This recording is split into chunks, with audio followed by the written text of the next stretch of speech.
Hello, you join us here at the spectacular Wodston Manor in Buckinghamshire as we continue our search for unknown artistic talent. And this year, it's all about the great outdoors. In just a moment, 8 artists will have just 4 hours to paint, etch or sketch one of this estate's most impressive views for 3 exacting judges. So sit back and get ready to enjoy some outstanding art. This is Sky Arts Landscape Artist of the Year. In our search to find the next great landscape artist, we've teamed up with the National Trust, and they're letting us set up home in some of their most magnificent properties. Thousands applied, but only the best have been chosen to come and paint some of the country's most spectacular views. I'm feeling happy and quite jolly, and I'm really enjoying it. Yes, that's fantastic. Well, it's a start. They're competing for a £10,000 commission to paint the view of Flatford in Suffolk, one of the jewels in the National Trust crown, which will become part of the Mill's permanent collection. Until someone says stop, I'm going to keep going. Today, another 8 have come to Wodston Manor to prove themselves. I think it'd be good to maybe just do that square foot of grass over there. And it's not just our judges they'll need to impress. Raymond Tissot used to live at Wodston Manor, and he'll be choosing his favourite to take home. I'd like to keep quite a few of them. And there's a twist. 50 more artists from all over the British Isles have joined them on a first-come, first-served basis to try their luck as a wild card. I'm just moved by the community of artists working. It's really, really nice. But with the challenges of painting outside... God, the sky is just going, it's just so changeable. Who will judges Kate Bryan, Tyshan Sheerenberg and Kathleen Soriano She's created something that looks like the house out of Psycho. put through to the semi-final? I feel like I could do another 2 hours extra.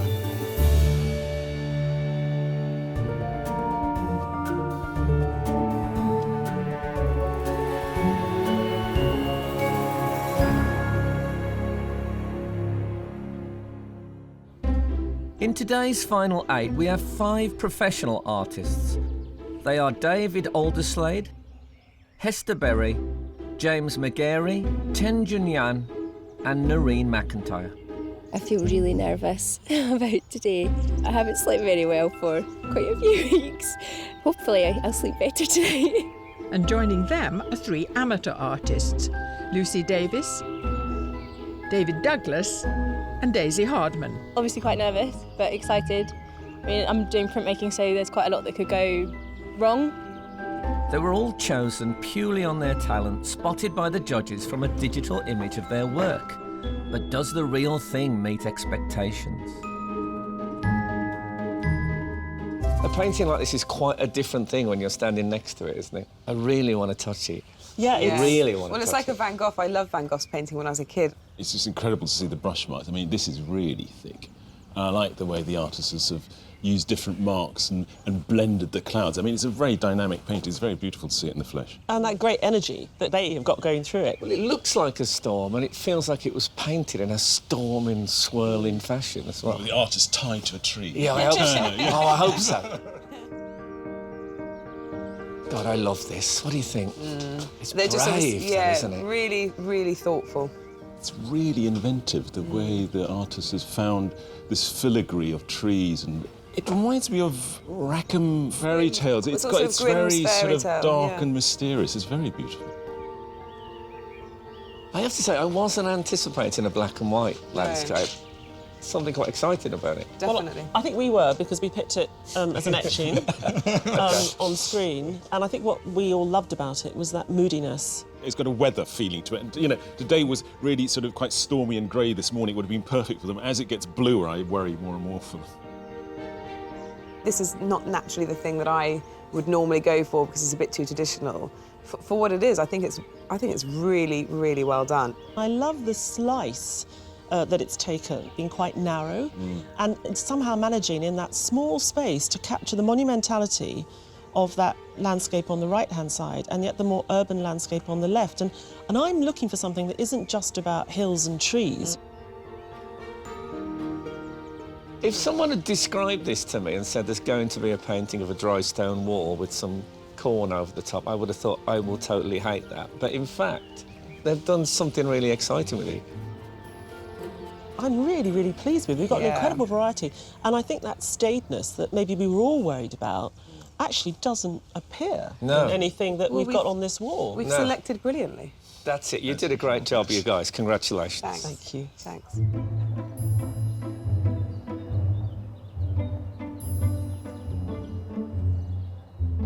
The artists usually choose their own view, but today the judges want to see how they tackle the impressive Wodston Manor.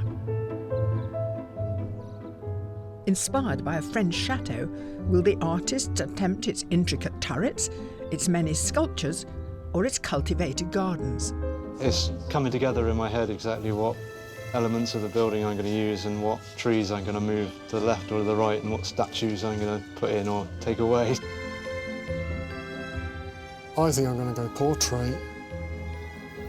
I know it's landscape and it's that radical. James McGarry is a professional artist from Cleveland. His acrylic landscape is of Stays, a small fishing village in North Yorkshire. He was inspired to paint the view on seeing the smoke and light falling across the water. I just want to start, and it's... I've got butterflies, it's a strange thing.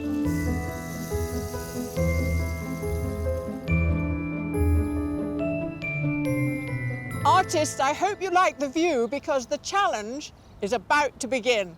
You have 4 hours to complete your work, so good luck. Your time starts now.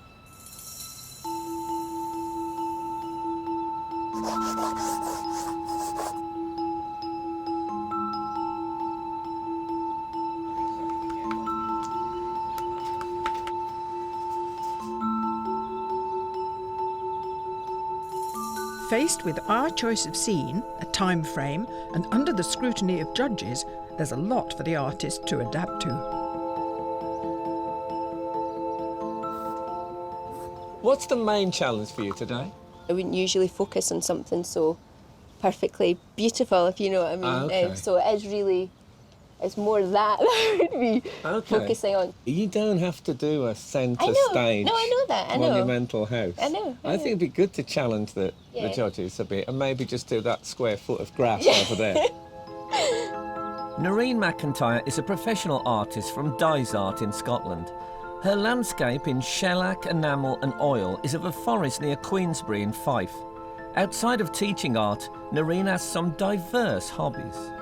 You pump iron, is that right? Oh, don't say that. Oh, what? Don't. No, I don't. You lift dead weights, don't you? I lift, yeah, or I used to do a lot more than I do. Yeah, no, I'm interested. I like the idea of the muscular artist. Because one imagines artists to be these, you know, fey, wispy characters. Yeah. I like the idea of you and your partner's a personal trainer. Yeah, yes, yeah. Yeah. I mean, do you use, like, really heavy brushes?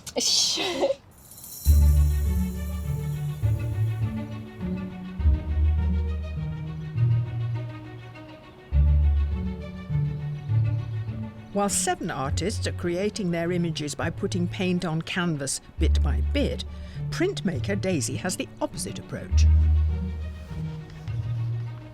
I'm going to take my piece of metal and completely cover it in black ink, and then from that it's just a case of rubbing away to decide what bits I want light, what bits I want dark.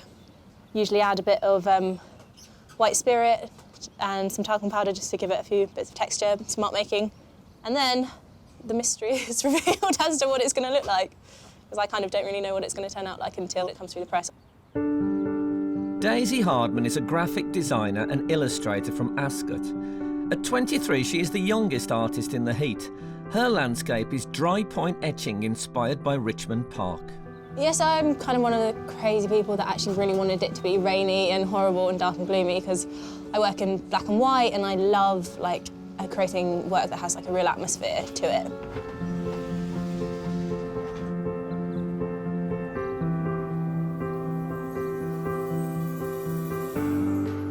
It's coming together.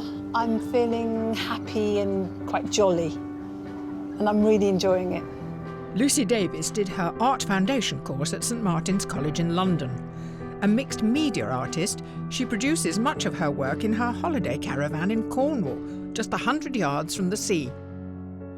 How does the changing light, because it's a cloudy day, sometimes it's sunny, how do you cope with that? You've got to make a decision to go with one, I'm going to try and work from this, so that my tones, my shadows are on this side, and build that in. Yes. Because it changes so much the view that you're looking at, you can't keep changing your mind, and that's a disaster.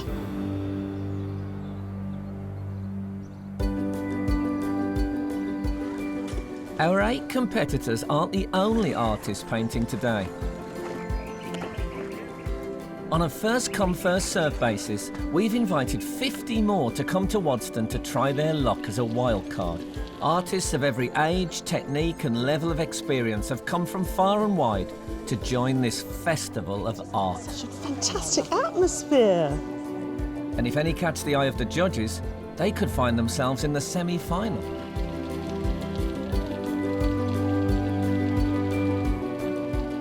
I'm sort of torn between, there's one side saying this and there's one side saying that. It's a bit like playing snooker, you know, like you take your shot, but you know when you've taken the shot if it's wrong, you know.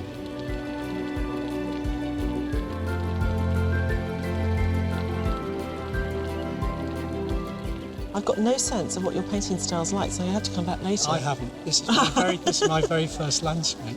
Really? I started painting at Christmas. Oh my goodness. So anything can happen. OK, well then we're definitely coming back to have a look later. Fantastic.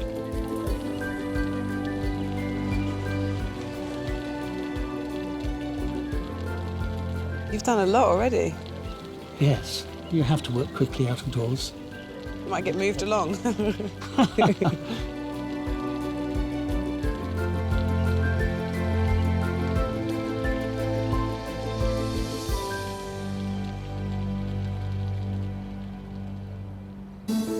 The wild cards will have to truly impress the judges if they want to find themselves next to one of our 8 heat artists at the semi-final. This bit's quite forgiving, because if it goes wrong, I can just ink it up again. But I guess it's with the press. If the print's not good, then it's just a waste of time. I'm concerned that I won't know when to stop, because less is more. I just need to make sure I'm not getting too wildly mad with it.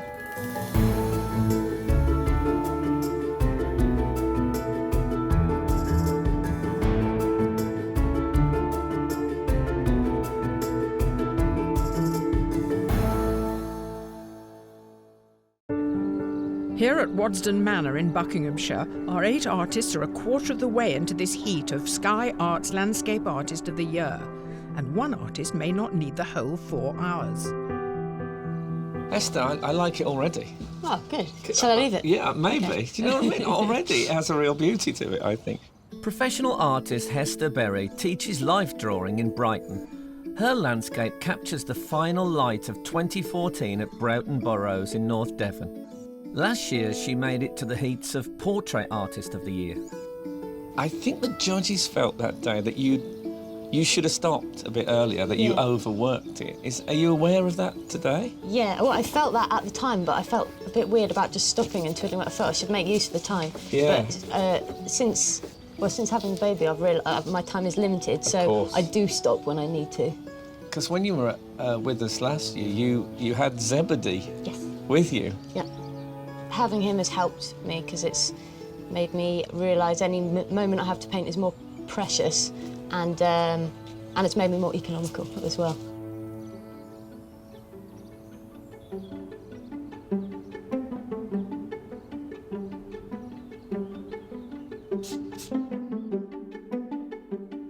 You do a lot of landscape, don't you? Yeah, This yeah. is what you that's do. I use. This yeah, is your that's what job. Yeah, completely. You know, I paint landscapes every week. David Alderslade is a professional painter who lives and works in a caravan on Salisbury Plain. His landscape is of a rusty and overgrown combine harvester he discovered in a field near the River Avon in Wiltshire.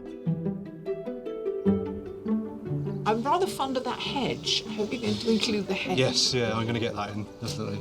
That lovely dark And the stripes on the lawn as well. I'm going to see if I can get those There's into so foreground much, isn't too. there? And also the statuary. Now, what are we going to do about that? Are you going to leave that? I'm going to put both of them in. There's an interesting one on the left-hand side, which would be way out of my picture at the moment, but I'm going to move that over and put that in as well. So you're going to a little bit of falsifying. Yes, I'm sure yeah. people have always done that. It's for the picture, isn't it? You know, that's the It's thing. I'm going to make my picture work rather than the scene that's definitely in That's front great. of me.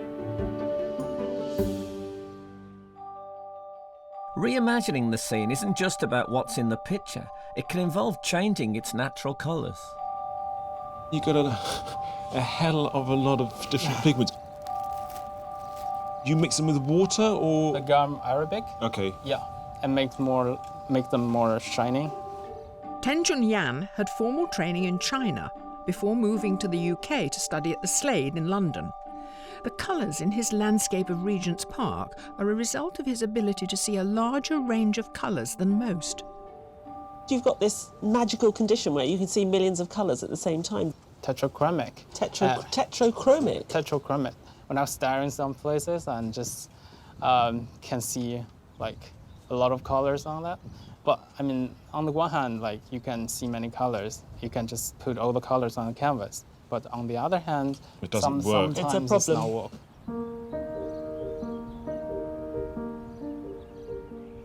Today's artists are using everything from talcum powder to masking fluid to help them achieve their effects. It seems they all may have a trick up their sleeves. David, I find you applying flow improver. Yes. I've never heard of that before. What does it do? Well, I find when I use it, it makes the acrylic a little bit more flowing. It's almost like fairy liquid. It sort of makes it a bit less coarse. I really need some flow improver, generally, in life. Art teacher David Douglas is an amateur artist from Northamptonshire. His landscape is of the cliffs in Hunstanton in Norfolk, a location that for him holds fond memories of past holidays. I know you have a sort of an adage which you paint by, which is, I believe, strong shapes make strong painting. Yes, yeah. Do you feel you've got your strong shape today? Yes. Say, for example, a good horizontal down the bottom stops the composition dropping out. Right. This nice vertical shape there. The danger is you can get all willy-nilly and do little bits and bobs. Don't get willy-nilly, David. No, I think no. that's going to let the whole thing down. The wildcards are providing the judges with a myriad of talent in approaches to painting Wodston Manor. So you start with this sort of muddiness and then you'll sort of put in the definition? With Is that the sketch, plan? actually. So that's capturing the initial impression. And will you It's quite stick? gloomy to begin with, which I really liked. I like that too. Now it's getting a bit sweet for me. So Yeah. hopefully it'll rain this afternoon and screw everyone else up.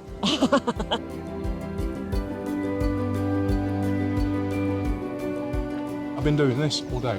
I know, I saw Because of the tree. you know, very early this morning you were doing it.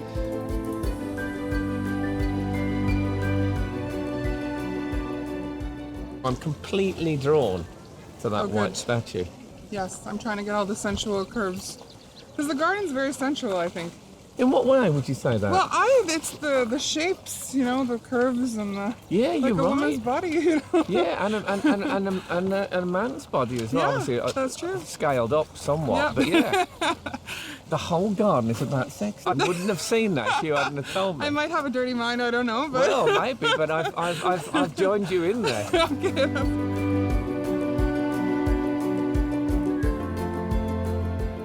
And for one judge, it's not the view of the house that's stirring emotion. Sorry, I'm a bit moved. I don't know why. It's just... Sorry. I'm just moved by the community of artists working. It's really, really nice. And they're all into it. That's what they're all totally immersed because they want to do it. There's a great sort of bouncing off of energy. And I feel that here. It's a great community of artists. It's just a very nice, lovely thing. You know, it was kind of built by Baron Rothschild as a pleasure palace. It was all about big society parties. So it's almost like you've taken that vibe of party time and you've translated it. Well, I've never tasted Rothschild's wine, but you know, Maybe one day. It looks like you have. I haven't.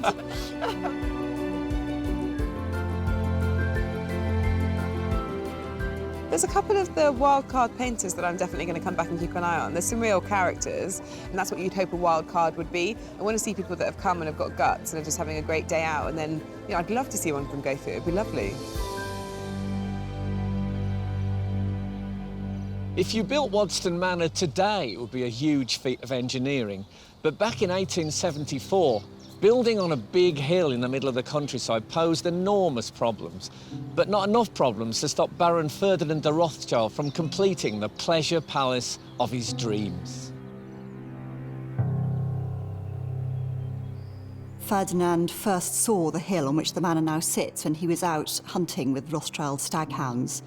It was a completely bare hill, and yet you look at it now, this French Renaissance chateau cloaked in trees and with this wonderful high Victorian garden, and he created that from scratch. And that entailed all sorts of incredible work. He had to cut the top off the hill and level it to create the plateau on which the house now stands. It was a huge job to get the building materials onto site. There was even a little railway so the mayors could deliver the stone and wood to the carpenters and builders. Once complete, family and friends, as well as the great and the good, came to stay. Henry James famously visited. Queen Victoria came in 1890, and the Prince of Wales was one of Ferdinand's great friends, and he came on many occasions. The house is designed very much with this very, very grand entertaining in mind. So you would be taken on a tour of the estate. You would go to the aviary, which was stocked with species of rare birds. And of course, you would spend time with Ferdinand looking at the collections themselves. If you were very lucky, you might be invited into his private sitting room, the Baron's room, where he might show you the latest acquisition. And interspersed with all of this programme of activities, of course, was wonderful eating and drinking. As the manor was handed down through the Rothschild family, entertaining remained the theme. In the 1940s, James and Dorothy de Rothschild brought in chef Monsieur Tissot from Paris and worked closely with him to create their exclusive menus. What happened, my father used to prepare a menu in a menu book, and Mrs. Rothschild would come down and say, oh yes, like this, we'll change this particular plate, that sort of thing. When it came to Christmas, I used to help my father with getting the turkeys ready. And I spent the rest of the time running around the fields, exploring. When I first came here, they had a horse and trap. The chauffeur used to say, come on, Raymond, so do you want to come for a ride? If there was no school. And I'd go in this little trap with him, and we'd drive around, had a lovely time.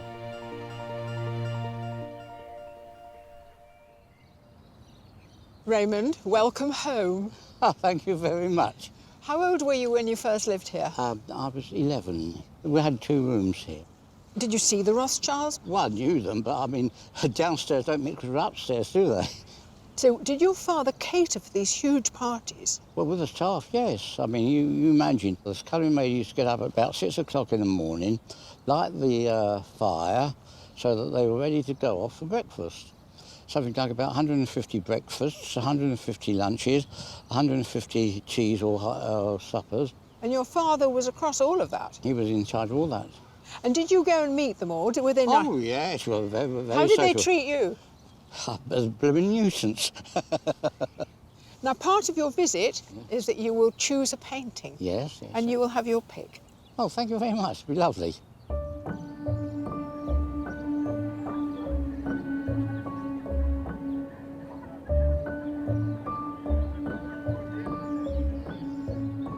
Nearly 2 hours into the challenge, and Daisy's ready to go to press. Major concern is the press, I suppose, because I could ink up my plate and do it all and be happy with how it looks, and then the pressure might not be right on the press, so the print will come out like a bit too weak or something. Fingers crossed, and I'm probably going to have to roll it through that way and then back the other way. Doesn't feel like there's much pressure there. So does it? So it means that there'll probably still be quite a lot of ink on the plate, and it might not. It's scary. It's usually quite a stressful moment, even with no one else looking. Yes, that's fantastic. That sky is just stunning. Well, it's a start. Oh.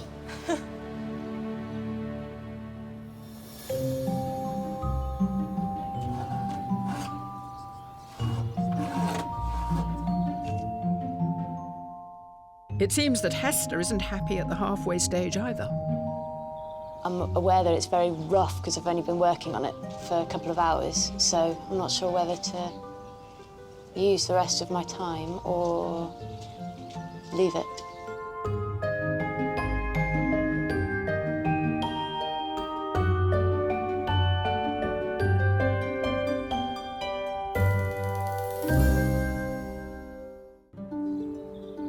At Wodston Manor in Buckinghamshire, the artists in this heat of Landscape Artists of the Year are at the halfway point, and the judges have started to form their opinions. Daisy over on the printing press there, how do you think that's going? She's created something that looks like the house out of Psycho. Yeah. It's nice to see her take sort of an emotional response to the building and put that into the work.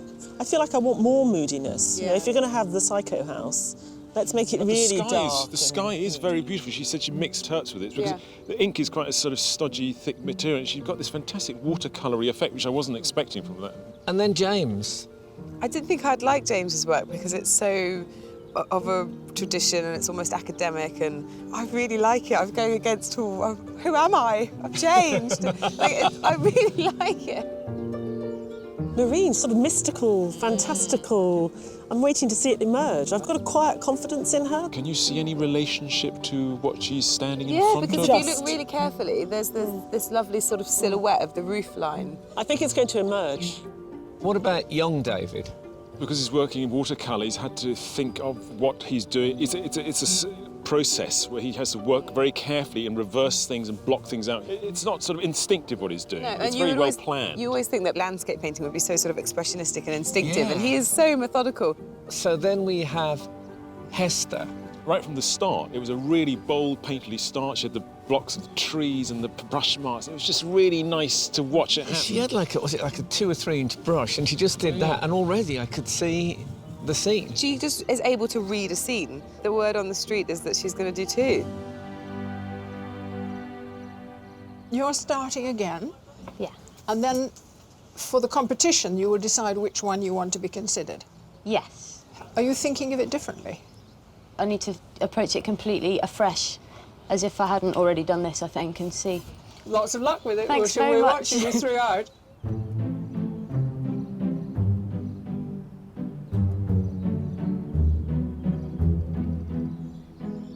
I want to maybe bring the woods over, it's sort of overlaying in front of here more, and maybe have some greenery at the side instead, but I don't really want to focus on the building too much.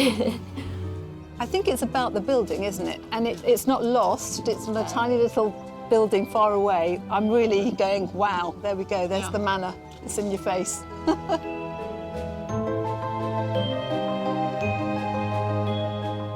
What you've really captured is a real sense of being in France. Oh, really? I feel more so than any of the others I've seen. You sort of, we've got a French chateau here. I'm sort of sitting on the lawns beside one in the Loire. Yeah, exactly. Yeah, absolutely.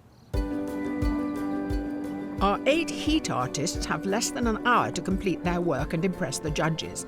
But will a wild card be joining them in the semi-final? I like the orange grounds showing through. Yeah, I think the orange is really successful. And I was particularly against that blue that's really pops. Didn't realise you were going to put them together. Was that the plan? Yeah, I planned to join them together. And what about the degree of finish? Because there's a higher degree of finish, isn't there, in the studies, wouldn't you say? Relative to the scale. Mine's very different to the majority of the others, but I feel like this is the kind of painting I wanted to make today. But can the judges agree on an artist to put through? What about the one with the orange background? That was always my favourite for the day. No, it was too tame. I tell you, I've gone back the diptych boy. I know it's muddy and I know it's green. If we're going with a diptych guy, I'm only going with the small one, the small bit of painting that you like, the first sketch. I think the big stuff is just a lot of big brown painting. What do you like big then? brown, green. I don't like any of them. Oh, we'll never win. The problem is he getting in on the... I mean, we're showing the diptych as the thing that's got him through with our competitor, with whoever wins from our competitors. Stand up next they won't to them. stand up. What I don't want to do is to run the chance of losing 2 good wild cards in another programme. Yeah, yeah. So I'd rather leave it. Yeah, and keep our fingers crossed. Yeah, let's keep our fingers crossed for a really fertile day somewhere else and we'll get 2. Agreed.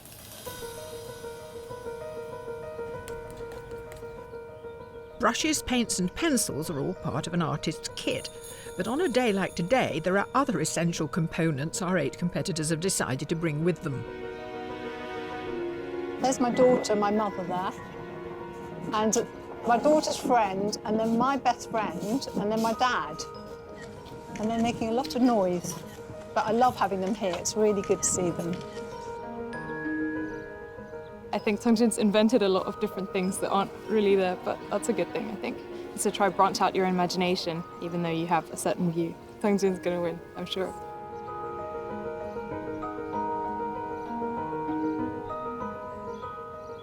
I'm amazed that she's done 2 in the time. I think the first one's the best one, but you never know. She's had a really nice day, and well served. Me and Zeb too. It's just been a lad's day out, really.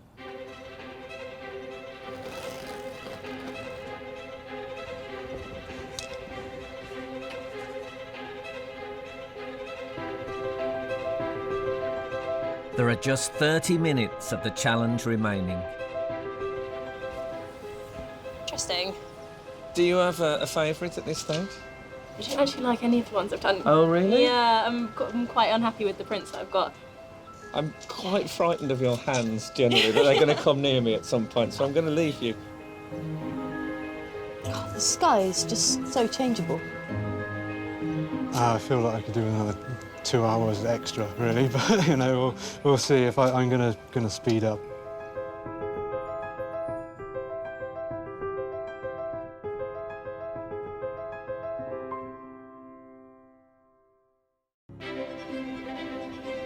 Here at Wodston Manor, there are just 10 minutes to go.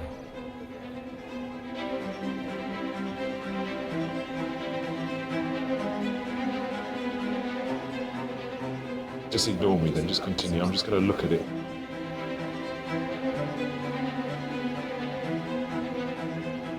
Until someone says stop, I'm going to keep going. It's difficult to choose because I like the colours in that one, but I feel like this one just works better. That was really just a bit, you know... That's the more bold. It is more bold. I don't know if it's more successful for being more bold. I think it's going to be this one, still. I'm more confident with this one. I'm going for this. OK, you've had another play. Yeah, I had a bit of time, so I made some bits darker. Brilliant. OK, great. Done. Decision made. Artist, you have 1 minute left.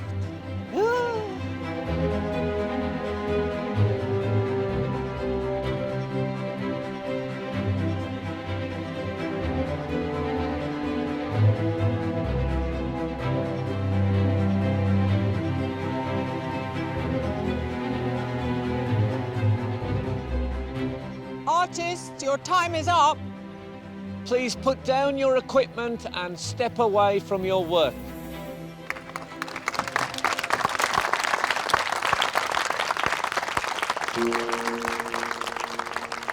Before the judges take a closer look at today's work, Raymond Tissot, who used to live at Wodston Manor as a child when his father was the chef, is invited to choose his favourite to keep as a reminder of his time exploring the estate. Artist, can you please turn your easels?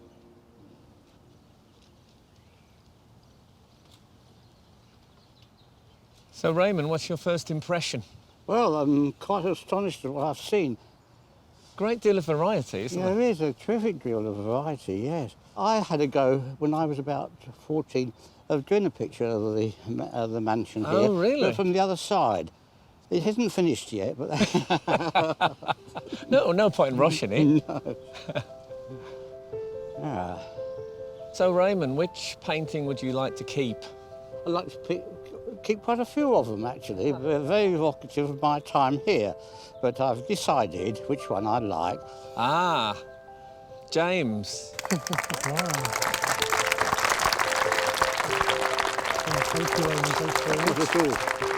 Well done, James. Thank and you. I hope it brings you lots of pleasure, Oh, Raymond. it will.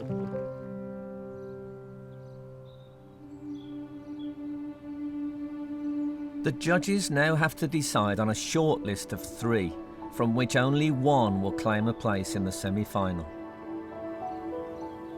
At the beginning, when she started, I thought, that's it. Hester's going to absolutely walk it.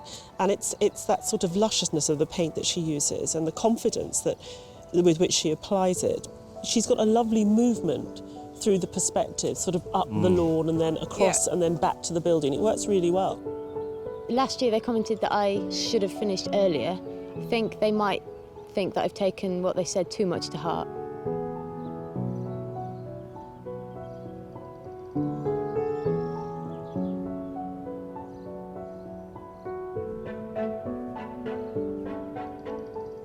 I think it's a really courageous, brilliant contemporary painting. I absolutely love it in its state. I think it's a really cool painting, and I'd have it in my house and I'd be really proud of it.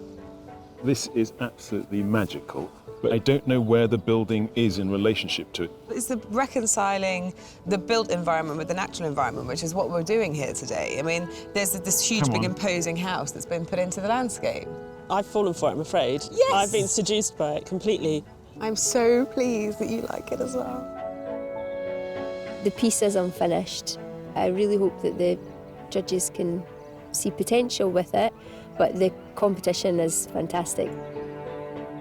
His graphicness is what we like, the way he simplified forms. What is interesting is that he's been able to bring in an atmosphere. So it gets hazy as it goes back. There's like a sort of mist that's sort of risen out of the hedges in the back.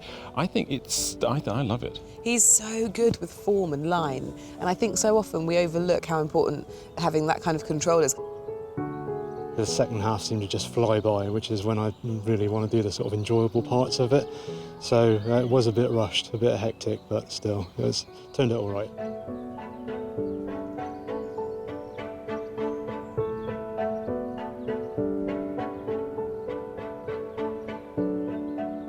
I think she's really produced something quite special. Me too. I think there are fantastic passages in the sky. I think your eyes led around beautifully. It's full of narrative, dare I say it, even though I was sort of joking about it being more of the Psycho House than Wodston Manor. I really enjoy this work. I thought she would actually, with subsequent prints, capture that more, and then finally this afternoon then pull a print that was absolutely had all the elements she was looking for. But it seems it didn't quite come off.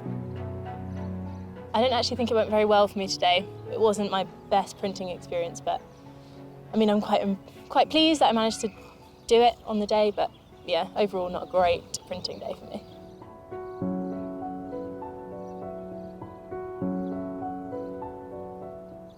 I think we've got our 3, haven't we? Yeah, I think we've got our final 3. Yeah. Yep, happy.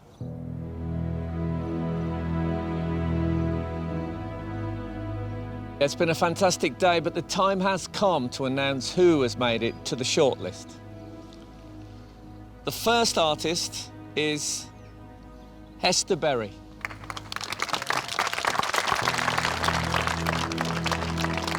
The second artist is David Alderslade.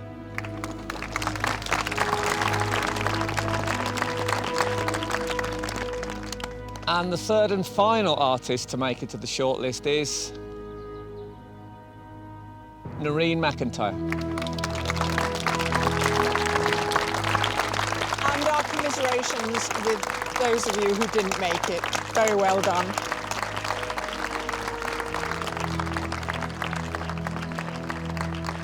I feel good. I mean, I knew I hadn't had a good day. I think print's quite hit and miss, and everything I was making I wasn't pleased with as it was going, so I wasn't expecting to go through anyway. It was a bad day for me, I think. I'm a little disappointed, but hey, Raymond, he chose my painting, so that's great. It's quite moving, that. I enjoyed that. To help make their final decision, the judges talked to Narin, Hester and David about their work. We love that window you gave us into that magical forest. But it's interesting that in the picture that you painted today, even though the building takes up more than half, you didn't attempt much more of it. I knew that I wanted to explore the detail in the woodland area, and I did want to explore the linear qualities within the building, but I did run out of time. My chances probably aren't the best, but I'm just really happy to be shortlisted. It's what an opportunity. I know you are under immense time pressure, and you've finished it, but where would you have added detail? I'd definitely have made these bushes a bit more three-dimensional. There would be more detail in the building as well, but just no time to do it. So well, you did a lot today. I don't even hazard a guess as to whether I've got a chance, to be honest. It's just amazed that I was shortlisted. You stopped sort of just over halfway through the day and decided to leave it. And last time we met, we told you that you'd maybe gone too far. So was it a conscious decision today to be very careful to not do too much? To be honest, over the past year, I've been used to being a bit more economical and stopping when I need to. But yeah, I was aware. I did think you might think I'd gone too far in the opposite direction though this time. I told myself I didn't mind if I didn't get shortlisted this time, but it is. I would have been disappointed if I hadn't got as far as I had last time, so it's nice.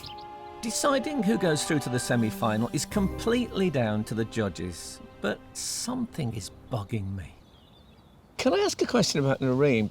I don't know, for me I thought, oh God, I love her stuff, but she hasn't quite done enough. That big blank on the side, it doesn't look like an artistic decision to me. I just felt what she didn't do, it just undermined the whole thing. But I would be so upset if that house ever made it into that painting in any more than it already has. Really? Yeah, it doesn't. There was just like a magnitude to leaving this ghost there. She's a very interesting artist, but we've created a situation today where we're in these grounds and we've got this fantastic house, and I'm not certain that she's risen to the challenge. I was a bit sad that the print didn't make the final three. I think Daisy's very special, and I think we need to keep an eye on Daisy going forward. She was a real contender, and I loved the way that she did face a series of challenges throughout the day, but she kept trying. Hester did 2 paintings. It was impressive to do that in the time. And she's a lovely painter. The first painting particularly, that sort of sense of the storm. That sort of stormy and really atmospheric, and it was equally exciting painting. So have you agreed the final? I don't know now. Yes, we have. Yeah. Okay.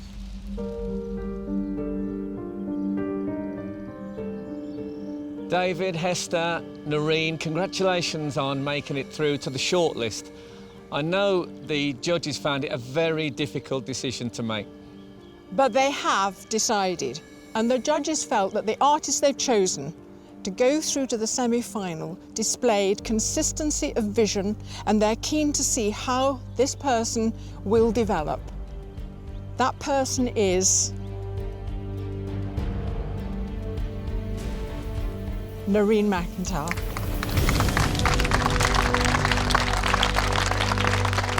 You're allowed to cry. Okay, thank you.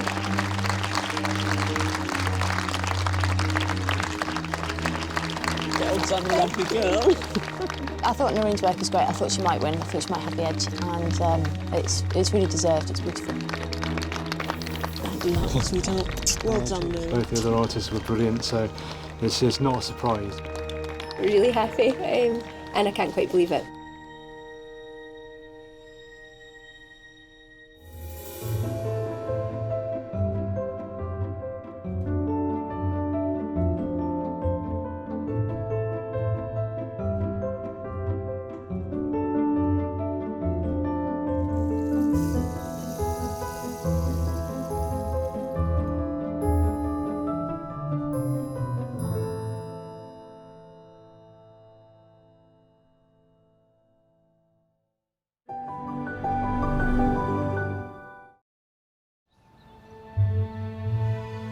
Hello, this is the truly impressive Wodston Manor in Buckinghamshire.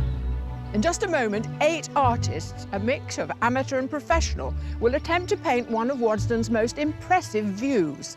They have just 4 hours to prove themselves to our 3 exacting judges. But only one of them will get through to the semi-finals. So put your feet up and get ready to enjoy some seriously good art. This is Sky Arts Landscape Artist of the Year. In our search to find the next great landscape artist, we've teamed up with the National Trust and they're letting us set up home in some of their most magnificent properties. Thousands applied, but only the best have been invited to paint some of the country's most outstanding scenery. Yeah, it's quite intense. I feel the time pressure, actually. They're competing for a £10,000 commission to paint one of the National Trust's most celebrated views, Flatford in Suffolk, which will become part of its permanent collection. I'm kind of feeling a little stressed by it at the moment. Today, another 8 have come to Wodston Manor to impress. You can't afford to make mistakes because once it goes down, it's there forever. Watching their work closely along with the judges will be Margaret Jennings, who was an evacuee at Wodston during the Second World War. She'll give an insight into her time here and, as a thank you for sharing her story, will take home her favourite painting. There's at least 2 alike.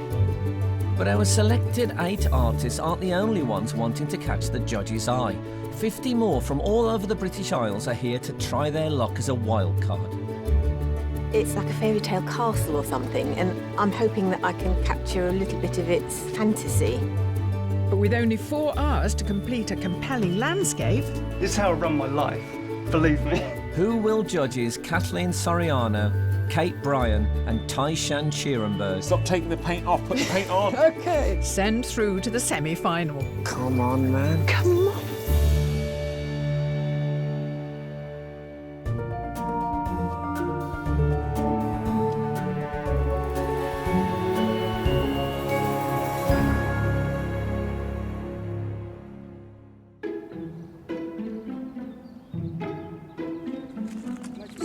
Here to impress the judges today are professional artists Titus Agbara, Lucinda Metcalf, Claire Horde, Franny Sanders, Toby Mulligan and Paul Godin. I do a lot of competitions. I think the location's fantastic. This building is absolutely gorgeous. I can't wait to paint it. Also taking part are amateur artists Simon East and Joe Abbott. I slept awfully last night. My little one keeps waking me up in the middle of the night, which doesn't help. But yes, I was too excited and too thinking about all the things I might have forgotten or wanted to bring with me, make sure I'd got. Picked solely for their talent, the artists entered with a digital copy of their landscape. But today, the originals are on display for the judges to examine the finer details. When you see them here, what's your initial reaction? My initial reaction is the different textures of the paintings and how the paint's been applied. I mean, this one, I liked its painterliness and its inventiveness of mark making. Seeing it in the flesh, it looks a bit sort of, well, I don't know, it looks like it's been kicked around the studio floor. Yeah. But it's definitely someone today that, given the conditions and this kind of overcast weather, could really pull something out of the bag. Now this is really different. Very Lino different. cut. But it is very simple. I think lino cuts have to be simple. Well, I think there's a tradition that means that they're quite sort of graphic and reduced. But what is interesting about it is each decision has to be a conscious one, and the artist has no leeway. So I kind of like the strictness of the medium, and I'm looking forward to it. This is by someone who entered last year. I don't know whether you recognise the style. Is it palette knife Titus? It is indeed, it is indeed. I can't believe the detail. Yeah. It's got a nice movement through it. It looks like he's worked really hard to get that composition right. Wow, look at those roofs. It's quite brave to just show you exactly what he sees. I'd always want to get the houses out of the view of the grand church. Well, it'd be interesting to see what he does with shrubs and trees as opposed to roofs and cathedrals.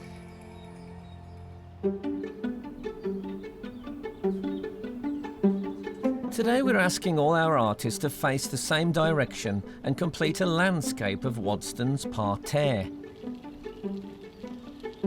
Inspired by extravagant Victorian gardening techniques, it features carpet bedding, fountains and sculptures. Not a bad little back garden. A little bit flat at the moment, but I'm hoping as the day goes on we're going to get more light and contrast happening. Be quite honest, I'm not that comfortable with the view. I would have preferred to have done the house, but you can't have everything, can you? Paul Gaden is a retired charter designer and today the only artist using watercolour. In his landscape of Canterbury, he wanted to capture the contrast between two-storey houses and that of the 72-metre-high cathedral. If you're working with watercolour, you can't afford to make mistakes because once it goes down, it's there forever. If you're using acrylic or oil, you can paint over it. This is permanent.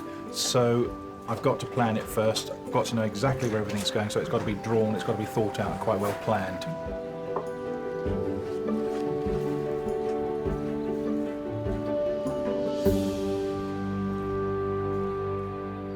Artists, your challenge to paint the view of Wodston Manor Gardens is about to begin. You have 4 hours to complete your work, so good luck, and your time starts now.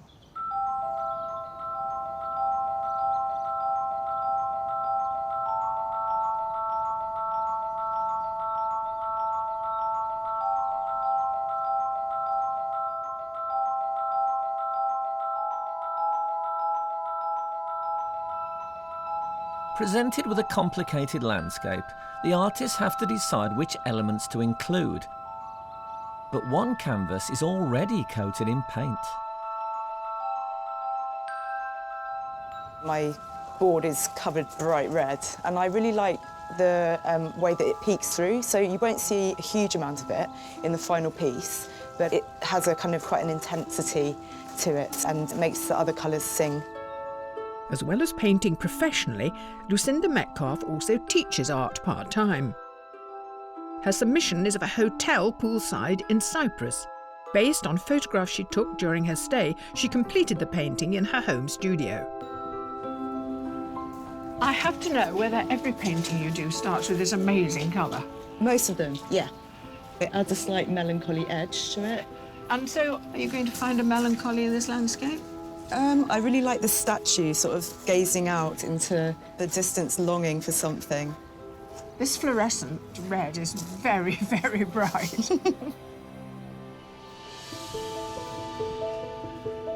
5 artists are using snapshots to help compose their paintings. But one has created her own device. Got my viewfinder, so I'm trying to find what makes an interesting composition and I'm just trying to put them into my frame. 37-year-old Claire Hoard is a professional oil painter and part-time copywriter. The landscape she entered with captures Calcutta, a hilltop artist colony in Italy, which she completed in just 3 hours.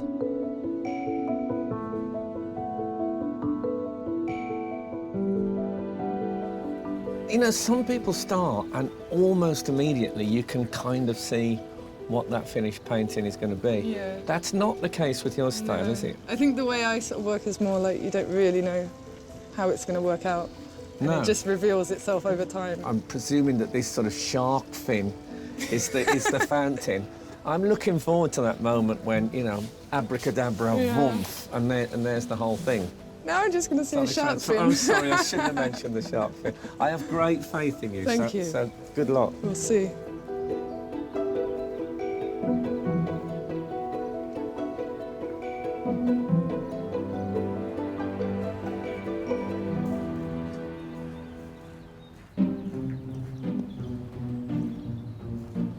I think I'm the only printmaker.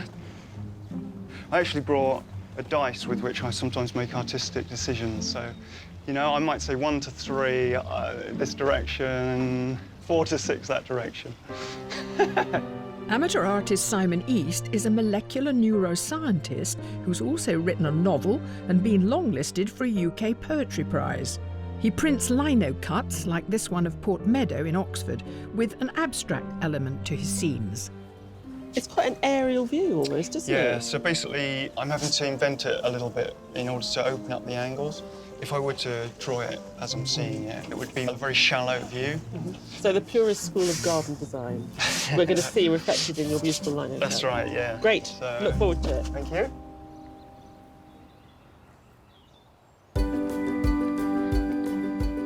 Our 8 heat artists are not the only ones who've journeyed to Wodston today.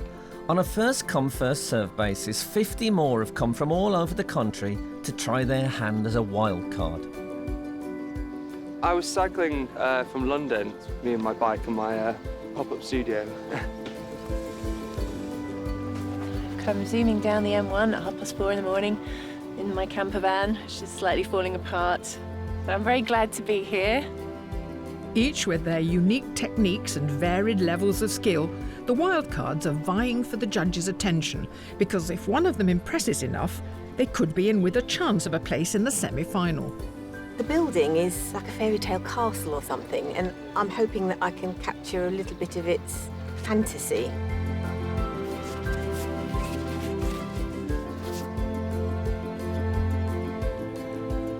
Just walking through here and seeing them already, I've got this just lovely, warm feeling. It feels very exciting. I don't know, it feels like you're on the edge of a sort of huge music festival just about to kick off as well.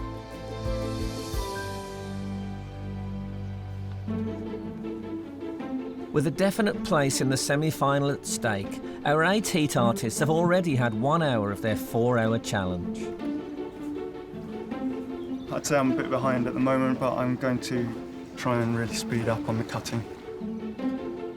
The time pressure's a little bit unnerving, but it's motivating. It could be amazing or it could be terrible. I'm kind of feeling a little stressed by it at the moment.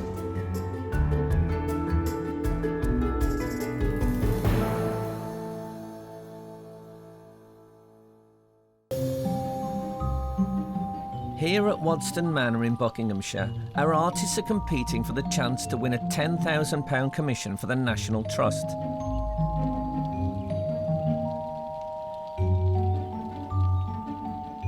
With 3 hours to go, one artist has a novel way of saving time. Toby, I hear you're one of those mythical beasts that's painting with both hands. Can this be true? Yeah, well, I'm doing it now, yes. I think it can be true, yes. Ty, can you paint with both hands? I'm sure you can. failure. You're such an underachiever. Toby Mulligan is a self-taught professional artist who was shortlisted for the 2012 BP Portrait Award. He regularly paints the view from his studio in Hampshire using his distinctive technique. Are you looking at the sky and thinking, I feel pink in there? Yeah, it's a bit of a dull day, it's a bit flat. So I'm looking to sort of see what I can pick up on and exaggerate. Yeah. It's just lovely colours singing here. That's beginning to.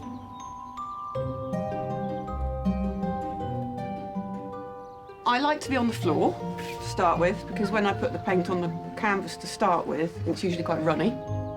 42-year-old amateur artist Jo Abbott gave up bookbinding recently to concentrate on painting. Her landscape of Milldale in Derbyshire was completed in 8 hours during a holiday to the area. It reflects a theme in her work, the merging of land and sky.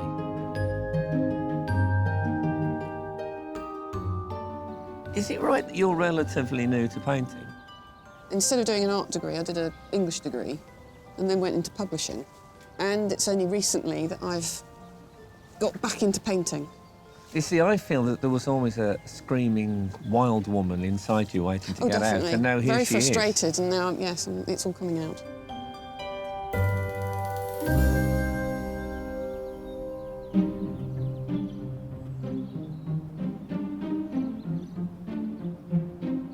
Most of the time, I paint indoors and I take my time. But for now, okay, just do it. Got to be fast, meet up, finish up. When he's not painting, professional artist Titus Agbara works part-time as a security guard. His oil landscape is of a seaport close to where he grew up in Nigeria. In last year's Portrait Artist of the Year, he impressed the judges with his use of the palette knife, but failed to be shortlisted.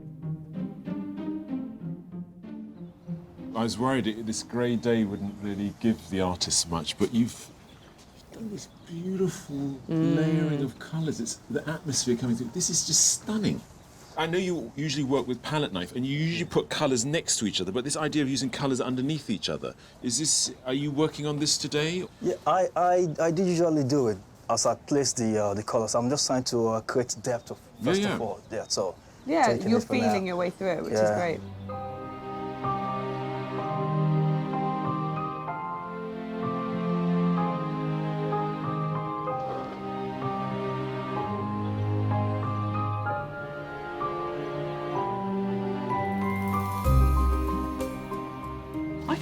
a nigh on perfect position here. I've been very lucky. Obviously, the money got to you.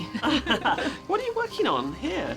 Aluminium. It's very smooth, so it forces you to be more painterly with your application of paint. So it's a bit of maybe a bold move to be doing it today. Professional artist Franny Saunders specialises in painting African landscapes and wildlife and was once commissioned to commemorate a military tour in Afghanistan. Her nighttime landscape is of an area of northern Kenya under threat that she wanted to capture before it disappeared. You've painted in exotic places, haven't you? Yes, I don't normally have organised sort of water features in war zones or savannas. But how do you paint under war conditions? Ish. I've only been out to a war zone once. Most of us haven't, nor do we want to, so that does take courage. Yes. I sort of get more scared of going to places like IKEA than I do to war zones. Because everyone else around. Its own kind of war zone. It is. There may be a possible place in the semi-final for grabs, but for some of the wildcards, it's more of a day out. I am really enjoying painting with this crowd of people. It's like a hillside. It's almost like the tennis, you know, the Hagman Hill. With a myriad of compositions, a few artists have caught the eye of the judges. I went to art college in the 80s and mark making was Yes, kind of I cool. know that. But it's very interesting mark making. Thank It's you. looking good.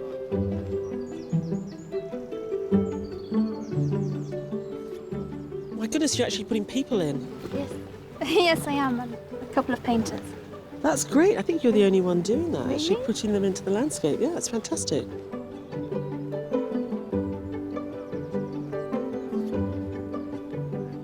Keeping an eye on the art is the custodian of Wodston, the 4th Baron Rothschild. I think it's fantastic. And that's really good pictures. And also, I've never seen Wodston painted as many times in the whole of its history.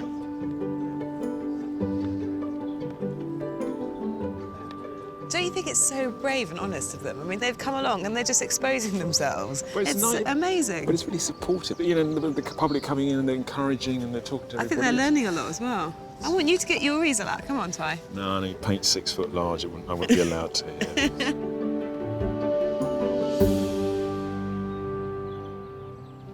Wodston Manor was built by Baron Ferdinand de Rothschild with the idea of it being a palace of pleasure. But when the bombs of World War II started raining down on London, the popping of their champagne corks turned to the laughter of children. During the Second World War, the government were looking to evacuate children from the urban centres. James and Dorothy Rothschild were very aware that they wanted to do their part, and they offered Wodston as a home to very small children, which must have been very different to the normal, slightly quieter, more peaceful life that there would have been at Wodston. It was a big change for all at Wodston Manor, but bigger still for the evacuees, many of whom came from East London, so had never seen such a building. As you go along the drive, you just saw this panoramic building at the bottom, absolutely gorgeous. Some of the other children congregated together. I can't remember anyone's name, except the one girl called Jenny. But I hadn't got anybody, and I don't think she had it either, so she always tended to come towards me. And it wasn't just the evacuees who moved to the manor. We would go in, get them dressed, and then they would go down to breakfast. And then you would take them into the nursery where you had tables and chairs and did, as you're trained to do, learning through play. Then you would go out for a walk, and it was a lovely place to sit and have picnics. And then you all went on the beds, and you said, you know, lie down, because they would dance on their beds if they got a chance. I remember they took a photo of me. My hand was snatched, and me and Jenny both had to go down the steps, and we all sort of cascaded down elegantly. But I believe that I'm in the middle because of the white dress. That's what I remembered the most. And after that, you know, I suppose we went and had dinner.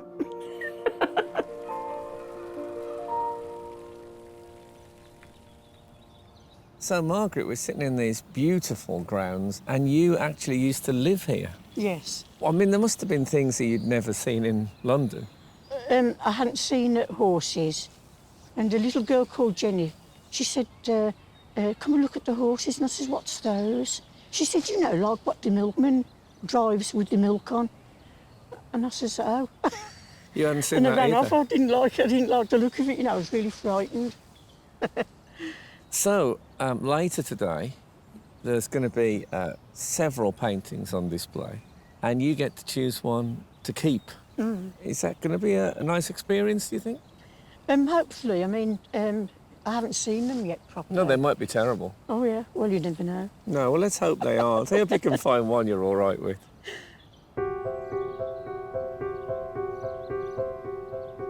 The artists have been working for almost 2 hours, and many of the landscapes are well established.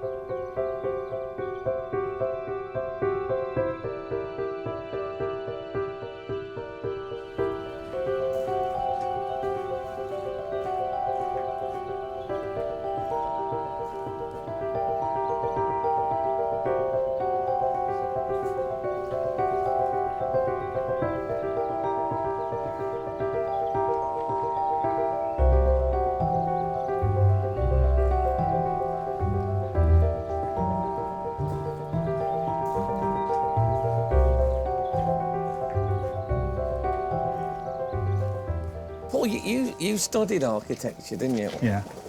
Do you feel that that affects your art? It does, but I've spent most of my life drawing in one way or another. Doing things like this has an essence of being at work.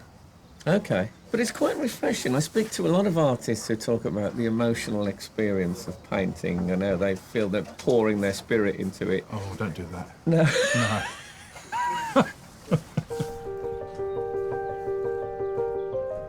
Simon's reduction method uses progressive cutting, inking and printing from one single piece of liner.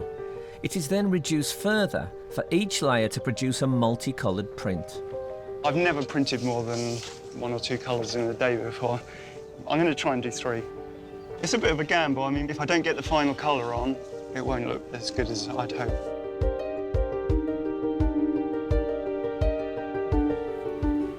I've cut out the whites, so highlights, and then I put my paper down and I've used the back of the spoon.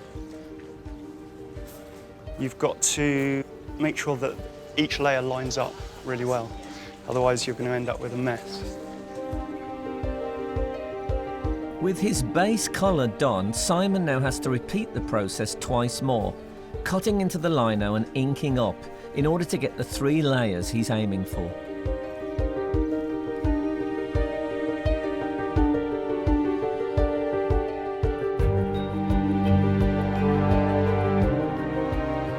It's nearly halfway through the competition. Stop taking the paint off, put the paint on. OK. 2 hours. Yeah, I could make it. I could finish it up, yeah.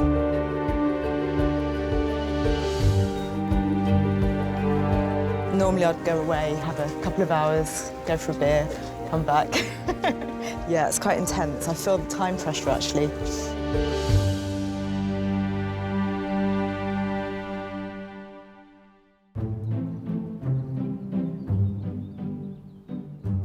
At Wodston Manor in Buckinghamshire, our 8 artists have completed 2 hours of their challenge, which has given our judges plenty of time to think. We're halfway through the competition. What's your feeling? Jo talks incredibly intelligently about the way in which she constructs her paintings, and she understands the tension that you need to find in the landscape. It's not just about finding a pretty view. She's got quite a lot to do. I think she's got less to do than Lucinda has. And Lucinda is now ready to put on large amounts of colour so that the luminous red will vanish. Well, I think if she gets that right, that could be a front runner, actually. Yeah, I agree. Lucinda hasn't really got that far, and Paul next door, I think he's sitting there thinking, what do I do now? It's a very beautiful watercolour. But I'm not getting that sense with the parterre of that perspective that he was getting with the buildings. No, I think it's a much more gentle painting. Simon, he's taking one imprint, but it's very difficult to tell where it's going. He's determined to use 3 colours. And if he's got time, because he says he's never done that before in this short period of time, so we'll see. But I just want to see a bit more personality in that work.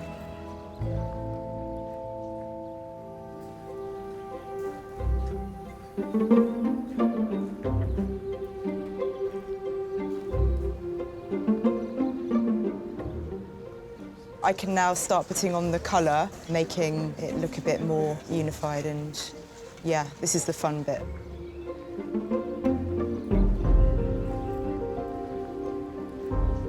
I've gone from blocking it in acrylics and making the mess on the floor in acrylics, and I've put it up here and I'm going in with oils now over the top. And it just refines it a little bit and it gives it a bit of luminosity.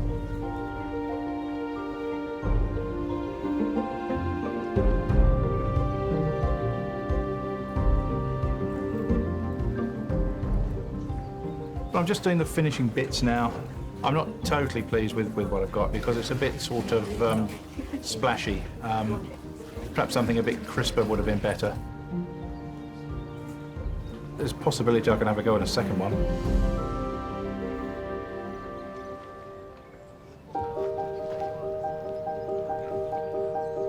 With the chance of a place in the semi-final for the wildcards, the judges need to agree on which artist to choose, if any.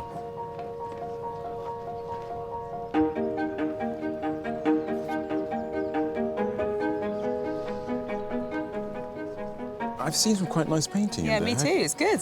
But the one that sort of sticks in my mind the most is the lady doing the watercolour on the floor Yeah, under the me umbrella. too. I thought it was incredibly luminous and a very beautiful, imaginative way of painting this building. Yeah. What do you guys think of the artist who's done a very precise architectural drawing and then spent the afternoon painting it in? I really like it. It's a watercolour, and I think if I had to choose between the two watercolours, I'd still go for the freer, Yeah. more open, inventive one. There's a young gentleman at the end of the hill who's been incredibly brave with the different colours that he's used, and it's a little bit of poetry that he's created like that one as well. in the work. I would have to say I find it very difficult to put one in over the other. Did you enjoy today? I absolutely loved it. Congratulations, you're the wild card today. Am I? Yes.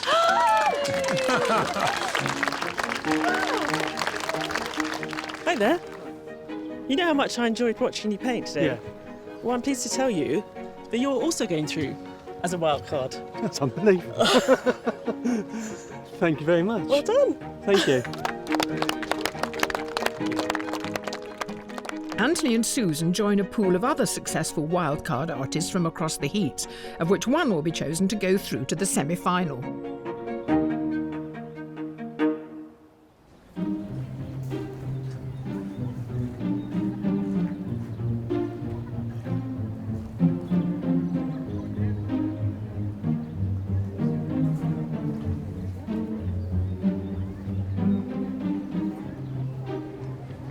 With a wide range of artistic mediums on show, a steady stream of spectators is enjoying a rare chance to observe the creative methods. I'm quite impressed with what Simon's doing. I've never actually seen the process happening before, so it's also very interesting. If he's to be shortlisted, I think that will be a great change in probably his life or career. He might quit science, who knows, and do art instead. I've just picked up a couple of young women. You're Franny's sisters. You must be very proud. We've donated our artisticness to Franny. So you don't paint yourself? No. I'm loving this with the three. I feel like I'm in the cause. Oh, really? Yeah. We're definitely not do musical. start singing. I'll join Okay, in I'm later. happy. Wouldn't it be lovely? Shall we do a little... No. No, okay. Okay.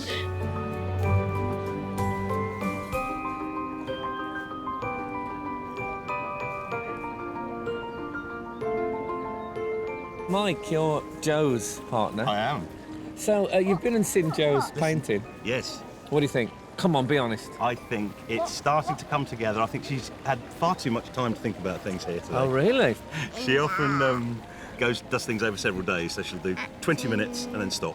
Okay. As you can see. Why? Well, she doesn't have, yes, she doesn't have much choice, I'm guessing.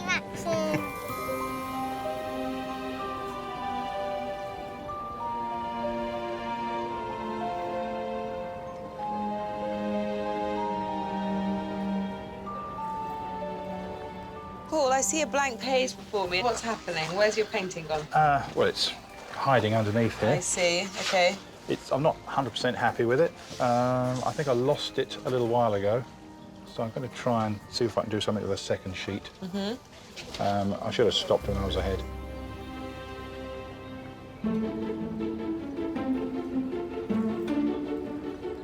Only 30 minutes remain to complete their versions of Wadston's parterre.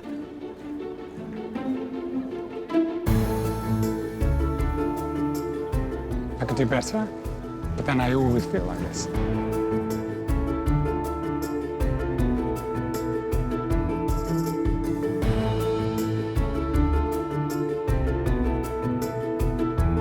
I'd really love to see you resolve this. I'm feeling Pushed that as far. time pressure, actually. I'm feeling that, Okay, yeah. I shall leave.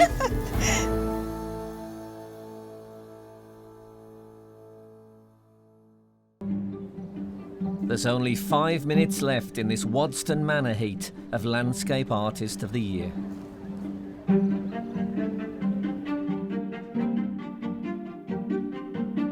So, Paul, you've done a new painting.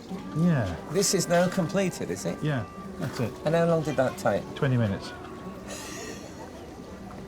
You are the 20-minute there.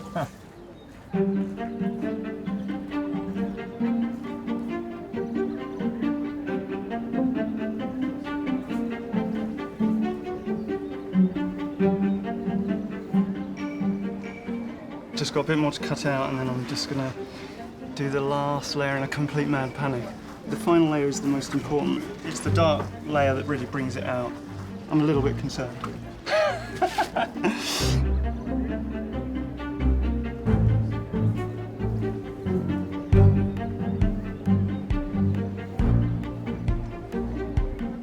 With time running out, we're feeling the pressure too.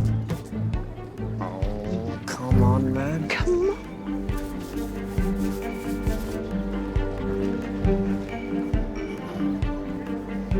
Artist, you have 1 minute left.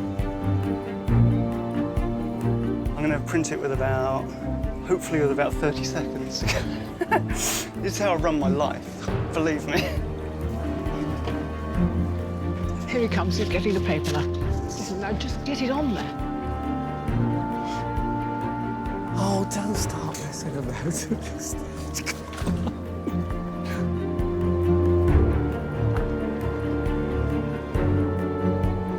We can't let him finish it. No, he's got to do it in the time, though.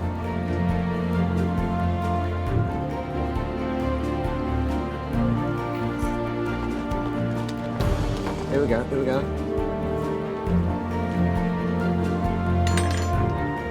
Artists, your time is up. Please put down your equipment. He did it. Look, he did it.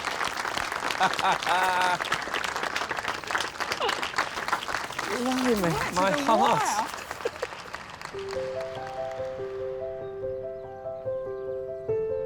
Before the landscapes are judged, Margaret Jennings gets to choose her favourite work to take home. Artist, would you turn your easels round, please? She was an evacuee at Wodston Manor during World War II, and in return for sharing her story, will have her own keepsake of the manor. The statuary was all here when you were here during the war, was it? They weren't logged up, they was boxed in. So it was quite austere during the war? Well, I'm not surprised. Yes. I feel as though I'm meeting the Queen. Margaret, this is your great moment now. Yeah. Have you made up your mind? Yes. You know? There's at least two I like. It's got to be one. Only one.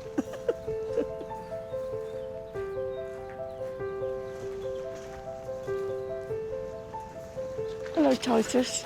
Hello. I like your painting. It's lovely. Oh, thank you very much, Mother. Thank you very much. That will be yours, and that will hang on your wall, and it will always remind you of this day and your days at Wadston as a child. Yes. Now the judges must whittle the 8 artists to a shortlist of 3, from which 1 will be chosen to go through to the semi-final.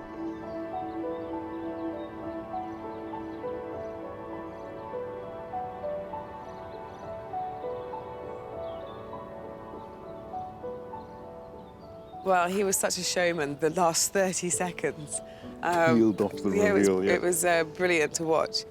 I find the composition interesting, however, I can't get my eye into it. It doesn't really engage me. Hope they'll like it. I think the worst thing they could be saying is, why didn't he go to art school?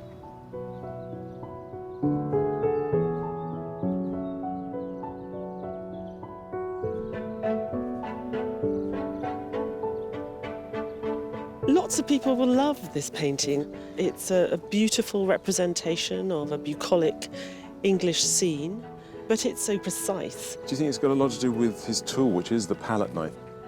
I understand why people really like this. I'm really glad it got chosen today. I'm really glad it got chosen today. Margaret chose my work. I was so happy about it. Just keep finger crossed and see.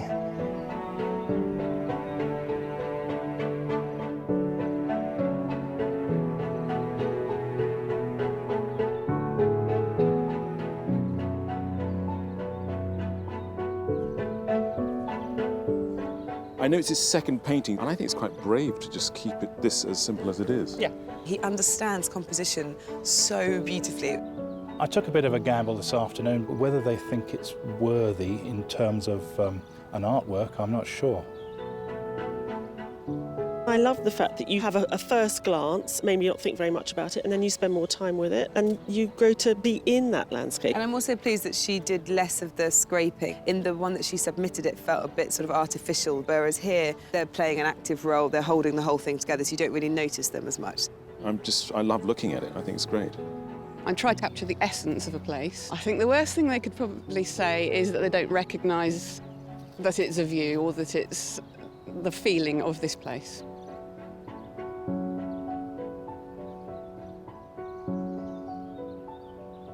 I would probably go for that one. And then I definitely think we should have that one in too. Yeah.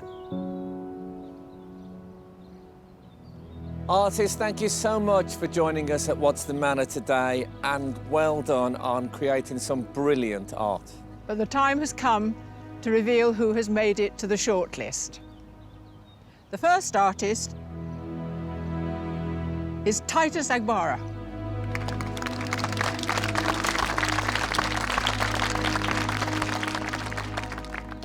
The second artist on the shortlist is Joe Abbott.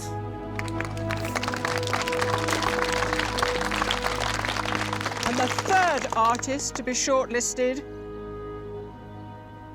is Paul Gadin.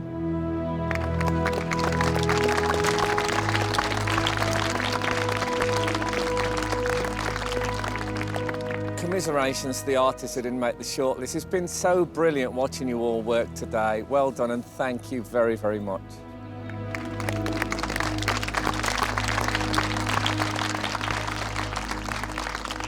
Obviously, it's disappointing. It would have been fantastic to come back, but it's great to have been in a competition, so I'll take that forward, hopefully to more competitions. I was happy with what I made, so I'll probably take it away and do a bit more work on it, if I'm honest. To help decide who will go through to the semi-final, the judges questioned Joe, Paul and Titus about their work. We love the desolateness of your Derbyshire peaks. And I was just wondering whether the busyness of this landscape here presented you with some difficult challenges. Normally my technique would be to go into the landscape and do sketches and then come away from it. The one I've done here, I did start off with actually a lot more landscape and pull the sky down. And maybe if I'd gone back into the studio with it, I'd have pulled it down even further.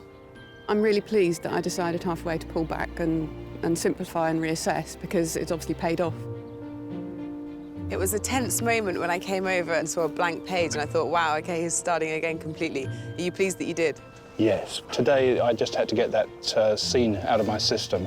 It wasn't a scene that I enjoyed painting, and I thought, I've got to do something I'm comfortable with, which is a simpler scene with a more graphic-y look to it. The other two artists that are shortlisted, I think, have excellent paintings, and I'm quite looking forward to seeing how that turns out. We loved the piece you entered because of its weird compositional device where there's actually no horizon. We guessed possibly that it was done from photograph, and today you were just as happy painting from life. Yeah, when I do an outdoor painting, it's different from when I'm in my studio painting. Okay. If I'm painting outdoor, I think it's kind of free when expressing myself. My palette knife technique was successful, so I was like very, very happy with it. So you have to keep my finger crossed. Hopefully, if it's me, then fine. Only one place in the semi-final is available, and the judges are faced with deciding who goes through. Quite a lot of variety in the three that you've chosen. Who was very, very nearly there? I love the lino cut. I wish it was in the top three. Yeah. I just thought it was really, really clever and sophisticated and really evocative, but in its own distinct way. When I looked at Joe's pieces, they are quite similar, and I sort of thought neither of these are terribly dominated by what the subject is. You're right, on the surface, the marks and what she's doing with the surface of the painting look similar, but there are subtle differences, and I think she has responded to what she's seen today. All our shortlisted artists have found a way of reinventing themselves halfway through the day. Paul, he adapted to the day and really sort of went into unknown territory.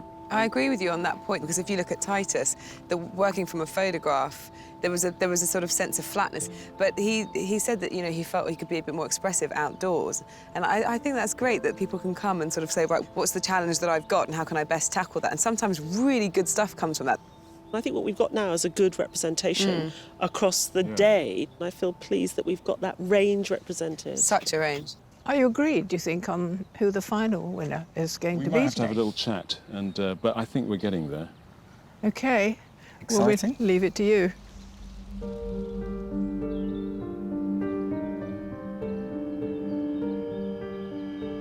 Titus, Paul and Joe, congratulations on making it to the shortlist. The judges were impressed by all your work, as you know, and it has been very difficult for them to make a decision, but they have made it. The judges very much enjoyed the artist's struggle and really valued what they achieved both in their submission and in their work today. And that artist is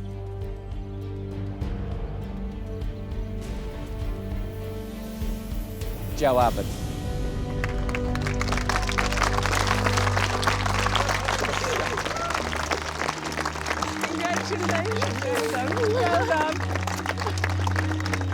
I feel absolutely gobsmacked.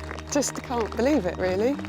I can't stop shaking. Well done, Titus. Really good. Amazing what you've done in a day. I really love the experience. I'll just go home and continue with the painting which I left behind, yeah. Thank you so much. I looked at Joe's work and she got marks on there which were really fantastic, and I really thought she deserved it. I'm going to have to go home, take it all in, and then I'm going to have to reassess the fact that I didn't think I was competitive, because I obviously am.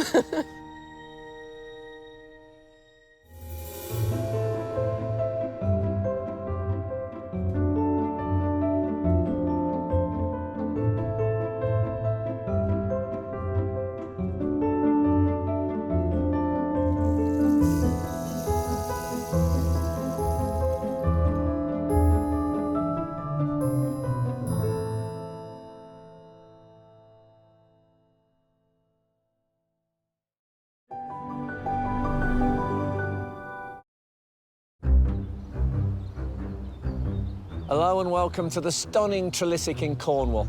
Perched on its own peninsula, looking out on the River Fowl estuary, today it hosts the next heat of our special competition to find some of Britain and Ireland's finest artistic talent. Chosen by our exacting judges, 8 artists will have just 4 hours to complete a painting of one of Trilisic's most spectacular views. But with only one place in the semi-final available, who will take it? This is Sky Arts Landscape Artist of the Year. Over the past few weeks, we've been travelling around the country setting out our stall at some of the National Trust's most beautiful properties as we search for an outstanding landscape artist. Over 1,000 applied, but only the most talented have been invited to the heats. I'm a bit daunted by the view. It's not what I normally do. All of them competing for a £10,000 commission to paint a landscape made famous by Constable, Flatford in Suffolk. A painting that will become part of the permanent collection there. Could do with another 4 hours. Just trying to get the paint on as quickly as possible now. Today, 8 new artists are here to make an impression. I mean, I like this view, but it's a bit neat and tidy, isn't it? No, I'll mess it up. Yeah, that's what it needs. And it's not just the judges they'll have to win over. Head Ranger Neil Stevenson has worked for Trilissic for 16 years. And to celebrate his dedication, he will be able to choose his favourite painting for himself. I like the palette in this one. I like the colours. But up to 50 more artists are also vying for the judges' attention by taking their chance as a wild card. Let me look at your hands. You paint with your hands, don't you? But it's up to the judges, Kathleen Soriano, Taishan Schurenberg and Kate Bryan. It's really good today already, don't you think? Yeah, I'm terrified. To choose who will go through to the semi-final of Sky Arts Landscape Artist of the Year. That was a fly, and when I picked it off, it looked like a boat, so I left it. Brilliant.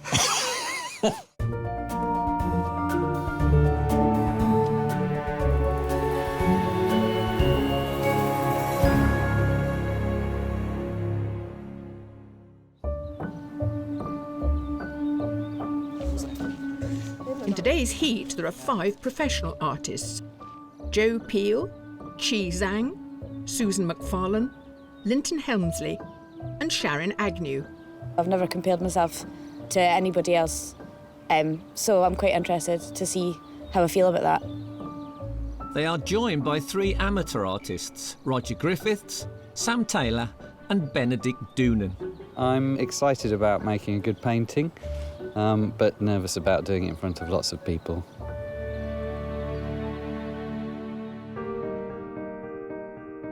To enter the competition, the artists submitted their work online, but today the originals are here to be examined. Fantastic composition, you know, sort of more than 2/3 of the picture being sky, very bold. You feel as if you're in Tuscany somewhere, enjoying that bright sunlight. All the tones have been turned right down, so the shadows are very, very dense, which gives it a very early morning feel where things haven't quite lit up yet, but it's got a great atmosphere. Lots of mood. Loads of mood, and all those wonderful squiggles that she's put in as well. You've got a real sense of being in that landscape, feeling that landscape. I think this is a really self-confident painter, and I think they're going to be really fun to watch in the last half an hour when they get going. We talk about atmosphere and the immersiveness of atmospheric paintings. This must be the smallest atmospheric painting I've ever seen, and it actually draws you in. I think this is sort of one of the most wonderful 4 inches by 4 inches I've ever seen. It's great. What I like about it is it's so confident in how small it is. But here we are in a vast landscape out there, and this artist has got to transfer their vision and manage to absorb what they see around them. And it could become a really concentrated version of the huge view that we've got. It'd be great to see the artist find the essence and bring it down to that size. And finally, urban landscape again. How terrific. I thought it was, in a distance, I thought it was photorealism. But of course, it's very effective painting. I think the perspective is fantastic. It's really, really impressive, and there's that real sense of movement. And it's partly because, you know, are they really standing in the middle of the road? You can't neglect the 2 arrows, which are tremendously engaging.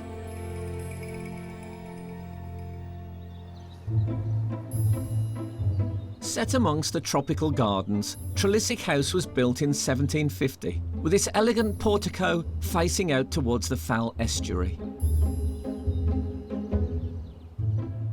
Today, the judges have placed the artists on the terrace in front of the house, looking out across the grounds towards the water. And some are being meticulous about the way they set up. I have the traditional Chinese brush, like this Chinese brush, on this brush hanger, because I have to tape the brush vertically to tape it root point. I'm organising my crap. These are brushes that I forget to clean, so they kind of still work, but they're quite stiff. Artists, we hope the view is to your liking as the challenge is about to begin. You've just 4 hours to complete your work, so good luck, and your time starts now.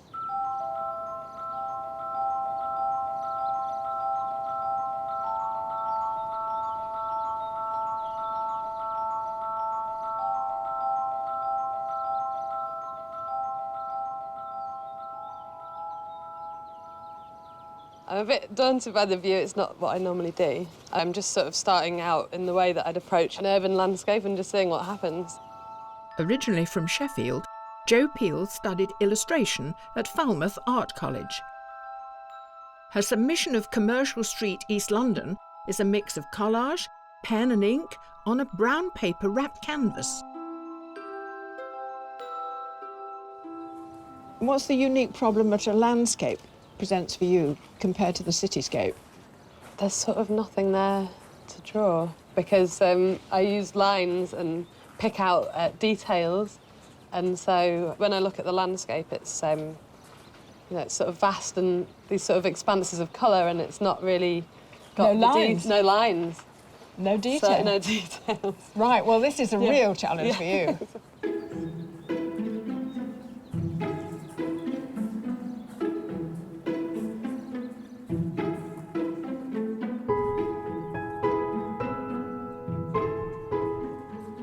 You're not full-time No, so I painter. work in IT. Yeah. So it's a nice change from that. It's lovely, yeah. And what else? You're an actor, aren't you? I've done bits and bobs, yeah. Oh, come on, don't be... Yeah, no, a bit of Amdram. Yeah, I like that your creativity is oozing out in all sorts of different ways. And you're in a band as well? We used to be, yeah, not anymore. No, that was stopped for reasons of public health. Benedict Doonan lives in Somerset. He's recently got back into painting as a hobby after giving it up as a teen for the guitar. His submission landscape is at the Ponte alle Grazie over the River Arno in Florence. One of the problems with this competition is people arrive and then they have to decide what their composition is going to be. You know, what they, But it just seems like this is your natural thing, is putting everything... Perfect. The low. Yeah, no, I kind of looked and went, oh, yeah, OK, that's lovely. You sound like a man who feels like everything is going good. Yeah, come and talk to me in an hour. I'll be just crying in the corner. Well, if I see tears, you can bet I'll be over it like a shot, because that's what we're after. That's great television.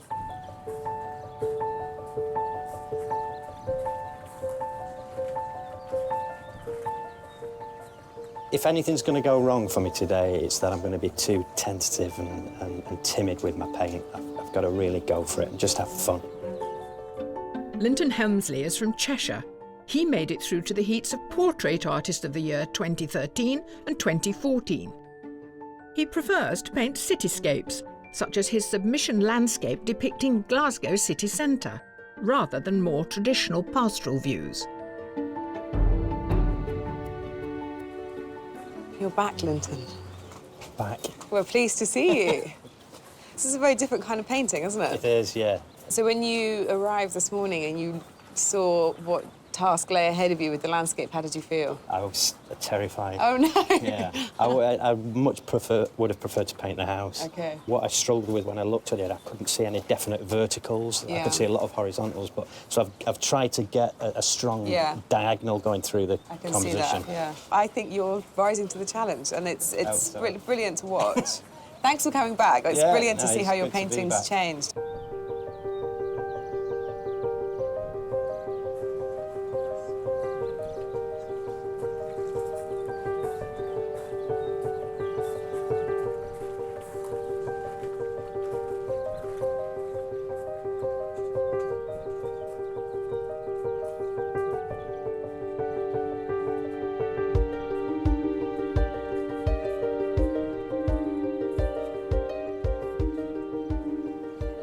Sam, you've got a plenty of paint on the board. It's none of the colours I expected.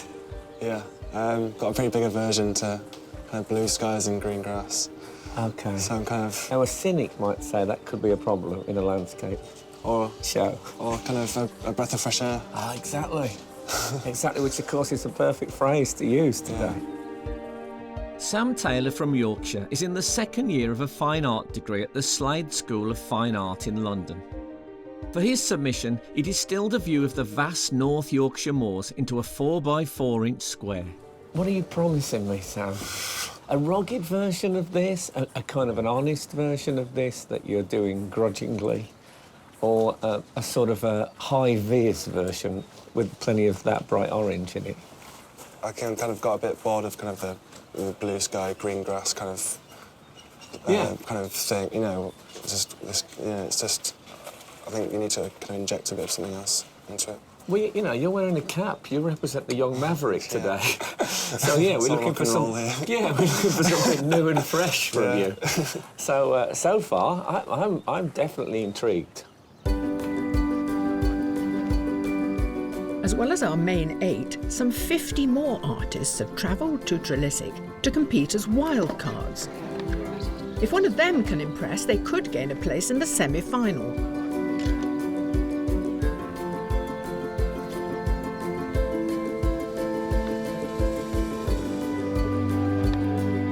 Enjoying the calm weather, the big vista. I think it's really inspirational, actually. You kind of feel that everyone else is on the same space and journey, and it's really exciting. It's looking terrific. And you're professional, you have working life in Ireland. Yes. But you came over for it, especially. I don't think we realised how far it was. It took me 7 hours off the ferry, so. This is fantastic, isn't It it? is, yeah, it's gorgeous. Cornwall is a gorgeous place. Are you from Ireland as well? I am, yeah. You're another. Ireland's empty. Yeah. Look at it over here. It's a nice scene here, isn't it, today? It's gorgeous, and I'm completely overwhelmed by how many potentially great paintings are starting to emerge already.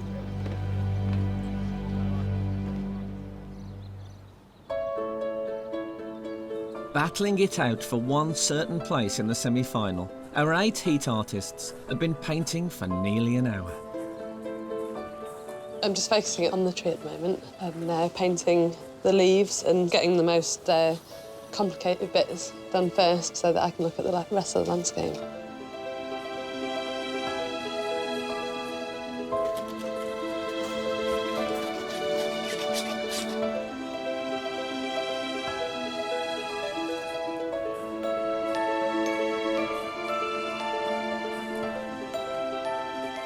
There's some boats coming in, so I'm going to try and make a note of them now. Hopefully they'll come in really close and I'll have something more to draw.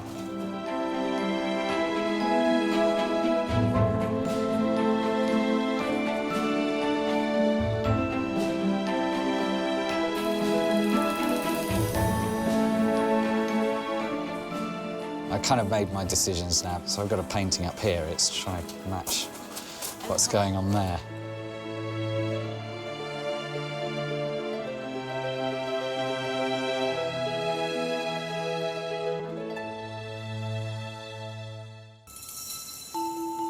At Trilissic in Cornwall, our artists have been painting their landscapes of the Fal estuary for just over an hour.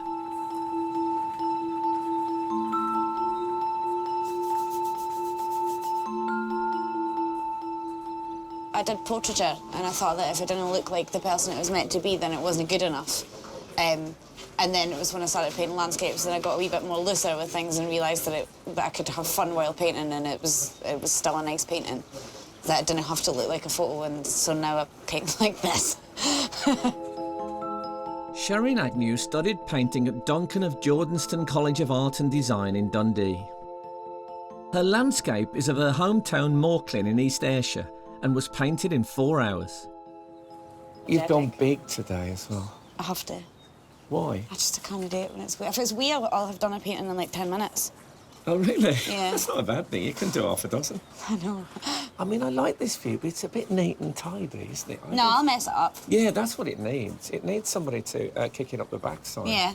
Because when I look at this, eventually, I want to kind of feel like I feel when I look at that landscape, Totally. but with a bit of extra oomph that you've supplied. I'll get that going. Yeah, don't forget that, will you? I'm counting on that.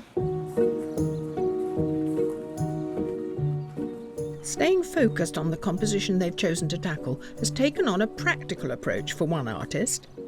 The marks are just so I know where I was standing when I'm looking at the tree. Because there's so much going on in the tree, if I move and shift my position, I'll alter the marks on my canvas. Susan McFarlane is from Wiltshire. She studied history of art in Glasgow before going on to an MA in painting at the Slade in London. Her submission landscape of North Failden near Bristol was a sketch for the background of a portrait commission. So this morning when you were confronted with this enormous landscape with all this detail, you know, boats in the background, the town there, this headland, and all the trees in front of you, you decided, actually, do you know what? I'm just going to go for one tree. I'm not trying to get away from the view, but I'm trying to find a personal relationship with the landscape.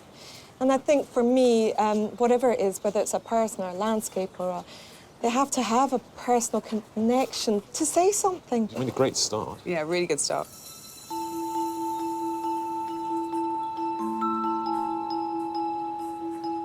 Seven of today's artists are using paint to create their work, but one is using a very literal piece of material to give a sense of place. So, Roger, you obviously arrived with a bit of map at the ready. Yes. How did you find this style? How did it come to you? I'm a geographer, geologist by training, Ah. and then a landscape architect. Okay. And a landscape architect tends to analyse the landscapes.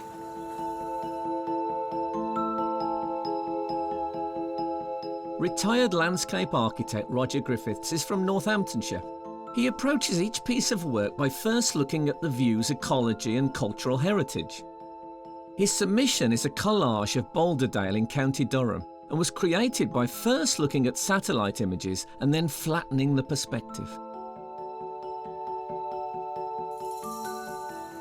I used to love those maps. You ever see those maps that were like 3D? Oh, the raised topographical up? maps, yes. Yeah, as a kid I remember being fascinated by those. And I like the fact that you've taken something flat and 2D like that and you've just given it a new context and given it a big burst of life. Well, I love the way that you can actually take a 2D image and then you can actually make a transition into a perspective. Well, it's like a sample that you take from It's the like soil. a cross-section. Exactly. Yeah. So Yeah. that's very, very clever Yeah. that you Yeah. combine the two together. You know what? I really wish you'd been my geography teacher. Oh. Really? Yeah, it'd been much more interesting. Dear. A paintbrush can be made of synthetic or natural hair, and one artist's kit is its own work of art. This is the most amazing array. It's like a still life here. It's a shame. It's a shame to touch them. It's a shame to use them. You can touch them. Are they fur? The fur, different animal hairs. Beautiful objects. So the white hair always made from goat hair, and for this small brown brush, it's made from weasel hair. Weasel hair. So which is quite stiff, and which good for painting fine details later. Ji Zhang grew up in China before moving to Edinburgh. Previously a graphic designer, he now teaches Chinese calligraphy. He wanted his submission of the Forth Bridge in Fife to capture the atmosphere of Scottish weather. What do you think about the view that you got to? The view was great, but I used my own judgment to change the composition slightly different. Right. I see most of artists are doing painting horizontal today. I try to do a vertical. So you're moving it around? Moving a little bit around, but Right. still based on this piece of landscape.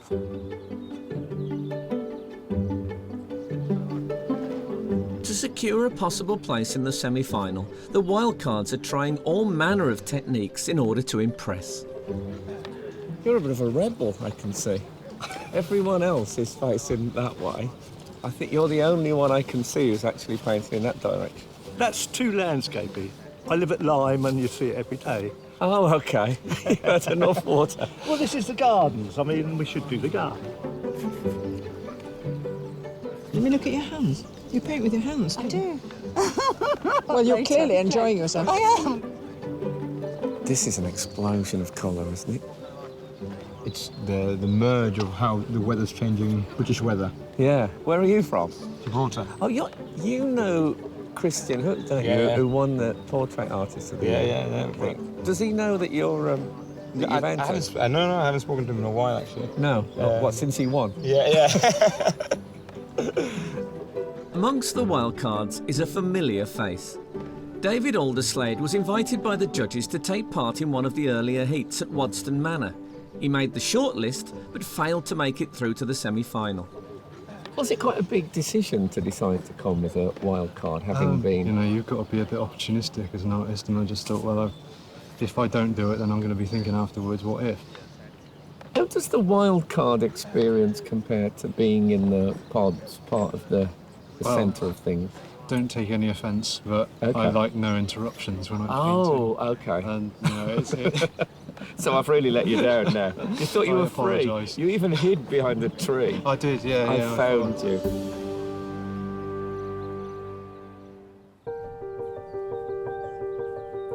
The artists have 2 hours left of their challenge.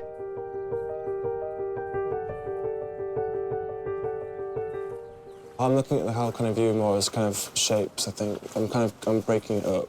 It's kind of like landscape on acid a bit, you know what I mean? Well, it's almost like acid in the water here, Yeah. because I love those textures that you've managed to get in this brown, murky water. What have you used here? Is it I've used quite a mix of like wood adhesives and wood glues. adhesive? Yeah. As you lay it and layer the layers on top, it dries see-through in certain points. Because it's got like a magical quality to it.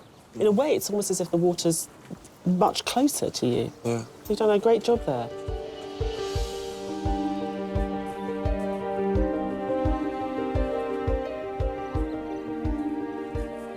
It's not my favourite painting I've ever done. I don't know what it is. There's something about it that's just... Maybe I'll like it more the more I look at it. That happened with the last painting I did. I didn't like it, and then the more I looked at it, the more I've seen in it, and the more I liked it. So that sometimes just happens.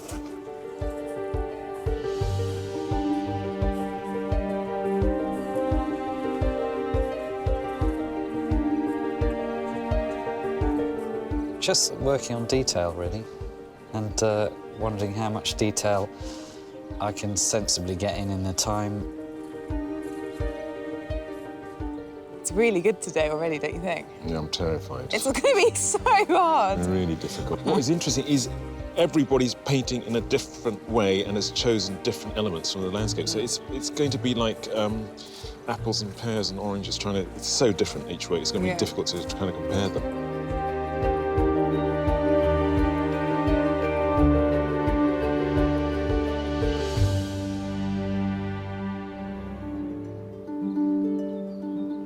At Trilissic on the Cornish coast, our artists are halfway into the challenge, so the judges have had time to begin to form their opinions. What about Benedict, who's the big sky man? Lovely, moody picture, really romantic, getting a real sense of spirit. Maybe not exactly the spirit of this place, but it's still very evocative, powerful piece, I think. But there's a predominant blue that I can't find anywhere today. Yeah, but I think that blue's really important because it helps him create form. I think it's actually a pictorial device. So I don't mind that artistic license because it actually really helps the painting along. What about Sharon? She just seems like someone who's like a fully formed artist that's just come into the world like that. She's got such a mastery of her medium. She knows exactly where she's headed in that landscape. It's really evocative of a time and a place. For me, actually, what's better than the landscape is the sky. The sky's fantastic, but she's got this incredible confidence and a real attitude, actually. Yeah. And in a way, I don't think she really cares about being judged. What I really want you guys to tell me is that Sam is at a certain stage in the painting and everything's going to be OK. It's not, sadly, I don't think. I think it's great. Do you think it's great? I'm a bit worried it's not getting there. I don't think he has any idea what he's doing. None whatsoever. He's just going with his intuition. I think today will be a huge learning experience for him. I think he's being very inventive, but his brown lake looks like a lake. And it's amazing. But in a completely different sort of dimension. Yeah. I think it looks beautiful. OK, what about Linton? Linton's doing interesting work, as always. I feel that he's sort of playing around with different styles since we last saw him, and maybe that's a good thing, maybe that's a bad thing. And as always, his paint application is yummy and his colours are beautiful. He's going to have to bring in something to just bring it up to another level. Otherwise, it'll be a very good painting, which isn't bad. In his defence, I walked past it and I thought it looked a bit flat and a bit grey. And then I looked at the landscape and it looked a bit flat and a bit grey. So maybe he's really capturing it. With just over 1 hour of the challenge remaining, Sam may be making a bold decision. Have you given up on the big one? I'm not sure yet. I think the painting's a bit generic looking already. I don't think it's really evocative of being here. And you didn't like it? Yeah, no. I don't know, I've gone backwards and forwards in this one quite a lot. And I might do a few tests on this small scale and try out something new. Maybe I might have to just end up going with the big one, but I'm just going to play around for a bit. I think that's a good plan. And try to enjoy it a bit. Yeah,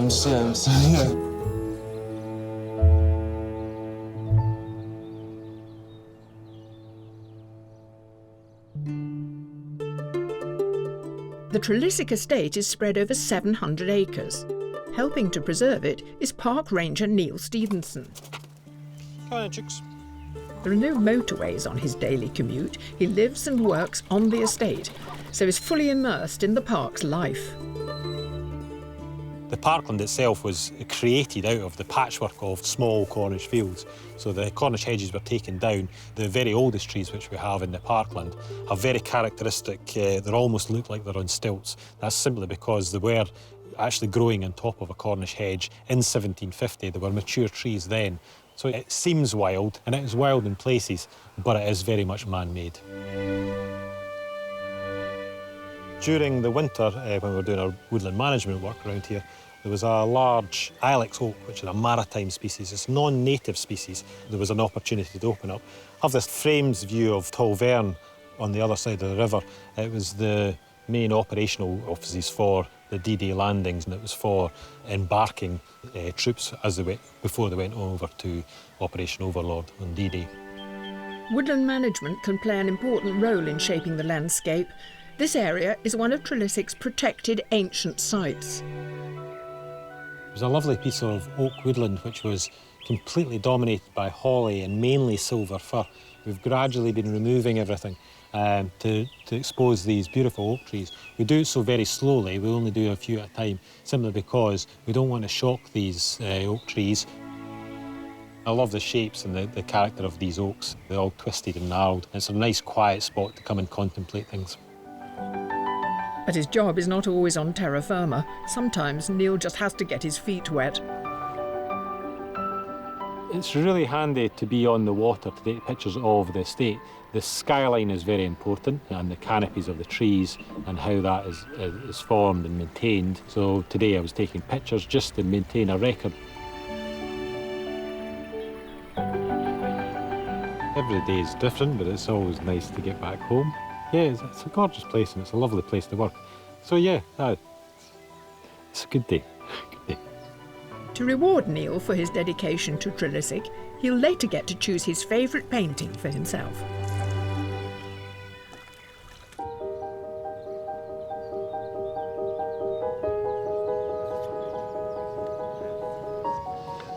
Before the wildcards finish painting, the judges have a final opportunity to look at their work. So you dip the brush in two different colours.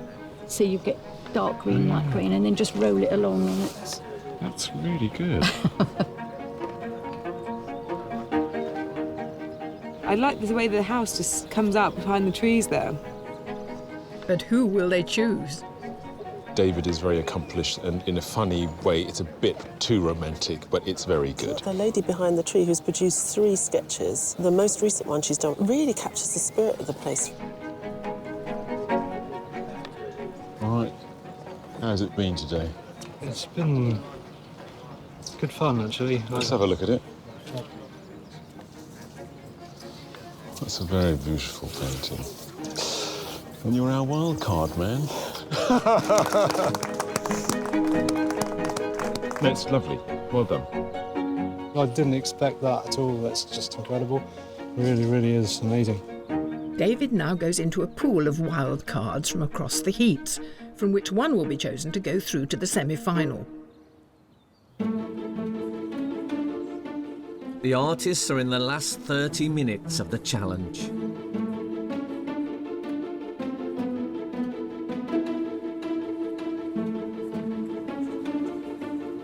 Little fly on it there. Yeah. Oh, yeah, the fly. Fly's a good thing. Yeah, well, that was a fly, and when I picked it off, it looked like a boat, so I left it. Brilliant.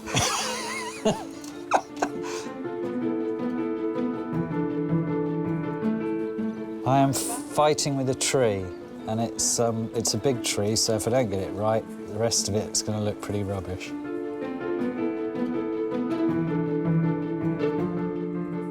It's wild, isn't it? I mean, it's a wild day. The sky is absolutely stunning. Oh, I mean, your sky. I'm actually preferring your sky to the new God's. sky, yeah. Yeah. It was quite nice earlier.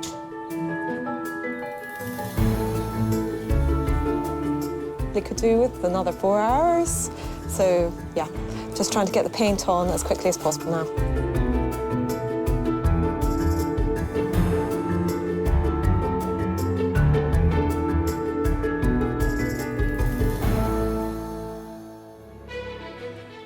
Here at Trilissic in Cornwall, there are just 10 minutes of the challenge left, and Sam has made his decision.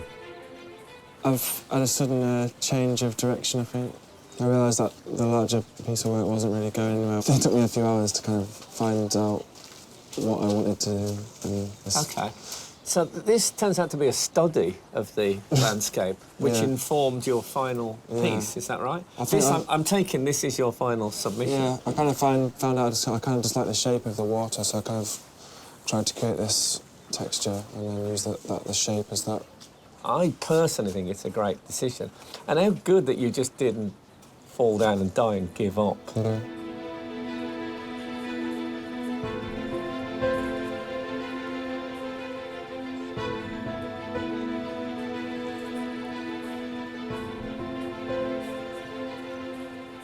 I've gotten to the point where I think I'm done. Yeah. There's no more that I can do.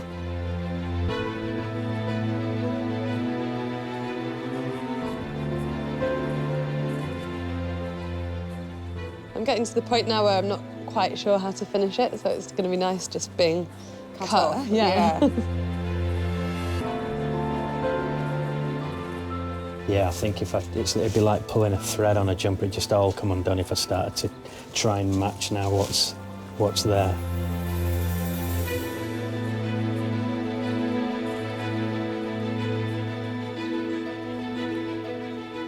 Artists, your time is up. Please put down your equipment and step away from your work.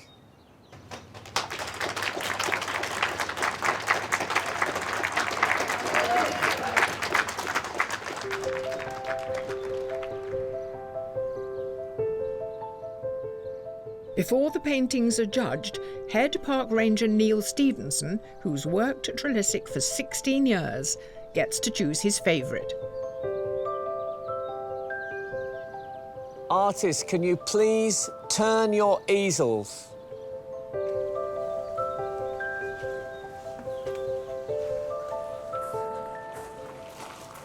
I like the palette in this one. I like the colours. This is a bit different again, more dark and brooding. So, Neil, have you made your choice? Yeah. OK, why don't you show me? Up here. OK. I was torn between this, which I do like, but, sorry, it's got to be Ed. Cheers, Linda. There you go. I'll be proud to hang it on the wall. Oh, good. I'm really proud that you've picked it.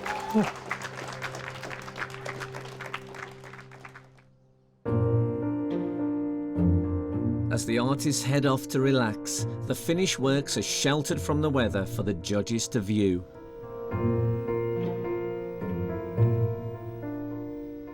I love this low horizon line and his sort of, Instagram generation perfect square, which really condenses all of that activity. And these subtly different greys are very beautiful, and it gives the water a watery feel. It does evoke the place and the day. It's grown on me, surprisingly. I didn't think he would get it together. The game plan was just to make as good a painting as possible within the time, so it does feel to me, it looks very unfinished.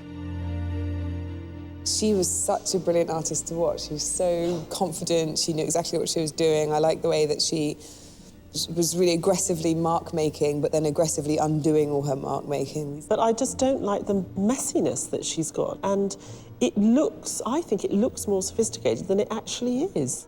Everything happened quite quickly. It felt like I'd only been painting for like an hour. When usually, if I've been painting for 4 hours, it feels like I've been painting for 4 hours.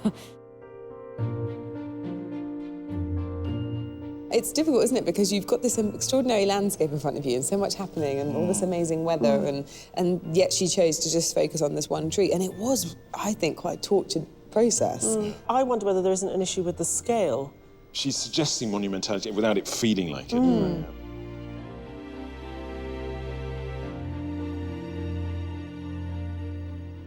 Can someone explain to me what happened? I feel like I didn't read a chapter of the book. I'm completely confused. Well, he was never happy with the larger piece, right from the very, very start. He was experimenting, and he was looking to create an abstraction of this landscape. We all loved that dirty, lake sea that he was creating and all the textures in it. So I think he took from that, I'm just going to go back to what I know. I think that it's probably one of the works that's not quite so recognisably landscape as some of the others. So that might be challenging, but it also might be good, I don't know.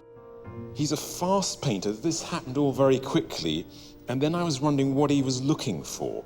And there are beautiful paint passages, and we were suggesting that the water was impossible to make look like water because of the light, but he's done it very successfully and very inventively. And I like these clouds. I think what we're seeing about 4 or 5 different styles in that one painting, and he hasn't quite got that comfort with himself yet.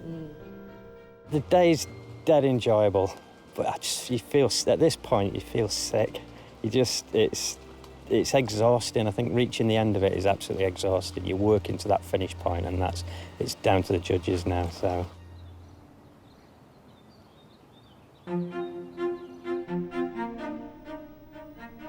To help them select a winner, first the judges shortlist 3 artists. And the first artist is Benedict Doonan.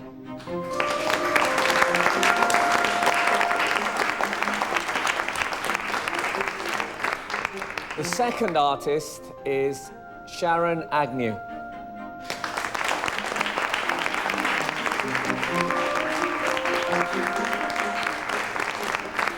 And the third artist to be shortlisted is Sam Taylor.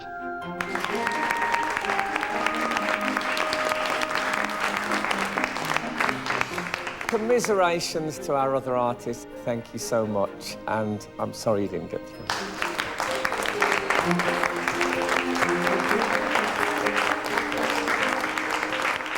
I'm absolutely gutted.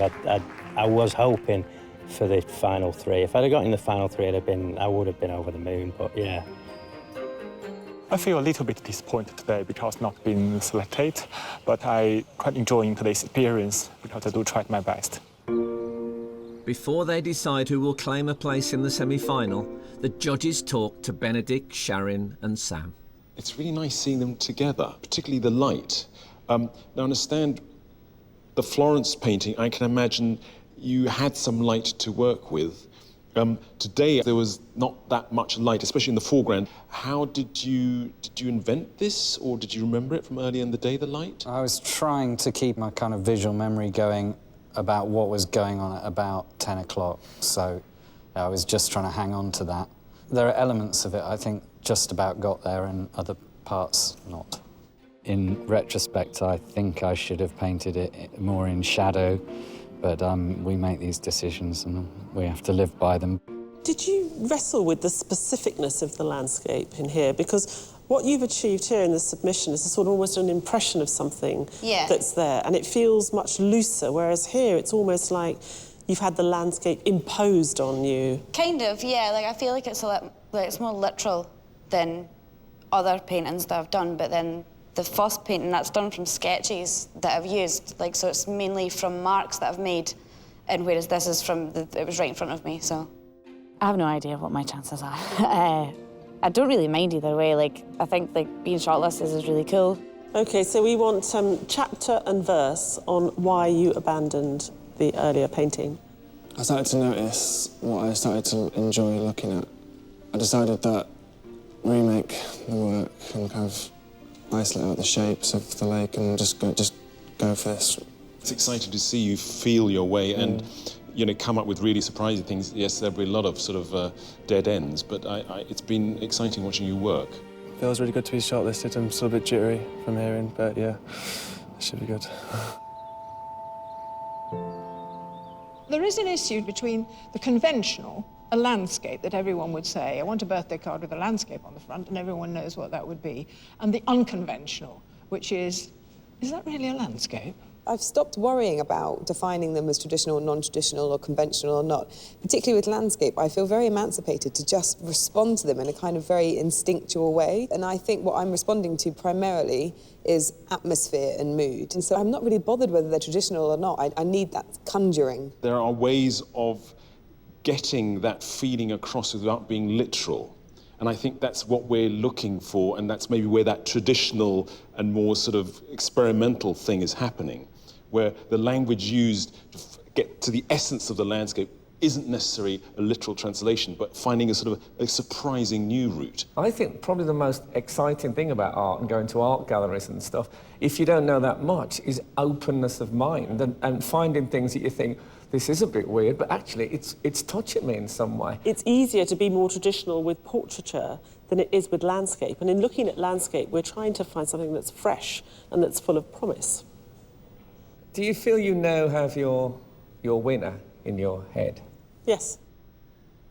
In my head, that's, I would say in my heart. In your heart, Oh, yes. interesting. I'm not sure mine's the same, but we'll arm wrestle. Okay, look forward to watching that. Benedict, Sharon, Sam, congratulations on being shortlisted. Your work really impressed the judges, but they have had a very difficult decision to make, and they have made it. Yes, they have decided. The judges felt that the artist they have chosen to go through to the semi-final has intrigued them with their potential and left them keen to see where they might go next. And that person is...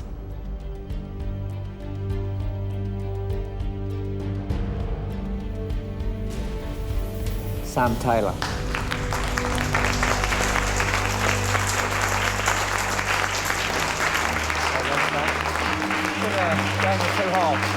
Feels really amazing to have won, yeah. Congratulations, Sam. Just straight away thinking about what I've got to do next. The struggle continues. I thought Sam's work was fantastic. I thought his first painting that he abandoned was really good. And when the little one appeared, I thought, oh, blimey, I'd buy that. So, yeah, I thought it was very good. I'm feeling quite good, yeah. Made it to the short list of 3. It's pretty impressive. Pretty tired, it's been a really long day, but I guess definitely can go out and celebrate a little bit, yeah.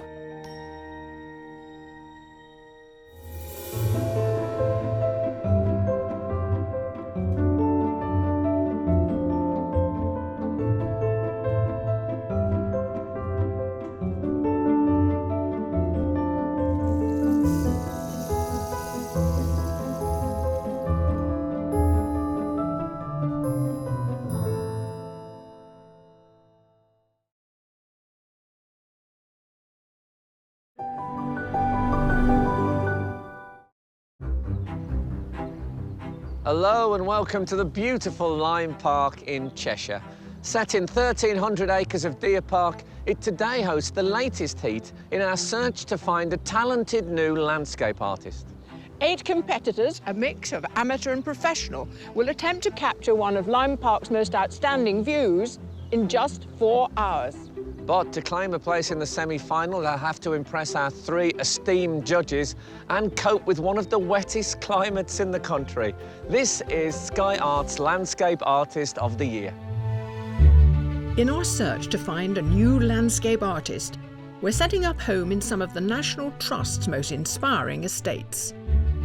Over 1,000 applied, but only the most impressive have been invited to the heats. I'm really pleased with the view. It's got everything I like in an image. At stake is a £10,000 commission to paint one of the National Trust's most historic views, Flatford in Suffolk, made famous by Constable. The winner's painting will become part of its permanent collection. You can just sort of get high by looking at the landscape and being like, wow, look at that colour, it's amazing. Today at Lyme Park, 8 more artists are out to impress. I'd like to see much, much more. I'm sure my fellow judges would like to see much, much more as well. Yes. But it's not just the judges eyeing up their work. Kate Atkinson has dedicated 33 years to Lyme Park, so as a thank you, she'll be rewarded with her favourite landscape. I wouldn't have believed that there were so many techniques. And 50 more artists of all ages, abilities and mediums are descending on Lyme Park to compete as a wild card. So I decided to use spoons. I was about to ask about the spoon. Right, OK. I thought maybe you had a cup of tea on the go. But with just 4 hours and a temperamental environment... No way. Who will judges Kathleen Soriano, Tyshan Schierenberg and Kate Bryan? I'm at the panic stage. Send through to the semi-final. Debbie, are you actually wearing an official artist's smock? No, I'm wearing official Guernsey seaman's smock. Oh, OK.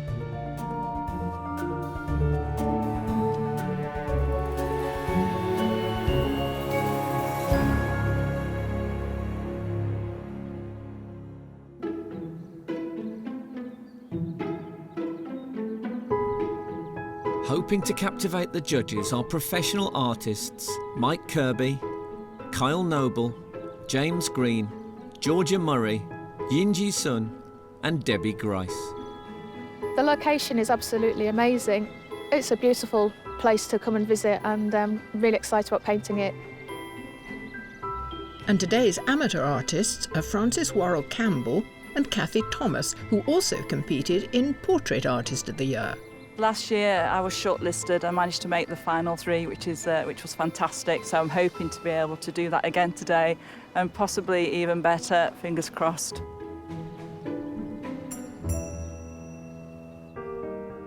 The style and talent of each of the artists was recognised by the judges when they evaluated a digital copy of their submission landscapes. So these are the paintings submitted in the flesh. We begin with high drama. Yeah, I mean, it does sort of deliver the eye into the distance, at least. Fantastic sense of the mood. They should be very happy today. The weather's changing constantly. It does make me think that this is an artist who has got their own mind. I felt like I wanted to say, and now we head to the Far East. I like an artist who's not afraid to bring in outside influences and to create something which is totally unique. I'm looking forward to seeing Lime Park à la Japonaise. Yeah, exactly. This applied to Cheshire.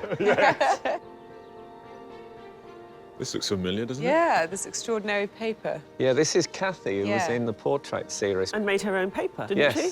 I quite like the filmic nature of it. It's almost like looking at a little story in sections and you sort of travel along it. I think it's rather clever. And we definitely recognised her and spotted her even from the digital image, and I think it jumped out really strongly. I find it remarkable the way he understands design. You know, he's made it so your eye follows it through to the open space in the background. I love this aerial perspective. I feel like I'm flying over the rooftops. It's just really vibrant and joyous. Look at those lampposts They're great, down aren't at they? the bottom. They are just incredible. Oh, I remember this on the image. This was gorgeous. This had a fantastic sort of tragicness to it. And also the artist has edited their view, so it's actually a very well-balanced piece of abstraction as well, rather than putting something in the centre and to making it the main subject. I hope that they take a very, very good little snapshot and deliver a really interesting little corner, or make a feature out of something which isn't really a feature. Yeah. What I like about the wall generally is it asks a lot of questions, and then they're all going to get answered in the next 4 hours, which is great.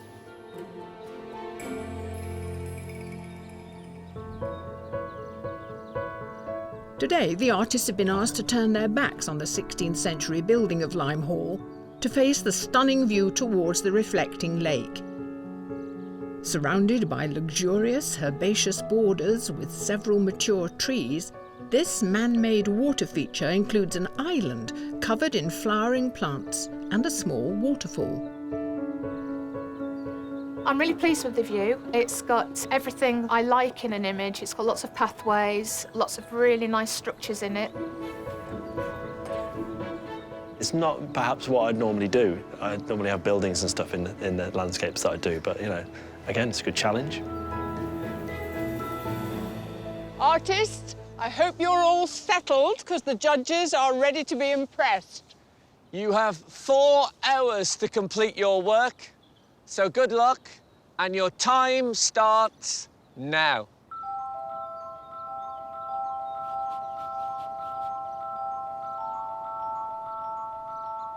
An ornate garden isn't every landscape artist's idea of a perfect view. Most of the time I do a lot of urban landscapes, and this is a bit sort of pretty picture, sort of chocolate boxy, and not my normal subject, to be honest. Mike Kirby is from Liverpool and studied at the Wigan School of Art and Design before he became a storyboard artist for an advertising agency. His submission is of Stanley Dock on the River Mersey, where his father, a merchant seaman, was gateman during the 60s. I like the steps bit that you've already identified. It's a nice feature, I think. Well, it's man-made, so that's going to make you feel at home. And also, it's got some great light on it as well. Yeah. Have you painted before? No. You're quite good now. That's. No, well, I just listen. Right. And watch. Yeah. Quite a No, lot. it is. That's a nice focal point. I've got my inks here, which I'll be using for the printing, and my little rollers here for rolling the ink on. And this is my printing press, otherwise known as a spoon. James Green has been a full-time lino cut artist for 10 years and captured this view from near where he lives in Sheffield. In Portrait Artist of the Year 2013, he was shortlisted with his print of Simon Weston. Back for more. Right, so yeah.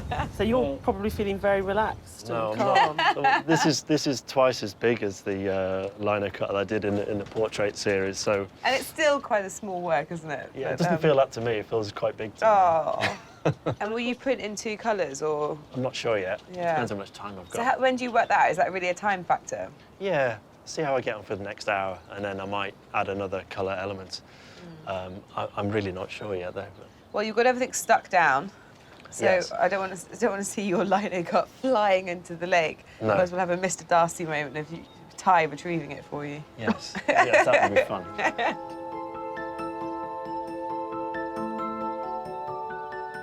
I don't tend to do lots of landscape painting. This is quite a new venture for me. I've probably had a practice on about 2 or 3 paintings so far. Amateur artist and former police officer Cathy Thomas primarily produces portraits. She paints acrylic on handmade paper, and her submission of Macclesfield Forest was only the 2nd landscape she'd made.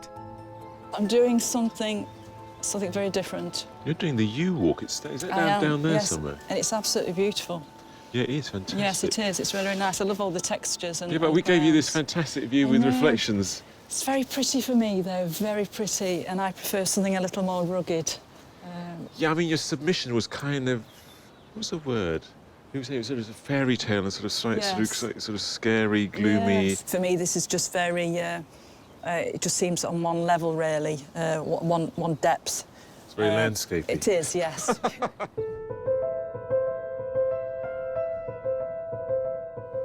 Original plan was a landscape for the whole lake here. Actually, I just accidentally took some photo with the portrait. And then when I see the photos, I feel that, oh yeah, portrait is definitely going to be better. Born in rural China, professional oil painter Yin Ji-sun teaches adult art classes at his Whitechapel studio. Reimagined from memory, his submission captures Sanquin Mountain in China and a peach tree reminiscent of his childhood. We're not very far into the competition, and yet you've made a fantastic impact already. Thank you for your Are you complimentary. racing somebody? No, because like once I decide what I'm going to paint, actually the image is already in my mind. And once Free you've myself. decided, just go for it. Go for it. As well as our 8 heat artists, 50 more have travelled to Lyme Park to give it a go as wildcards. Laden with paints, brushes and easels, they're here to capture the many views on offer in a bid to impress the judges. I wanted to concentrate on the plants, but I'd go for an organic type of painting. I might go portrait and do the building or landscape and put the trees with the lake in. I'm just deciding. But painting en plein air, they're exposed to the elements. I'm normally in shorts and a t-shirt, you know, which on worse days than this, in hail and what have you. So this is quite a novelty for me to be sat in my clothes. I love this. Oh, better stop then. Do you always start with purple? Is that your... What I do is I start with all the darks, and then as the day goes on, I'll get lighter and lighter and lighter, and I start very thin, and then I'll get thicker and thicker and thicker. I see no purples in that. Do you see purples in it? I'm choosing to... I'm not a fan of green paintings very much. I don't do lots of tree, greeny things, so this is a bit of a challenge. That is a slight dilemma, isn't it, with this particular... Yeah, so to make it more enjoyable for me, I'll maybe sort of transfer colours a bit and see colours that aren't there. Yeah, why not? This is very unusual. It's a very dark scene you've conjured up. Basically, I couldn't loosen up my work, so I decided to use spoons. I was about to ask about the spoon. Right, okay. I thought maybe you had a cup of tea on the go. No, you were painting with it. No.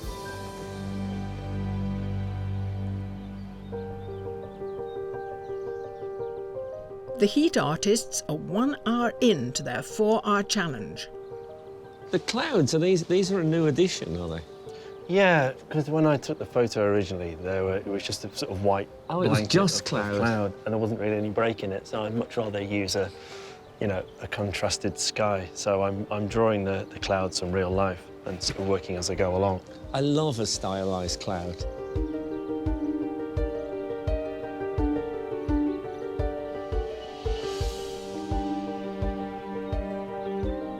This isn't my typical kind of scene. I'm used to something a lot more bleak and perhaps more barren, but I've sat here and I've got my head around how I'm going to deal with it.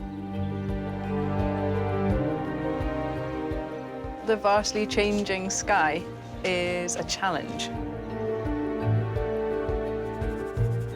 The danger is concentrating on one particular area. I can't do that, can't afford to do that. I need to think of the whole thing.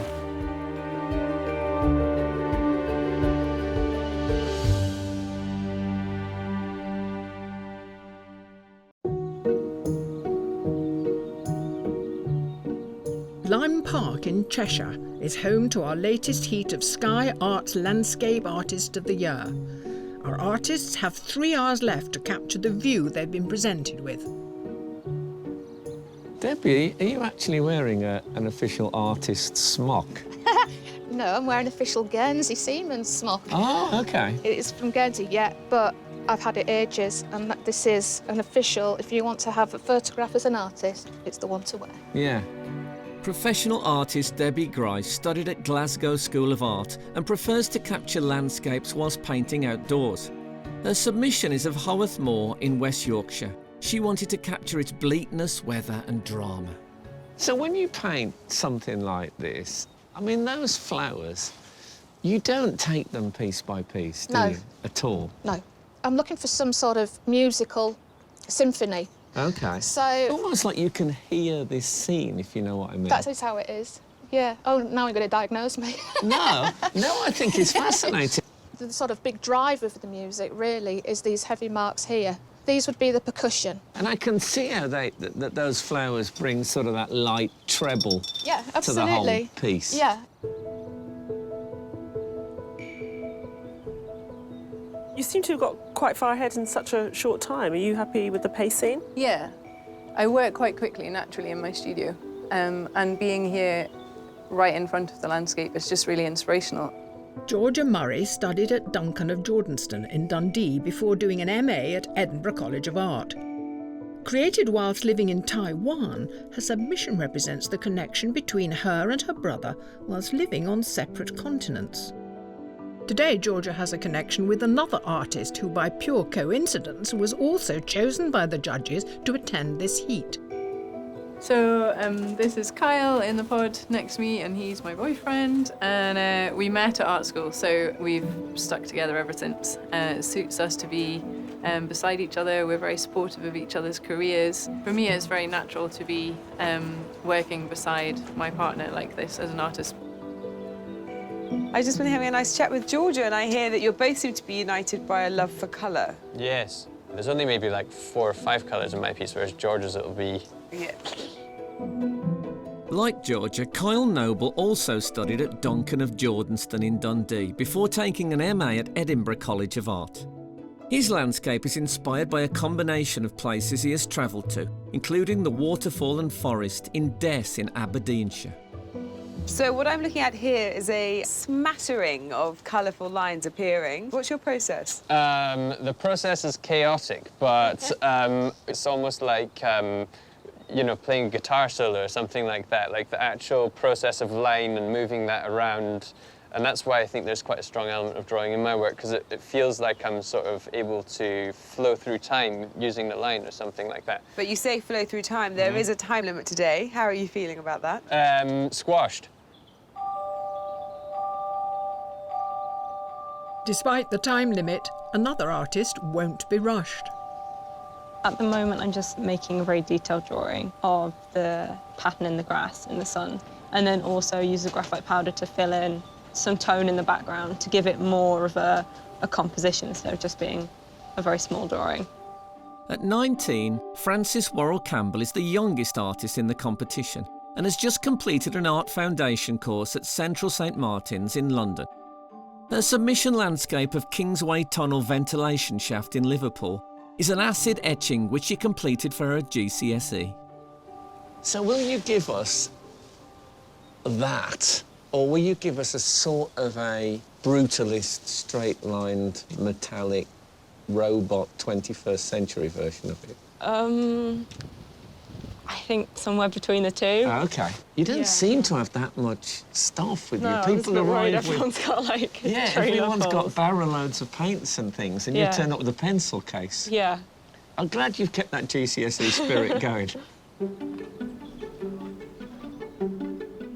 Over at the wild cards, the artists are having to deal with some rather erratic conditions.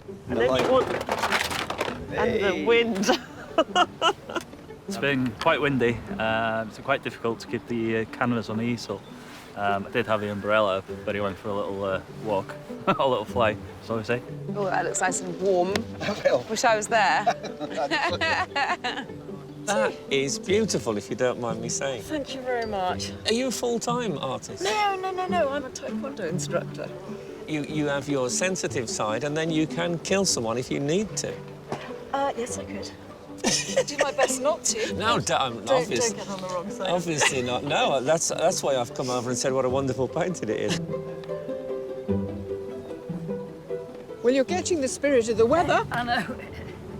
It's happening a lot. Somebody's just lost an easel over the other side. Well, it's a blowy day and it's a blowy picture, isn't it? Yeah. I love the feel.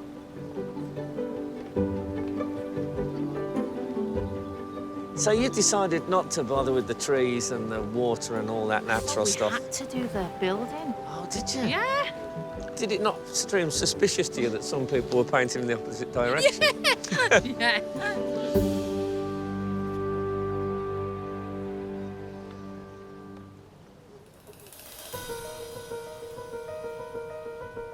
It's nearly midway through the competition. I'm looking at trying to get the right, the different greens. You've got bluey greens, you've got yellowy greens. It's got all sorts of things. Green isn't that good? It's a nightmare. Green is a nightmare, isn't it? I think you've got to embrace the greens. Yeah. We'll see how we go anyway. No way. How much of a problem is the wind today? Very much so. It's blowing everywhere. And I'm very sorry to the owners of Lyme Park because they may be finding bits of paper for quite a few weeks to come. They may, but you know what? Yes. It's beautiful paper. Thank you very much.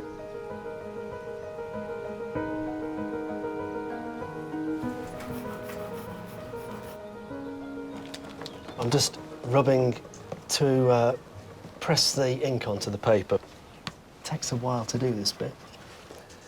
Yeah, it's dried out a bit, you see. You can get the idea, anyway. Oh, yes. What's unsatisfactory about that? Well, it's all blotchy. But you're pleased about the design? I think so, yeah.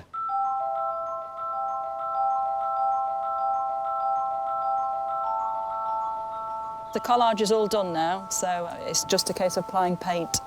I would like to have been finished a little bit sooner, but I could be in a worse position than this.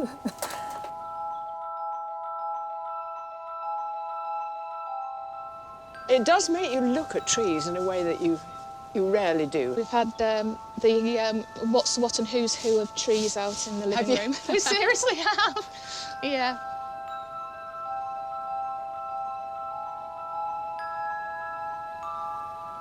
I think it's going a bit behind schedule. Should just try and keep going with it and see where I get to.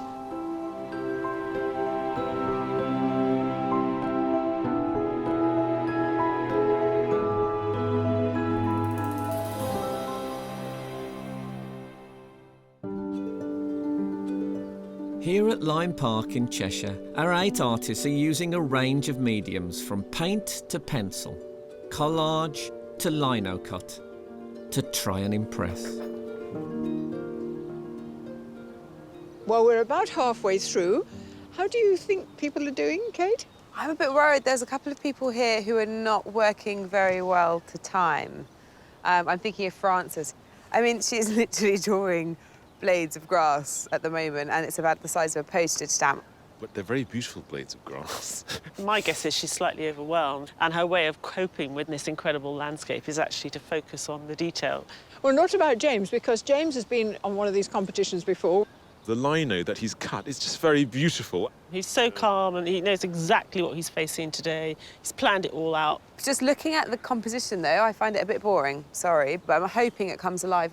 Well, Carl's submission was very sort of jewelled and layered. How is this in comparison to what he's doing now? Slow. I just spoke to him, and he admitted himself it was rather penny, meaning he'd drawn with pen and he'd not really got much going. But I think he had a little break and he came back and started working an area darker. And with that sort of contrast, he's brought a bit of life into it. It's the pen drawing that we really loved. Yeah. It may be that we end up deciding that might be just enough. Now, Mike isn't very satisfied. I don't think Mike is ever satisfied, right, which is good. You know, it's the struggle, and he's always struggling and fighting. And he's done a very interesting composition, a bit like his submission, where he sort of abstracted it and just taken a corner, which has made it incredibly difficult for him because it's all green. Yeah. And he's not worked with the sky at all as a contrast. So he's made a rod for his own back and he's moaning about it, yes. Yeah.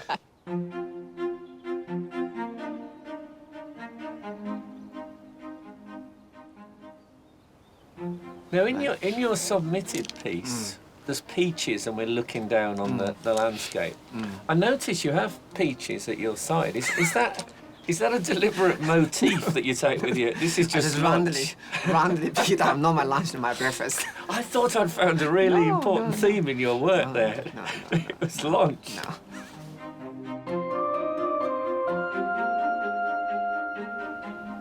I'm going to add another colour, so I'm going to do a blue.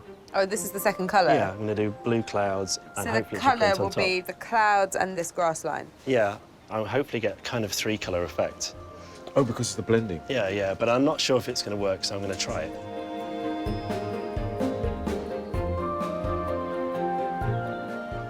I think hopefully people will be able to see the image emerging now from the blackness.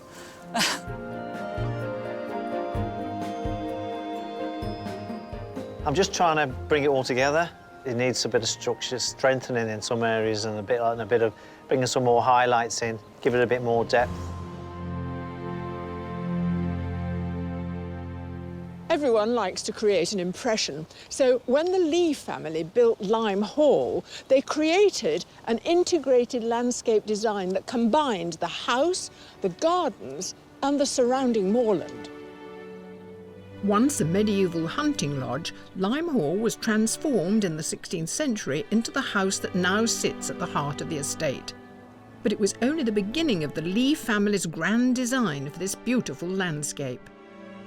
They started adding features in the landscape, so visitors would be amazed as they came in along the original drive, and gradually all these outlying buildings would come into view. So the cage, first of all, Paddock Cottage, the lantern, and then they reached the house.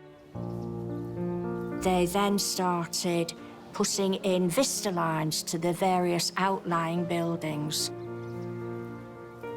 Visitors to the house could go and stand just outside this window and see up the vista lines to all these magnificent buildings. To the north stands the cage with Lime Avenue to the south and the lantern to the east, mirrored by Paddock Cottage to the west. This web of views in the landscape design of Lime Park becomes even more elaborate. Other vistas were created from focal point to focal point. So you've got a vista from Paddock Cottage to the cage. You've got another one from the cage to the lantern. So you've got crisscrossing lines going between the vista lines as well. Kate has worked and volunteered at Lime Park for over 30 years. I've often experienced life on those vista lines, walking in the morning before I start work. It's a joy, it's a privilege as well. and you feel as if you're in another world. It really is a magical place to come. So, Kate, what does it mean to you, this place? Do you think you could sum that up? It means peace, tranquility, beauty, joy. That's a lovely summing up. I'm surprised you didn't include rain, wind, sub-zero temperatures. It gets into your bloodstream, everything. And if you're not careful, it can take you over. What happens then? Your family disown you. Oh, no, I thought you were going to say you turn into a deer at midnight. Later on, Kate, you're going to be choosing a landscape of Lyme Park. Wonderful. It will be cherished. OK, well, I look forward to your choice. With 50 artists trying their hand as wildcards, there's many different mediums and techniques on display. But with a chance to gain a place in the semi-final, the judges need to agree whether any of the wildcards has impressed them enough. I really like the guy who's painting that small painting up high, and then he's... I like him. He's obviously He knows what he's doing, doesn't he? Yeah. What about the woman that started in purple? I love her. I like the way she put the paint on. It was kind of moody and dark and interesting. I like that one. There's a woman who's doing a watercolour and she's done the orangery beautifully. No, the sky is fantastic. The sky is amazing. The and the sky's got the big grey foreboding clouds, and I think she's told the story of today beautifully.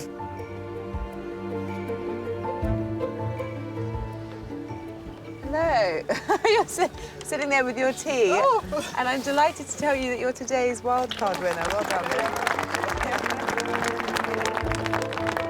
Well done. Great painting. Sandy will now join a pool of other successful wildcards, from which one will claim a place in the semi-final. Not only do our artists have to create a piece of work for our judges in just 4 hours, but they have to do it in front of a steady stream of spectators. Hello, everybody. It's nice having a bit of attention from the general public. I've had a nice few conversations with people. A few people have asked me how much time I've got left, like there's some impending doom coming, so it's pushed me on a little bit. And some of the onlookers are far from impartial. So, Anne, you're the mum of Francis, and Evelyn and Grace, you are not only the sisters of Francis, but you're the... Triplets, yeah. What about you two? What do you do? Do art as well, yeah. Pretty amazing, isn't it? It is, yes, it is. So what do you think are Francis's chances? Have you looked at the... Haven't looked at anyone else's. That's what you've got to do, is check out the rivals. I think you should hunt as a pair, see if you can unnerve them. I'm married to Debbie, and I've just followed her here to bring her bags and her equipment. Now, you're a professional artist too, aren't you? Yes, I am, yes. So what do you paint? Well, I like to paint animals and people, things that are in front of me. Debbie's more about landscapes, and she's quite good at seeing things. I can't see what she's seeing. She's picking up on the music and the spirituality of this landscape. I find that really difficult. I find it difficult to enter it. So the walls of your home are covered in paintings? Oh, yeah, very much so. But mine aren't allowed on the walls in the main part of the house. I'm getting quite an insight into your domestic life. Thanks very much. OK.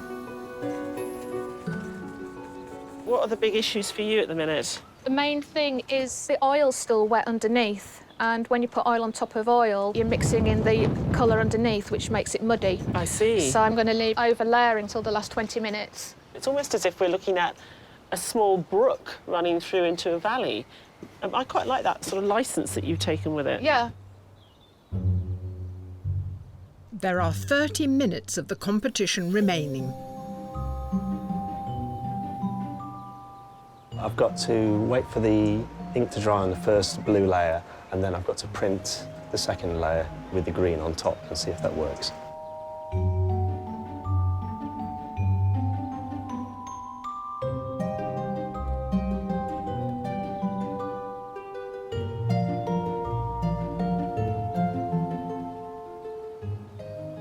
You're going to be able to seduce us in the way that you did with your entry? Well, that's a big statement, but thanks. I don't know. We'll see. It might end up being in areas intense. OK, well, I really don't want to hold you back because I'd like to see much, much more. I'm sure my fellow judges would like to see much, much more as well. Yes, thanks.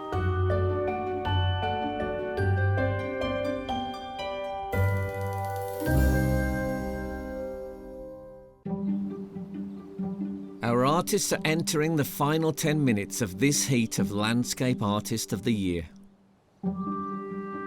Have you actually had the chance to do that thing that artists do and you just stand back and think about it for a bit? No, I'm afraid not.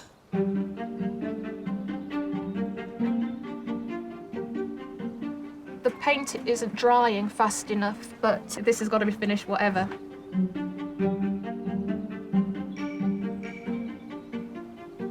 This is fabulously intricate.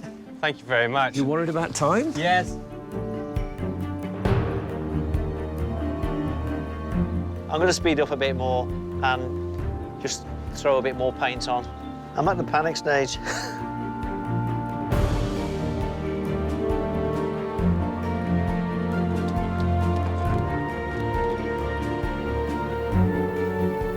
Artists, your time is up. Please put down your materials and step back from your work.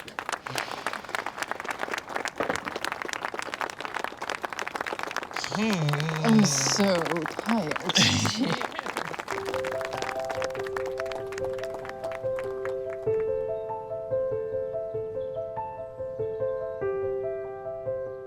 Before the landscapes are judged, Kate Atkinson chooses her favourite painting to keep in recognition of her dedication to the estate.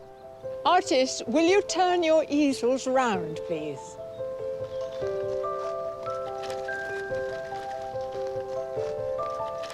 Kate has had a long association with Lyme Park, having worked and then volunteered here for over 30 years.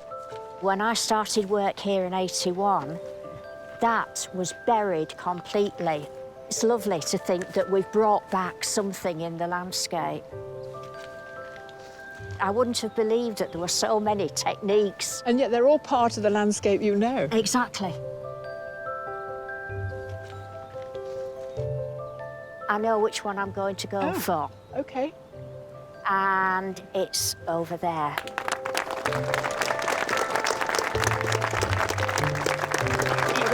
It is lovely. You're very welcome.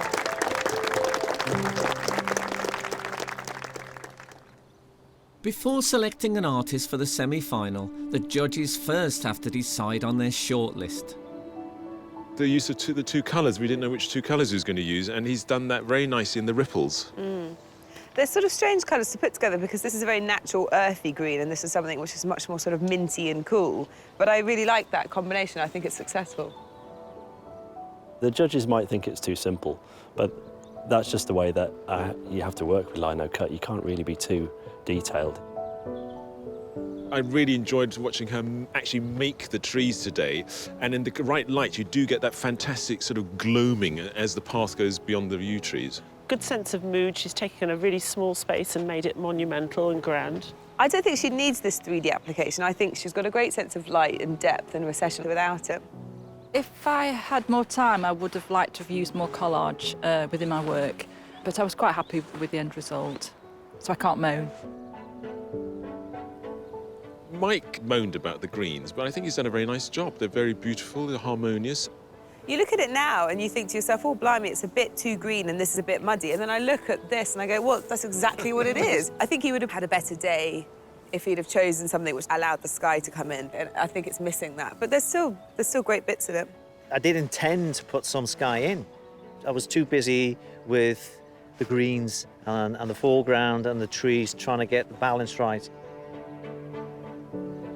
Frances said she might do this before she came, and I must say I really enjoyed her concentration on this tiny bit of turf grass. Today maybe wasn't the right time to do it. There are some bits which work very well, but the majority is of this sort of doodling, and I don't think it's got enough power. It's not really holding it together enough to draw me into some different space. It reminds me of when I was 18 and I wanted to be a cartographer.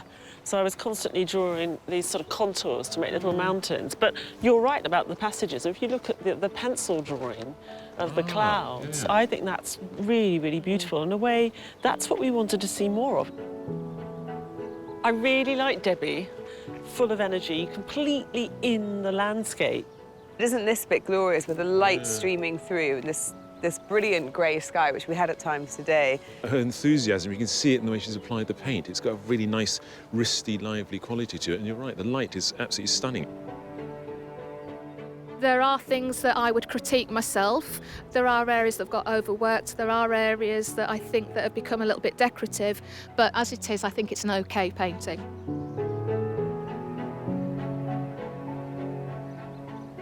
It's between those three? Yeah. It's going to be a good 3, yeah.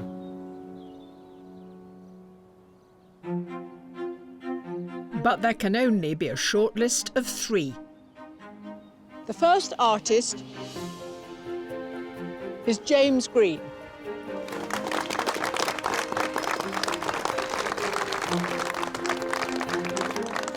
And the second artist is Debbie Grice.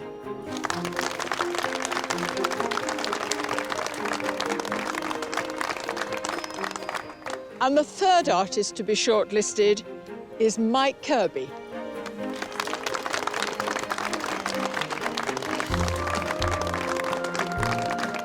Commiserations to the rest of you. Thank you for coming, thank you for your work, and sorry you didn't make the shortlist.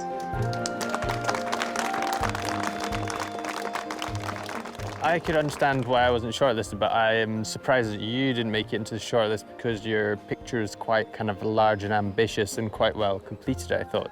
And mine was quite fiddly and small. Oh, but pretty.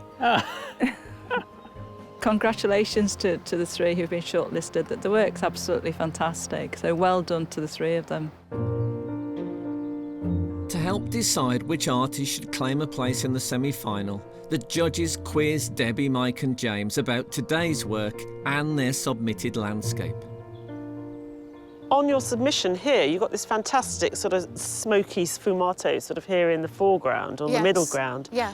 Would we have seen you start to do that more here? Or? Yes, that would have been more dramatic and something, you know, probably away from reality. I found this area here. I disliked that area, and that maybe would have come into something a little bit more sort of meaty and, you know, agitated at the front. You complained a lot about the greens today. Did you realise that in doing that sort of cropping of a corner, you were going to lose that contrast of the sky? I did intend to put some blue aspects of the sky in there, but... You ran out of time? You forgot? I forgot. James, I'm so pleased you found the time to do the second colour because it really lifted it. I like the colour that you've chosen, actually. I thought you might go for something bright, but you've chosen something within the same sort of green-blue pool. Did you consider any other colour, or did you always know you were going to do that? I wanted to go for something related to it, something that would fit behind the green in the water area and also work well in the clouds too. And luckily it worked, but I literally only had about 3 minutes before the end to realise that. Well done.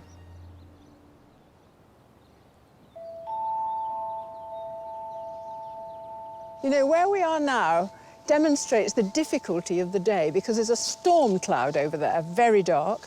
Over there, bright blue skies and white cloud. Now, how difficult is that? I think it's incredibly difficult because there was a camp which decided to just stick with this morning's weather, and they've decided to go with a grey sky. And then there's another school that seemed to be playing catch-up with the weather the whole time and then fall behind. It is really about seizing the chance when there's a, you know, there's a beautiful cloud and you've got to decide to put it in or wait till a better one comes along. Now, this is Landscape Artist of the Year, after all, and what we really want is we want some artists who get out there into the landscape and are used to sitting in the landscape, depicting it no matter what. And I think we found those people.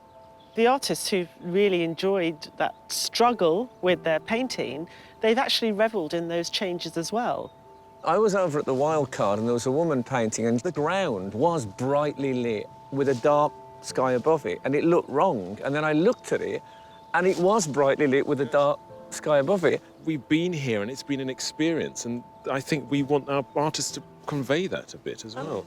Each one had a completely unique vision, didn't they? Yeah. Not at all one like another. No, not at all. Totally Which makes differentiated. it really hard to judge. Yeah.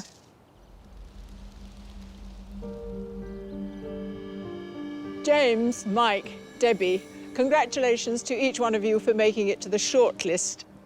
The judges very much admire your work. However, only one of you can make it through to the semi-final.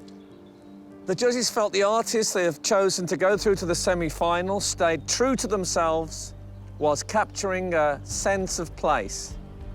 And that person is James Green.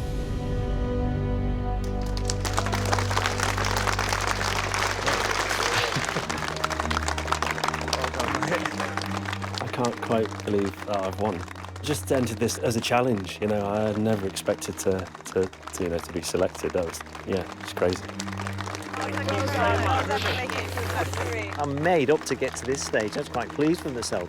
And would I do it again? Possibly. Possibly. Oh, bad luck, Debbie. It was so lovely to meet you. I'm really happy for James. It's quite refreshing to see actually somebody doing work like that in the field. I had my eye on him, so yeah, the best man won. I thought about maybe jumping in the lake. Might not do that. I might go home, have a glass of wine, and celebrate in that way instead.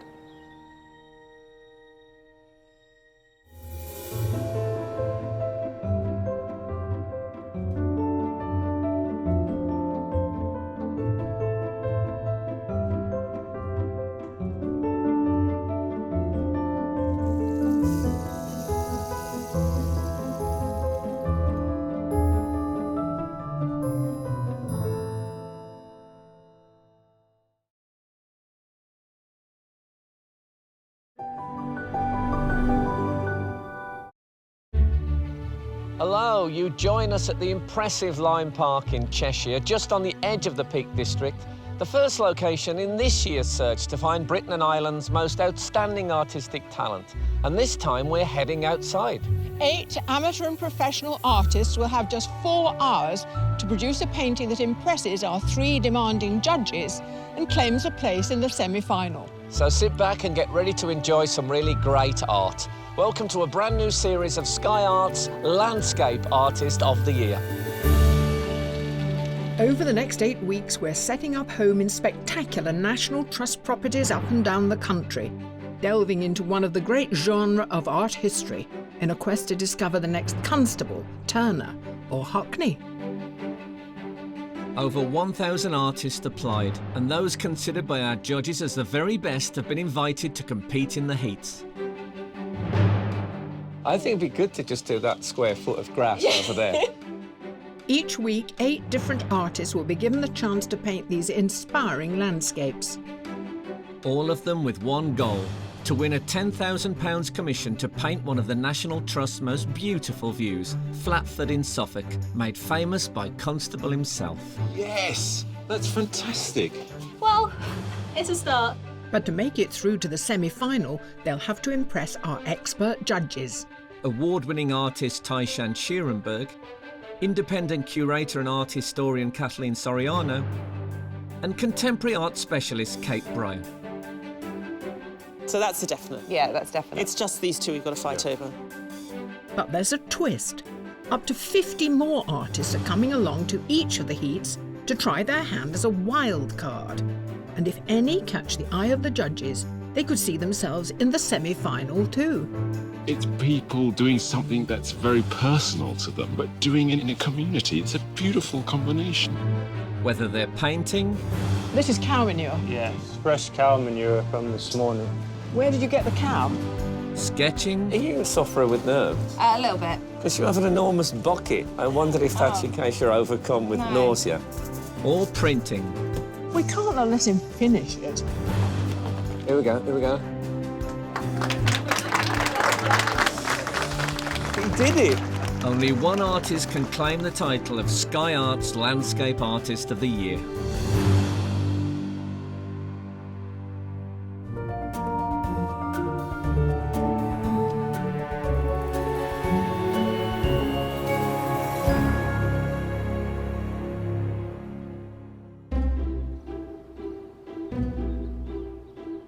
In each heat, the selected artists are a mix of both amateur and professional. Today, there are 2 amateur artists, Chris Robinson and Tim Galton. I'm very much looking forward to meeting the judges today. I have great respect for them. And 6 professional artists, Venetia Sims, Banijay Arts, Marta Fakula Mack, Sophie Levi, Sean Williams and Jamie Hagman. I'm a mountain artist, so I'm going to have to adapt to painting reflections and buildings. The judges selected the artists purely on their talent from a digital submission of one of their landscapes, so today they're seeing the real thing up close for the first time. Well, goodness me, who would have thought when you put out the challenge landscape, you would get something so varied as this? How does this match up to what you saw in digital form? It's a dry point. Dry point. Yeah. There's some very beautiful marks, like the coppice in the back, which is very inventive, kind of... I don't know how it's done. It's got some great colour. Really interesting art. I think it's a lovely piece. And quite brave with that sort of completely empty sky in the background. Yes, they stopped in good time. Yeah. They didn't overdo it. Right, this one? When we looked at the portraiture before, we always were concerned that those people who were photo and hyperrealists wouldn't be able to create a portrait in the time. But I'm also looking at the passages that aren't in the snow here, for example, and they're actually quite loose and free. So I think this person possibly has an ability to do both elements quite comfortably. I think I should point out the 2 tiny figures there to give some sense of perspective. Is it just showing off, do you think? Maybe, I don't know. I am impressed by it, I can't help but be. No. Well, you're meant to be. What a deal of paint on here. Goodness. A lot of palette work. I don't remember it being so blocky. Yeah. Well, it's like the slate, isn't it? I mean, the paint is like the slate. Yeah. I don't know what to make of it because it feels a bit too formulaic to keep using the same little blocky squares everywhere. I wish they could loosen up a bit, make some parts much looser and allow other parts to be much tighter. And finally, a very delicate one. I think they love the tree, and I think they just thought, this tree is sublime, the tree will be what seduces people. I like the fence, actually. I like this kind of like dirty, grubby, unfinished bit there. And I'm quite intrigued by them that they would do that when the rest of it is so finished. And given that they don't have much time today, I would hope that this artist, who's proficient, could undo themselves a bit. I do think that they will be very happy today because they've got trees and a building, yes, so they've had some practice. They start with an advantage, so we have high hopes of them.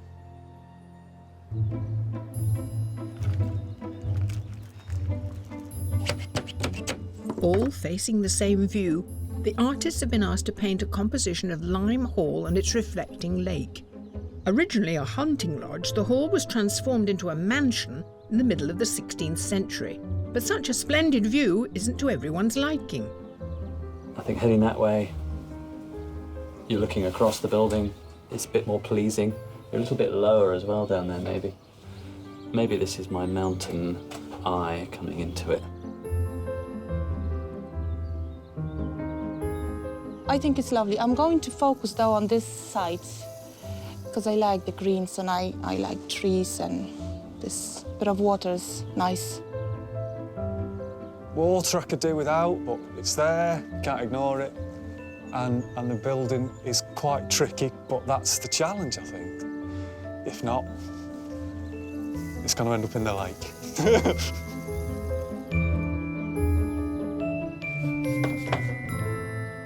Artists, I hope you're ready to paint one of Cheshire's grandest houses. You have 4 hours to complete your work, so good luck. Your time starts now.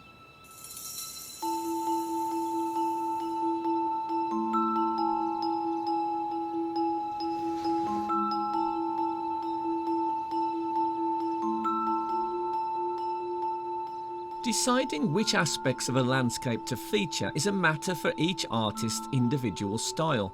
But for one, his day job could be influential. You're an architect. Yes. And it turns out the composition today includes a building. A big house. A building, yeah. Does that give you an advantage? Absolutely No? not. Really, why not?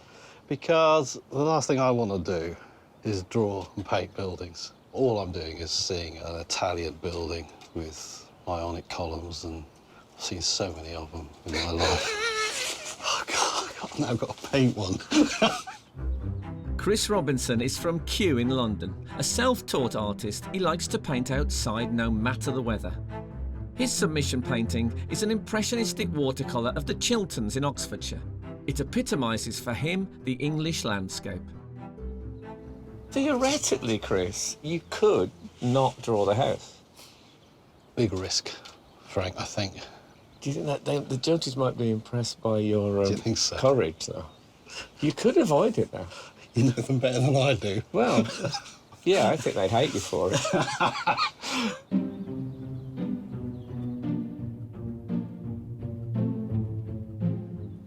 Hello, Jamie. Hello. How are you doing?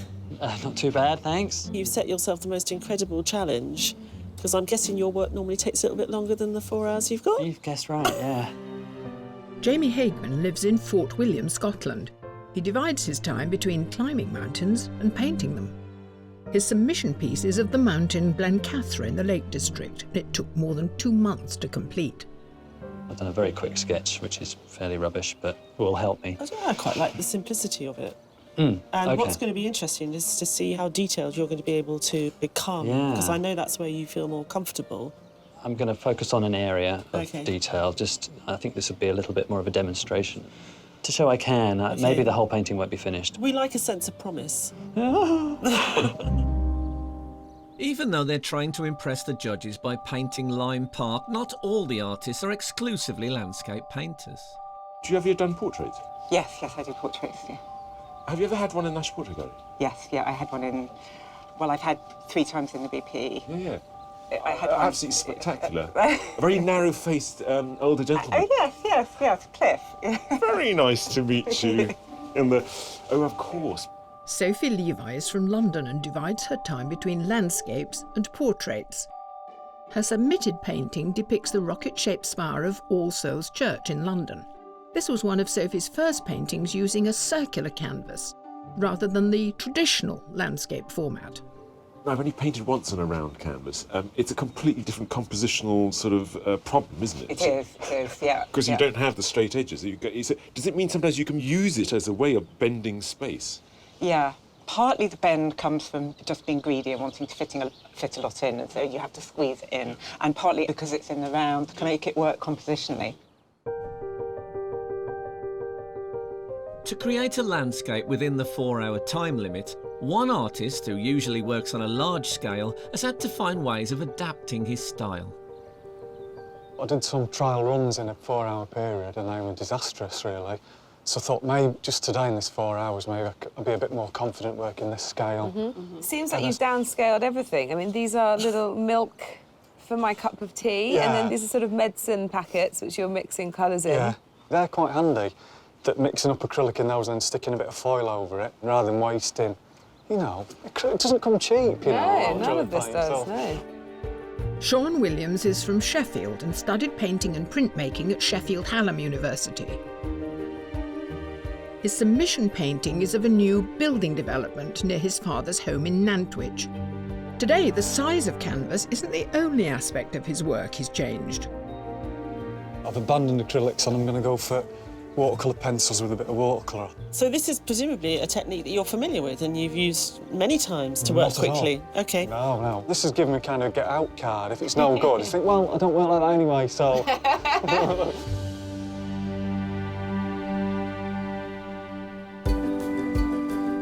This year, adding a new element to the competition, we invited 50 more artists from all over the country to Lyme Park to try their luck as a wildcard.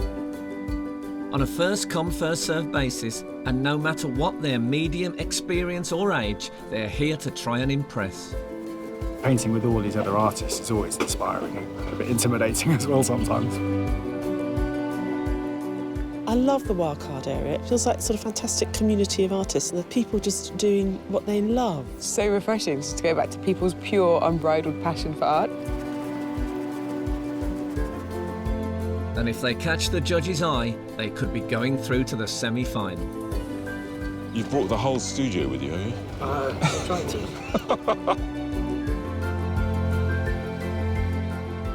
That is fantastic. The abstracts get a bit of violence sometimes. Yeah, but you could hang that in an art gallery. That's a beautiful thing.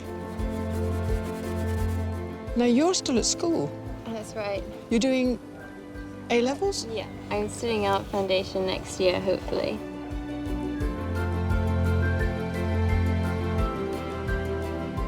I like nature. I'm a naturist. Okay. So I like. When you say you're a naturist, it doesn't mean you take your clothes off. Natural thing. Yes. This nature. Yes. Not that kind of. No.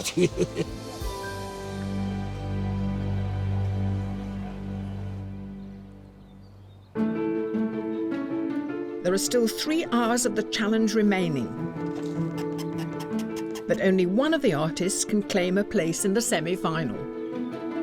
A bit of a slow start, a bit of a hesitant start. If I was a racehorse, I'm a couple of lengths off the back of the pace, I think, at the moment.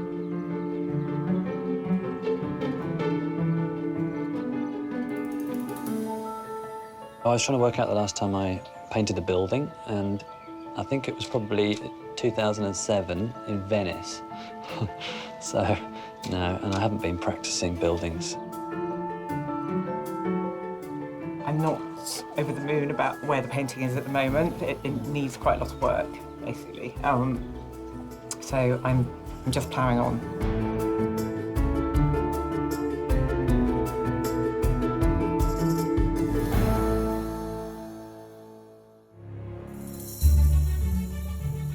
At Lime Park in Cheshire, we're 1 hour into the first heat of our new competition. All of our artists are concentrating on their composition of Lime Hall. And one has quite an audible way of staying focused. If you watch it well enough, you'll see it, boy, you know? Just get into this. Just take your time, baby. Banji, I hate to interrupt your personal commentary. Oh, no, sorry, I'm a bit of a maddie. I talk to myself, yeah. Is it true that you do sketches of people on the bus? Bus, train, tube, yeah. It's one of the ways I interact with people, because I don't want to be quiet in the tube, so yeah, I get attention and people say, what'd you do, why'd you do that, blah, blah, blah. Banijay Arts is from Kent, and alongside painting landscapes and people for a living, is also a motivational speaker. His landscape of the circus in Bath was made in one 6-hour sitting and features a subject he's very passionate about. I love trees, yeah. I see them as human beings, so they're creepy, you know, some are like happy, sometimes the weeping willows are sad, so how does that go? I'm slightly obsessed with trees? With trees as well. Oh. I have hugged trees at 1:30 a.m. in the morning. My day, tree hugging, okay. There you go. And you're a big man. I mean, you could do the circumference of quite a sturdy trunk. I have to stick with saplings. Canvas, brushes and paint are usually part of an artist's kit, but they're not the only way to capture a landscape. I have some dry point needle here. It's very sharp. Even gentle marks. They will show up, they will print. How can you see what you're doing there? You have to feel it? I have to feel it, but that's why I made this drawing, so I know where I am. Marta Vakula-Mack studied art in Krakow before moving to Dublin, where she now has work in the National Gallery of Ireland's permanent collection. Her landscape is an abstract representation of her favourite view in Wicklow, made by etching onto copper before printing. The print you entered with, it looked like some marks had been painted on. No, this kind of effect is made by sandpaper. This gives you nice, really subtle tones of greys. But you can't. I can see. No. I can see how you would see the marks you're going to make with your drawing, but with the tones you've got to go. No. You've got to. It's experience. It's you know what's going on. Okay. Yes, yes. You're fearless. I'm fearless.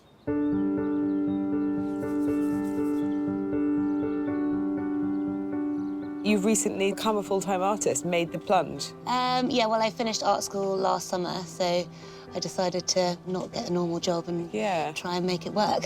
Venetia Sims from Salisbury studied portraiture at Heatherley's College in London before furthering her training in Florence. Her landscape is the view towards Albania from her aunt's house in Corfu. You've got a lot blocked out here. You've taken the distance away and you're right up there next to it. Yeah, I thought, to be honest, it's such a sort of amazing, strong building. That's the focus. And I want the reflection sort of running into the viewer. And I think that could look quite nice. I was wondering if anyone was going to take on that challenge.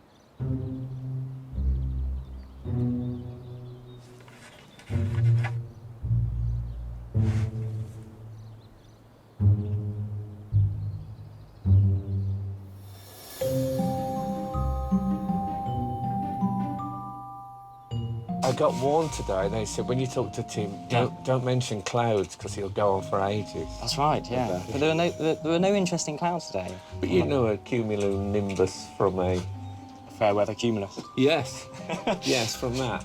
I hate those fair weather cumuluses because where are they when you're in trouble? Tim Galton is a business analyst from St Albans. His love of art began as a child when his father, a landscape artist, used to take him on painting trips. His landscape is of the Green Bridge of Wales on the Pembrokeshire coast. Painted in thick oil, he used his utensil of choice, the palette knife. What is it about that sort of blocking palette knife? style? Yeah. My inspiration at the moment is very much the very material nature of my subject matter. So, you know, be it tree bark or the texture of a rock, those substances can best be described by use of a thick, loaded palette knife. I like the sound of a loaded palette knife. That's what it That is. sounds like something that could do a bit of damage.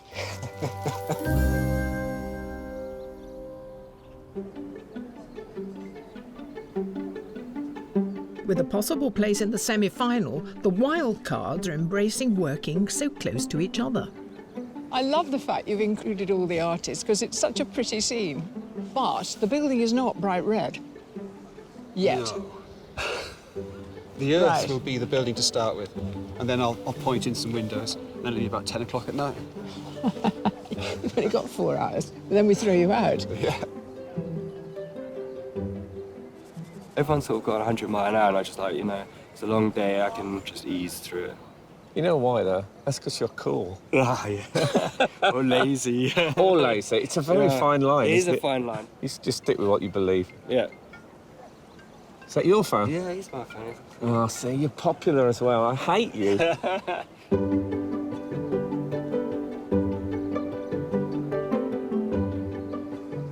We've got a watercolourist, and he's done a very beautiful picture of the house. There's somebody drawing in charcoal at the top. It's got a great light to it, which is unusual for a drawing. There's a young girl.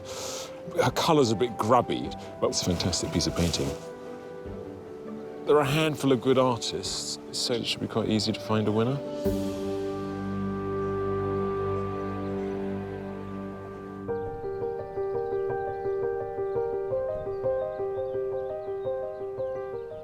I'm becoming more and more fascinated by the painting of water. Is it some mysterious art that... And when it's right, it's really enticing, isn't it? It's beautiful when you see it. The thing about water, all the edges are sharp.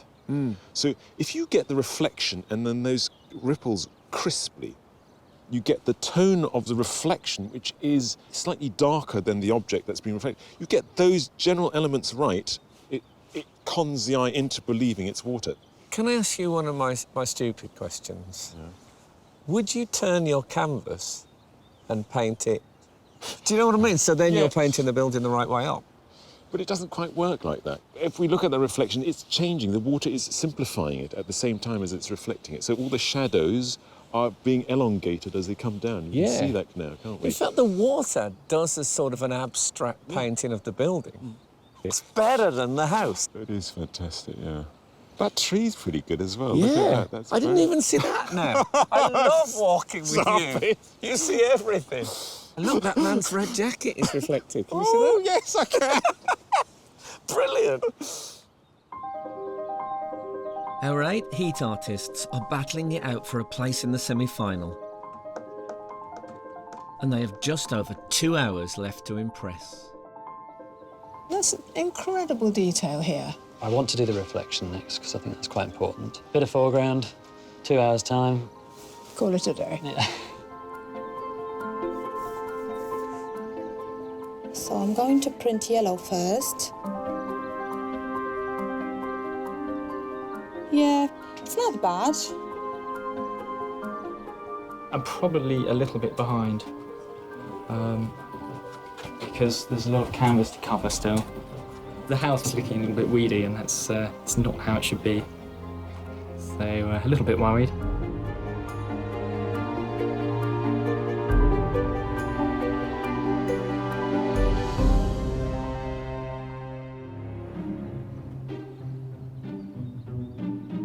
Here at Lyme Park in Cheshire, the artists who have been painting for 2 hours are halfway through their challenge. Yeah, exciting. But do the judges agree? So, Chris, the architect. He has captured an incredible sense of mood already. It might not be necessarily the mood of this place, but it's a very evocative piece. It doesn't feel like here. No, but I don't want it to feel like here. I'm here, I can see it, I could take a photograph. I mean, it's his job to take artistic licence. What about Tim? We may get there, but it feels a bit slight to me at the moment. I thought he wasn't going to get there at all. I mean, he reduced this building to this grubby little grey frontage. And then as he got there, I thought he had a little something was happening, and just now he started to produce the reflection and also the texture of the building. I'm kind of excited. Adabanji. He raced off this. I couldn't believe the speed with which he got everything in place, and the water was fabulous and done with very little. Jamie. I like Jamie's. I think the colour choices are really unusual. Has no light in it. You have the elements, but you don't get a sense of light coming from anywhere onto the elements. And the colour scheme he's gone for is quite glacial, even though this isn't at all. But I mean, I don't think we can punish someone who paints snowy mountains for bringing a bit of that to a posh building. Well, I think he has to compromise. The mountain wouldn't come to Jamie, so Jamie should come to the mountain. Oh, Frank, you've been so excited to say that.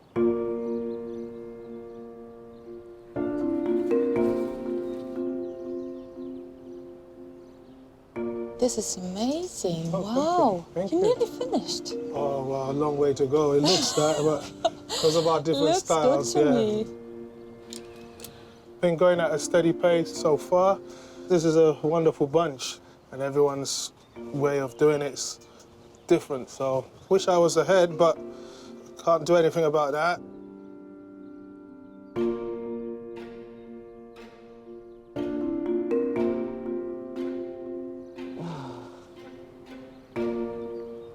Chris, I just heard you say something, which was, I've started to fiddle and that's bad. Yeah, because I had originally got what I wanted with a few brush strokes. The colours are deadening now because I've started to put one too many washes over No, it, but wait a so- minute, when you stand back, this cloud is terrific, so don't meddle with that. OK.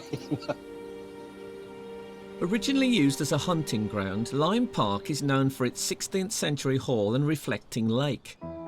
But there's another building that has become synonymous with the local skyline. You can see the cage from miles and miles around. Its primary function was as a hunting lodge, a viewing tower, if you like, for the ladies to watch the lords hunting, and then they'd all come back here at the end and have a banquet. Originally a timber construction, it's thought the cage was remodelled into its current form in the 1720s and 30s by the same architect that designed the house, Giacomo Leone. However, the origins of how it got its name are shrouded in mystery. The cage possibly got its name because it was used as a holding cell, a prison of sorts for poachers held here overnight, waiting for the local constabulary to come from Macclesfield and cart them away in the morning. So I guess that might be one of the reasons why it became known as the cage. After many years standing derelict, other than being used by the Home Guard during the Second World War, the cage has now been restored and sits resplendent atop the moorland of Lyme Park. Locally, it is very much an iconic landmark. It really makes you realise you're being transported back into a historic landscape. Phil Stokes has devoted his working life to Lyme Park, so as a reward for his dedication, today we'll be giving him the chance to pick his favourite painting for himself. You grew up not far from here. Not far, just in the middle of Stockport. And I grew up not far from here too, so I know this place, but I don't know it like you do. Mm-hmm. How old were you when you first came here? I was 15 when I came here to serve an apprenticeship in carpentry and joinery. 4-year apprenticeship. It wasn't just about teaching you your trade. They taught you how to apply that to Lyme Park and care for the buildings on the estate. Lyme is famous for one particular television programme, Pride and Prejudice. Yeah. With Colin Firth coming out of the water. Yeah. It's legendary. Did it happen in that pond? No, it was quite a murky little pond further back in the estate. You're breaking 1,000 hearts. You're breaking 1,000,000 hearts. I was reluctant to tell you. Right. You get to choose one of the paintings for yourself. Well, I've had a quick look round, on my way past. There is some stunning work going on. All right, well, we'll let them finish before you make your choice, but once you make your choice, it's yours. OK, thank you. Our 8 artists are battling it out for a place in the semi-final. But will any of the wild cards be joining them? Blimey, it's positively vibrating with energy.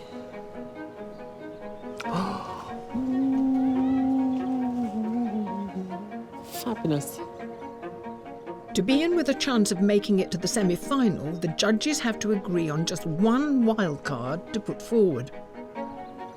Hello, Celia. Don't want to interrupt you. You're still busy working. I think I'm nearing finish now. Well, you've made something that's quite different. It's got a very sort of architectural feel to it, and we love the light that you captured coming from the orangery. We'd like to put you through as the wild card today to the next round. Oh my gosh. So congratulations. Thank you so much. I'm thrilled. Well done, you mate. Nice one. Well done. Celia is now the first person to join a pool of wildcards. After all 6 heats are complete, one will be chosen to go through to the semi-final.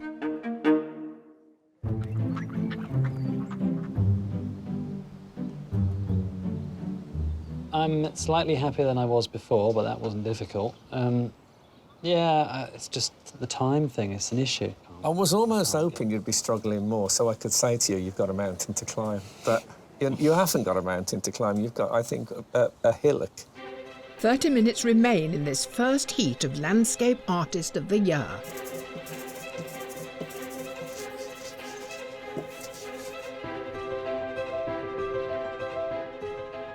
This is print number 5, is that right? This is print number 5. The yellow was a little bit too light. OK. But I'm happy about the black, but the yellow didn't work out. Okay. So I need to do it again.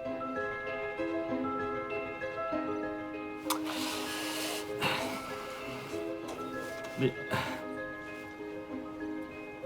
building still isn't strong enough, and that's what I'm worried about. That's what's going to let it down.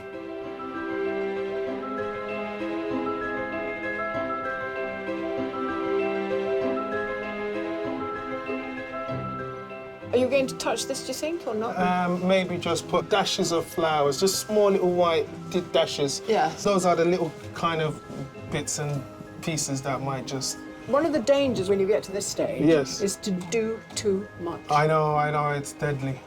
You've got to know when to stop. I have to.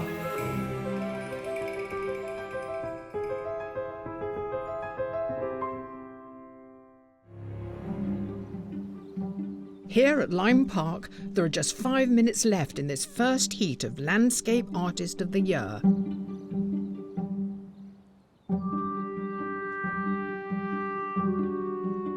I'm going as fast as I can. Yes, I've missed out all these arches here. You've got the spirit of the building. Good, that's nice. You can use that if the judges ask you why you haven't finished it. Well, I like it.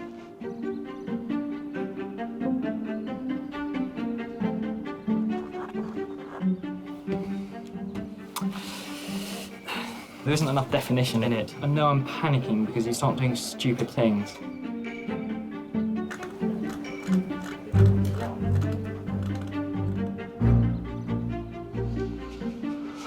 How long have I got? There's no choice, is there? I'm just trying to make it work last minute.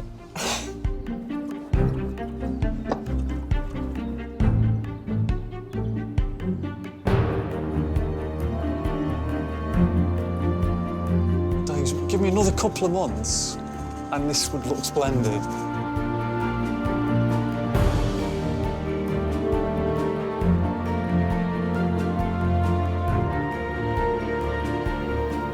Artists, your time is up. Please put down your materials and step away from your work.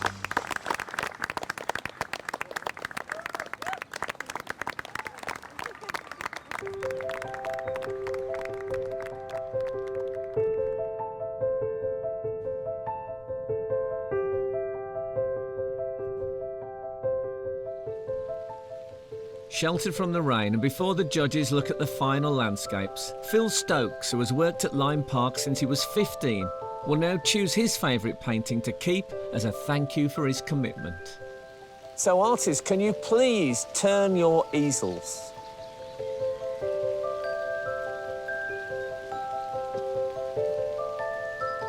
Recognise it?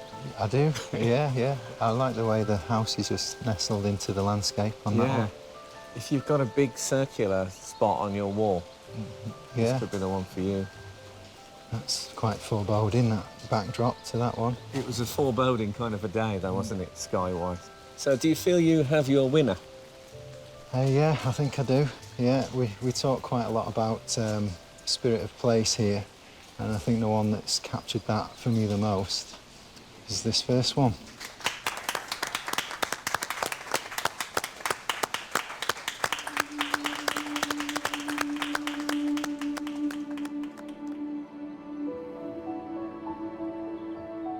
To help them decide which artist will claim a place in the semi-final, the judges first whittled down the 8 to 3. I'm really pleased with this one. I think the scale of the picture sort of really loosened him up rather than that tight submission, and fantastic sort of reflection in the light and attention to detail. It's gorgeous. And fantastic sense of space as well. He really has that sweeping edge of the water and the building in the distance. No, it's really... I mean, I think it just looks like it's easy to him. It's amazing. To be shortlisted will be a double blessing, but for now, I'm really pleased. I can tell my kids at home that someone chose my painting and he works here and it's going to be with him forever. It is not quite as dynamic as I hoped it was going to be, and I think the sky was much more dynamic earlier on in the day, which is a pity that she's lost that. It hasn't quite got that dynamism and energy that the other one had, and somehow the relationship between the different elements doesn't work as well as it did in the other, which sort of completely took you around the picture.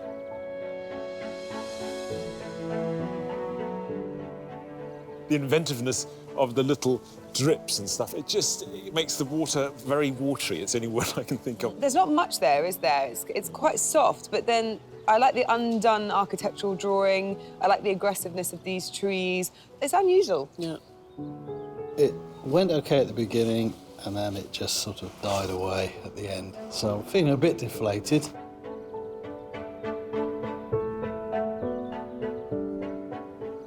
It's got great monumentality. That's why I'm surprised. I just really didn't think he was going to make it because he took so long on the building. I didn't like this painting until he started making the reflection of his building. It was a bit rougher, the way the water plays around with the sky. It's great. I actually like the reflection so much, I wish he'd painted the building like that. I think this is quite wonderful, actually, because he knew he had to compromise. He couldn't paint the way he normally did in his submission, that fantastic mountain. But I think he's created something quite fabulous. I feel like it's sort of David Lynch meets Tim Burton by way of surrealism.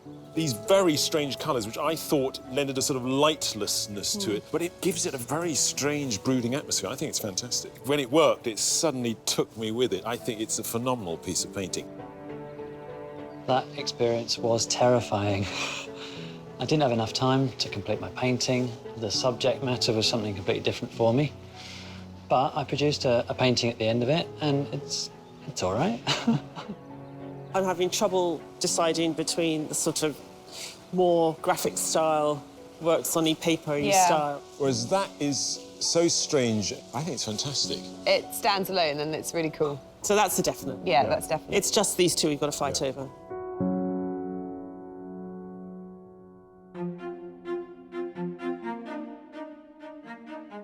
But only 3 can make the shortlist.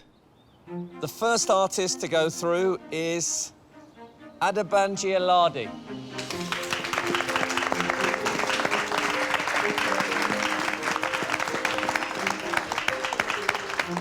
The second artist is Tim Galton.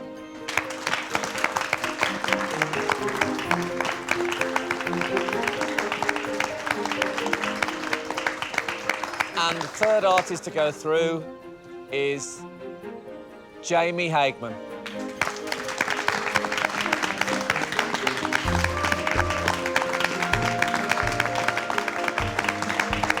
And commiserations to all the artists who didn't quite make it. Well done. Yes, very well done. I was happy about the drawing at the beginning, but then for some reason I couldn't get the print right, so I am a bit disappointed.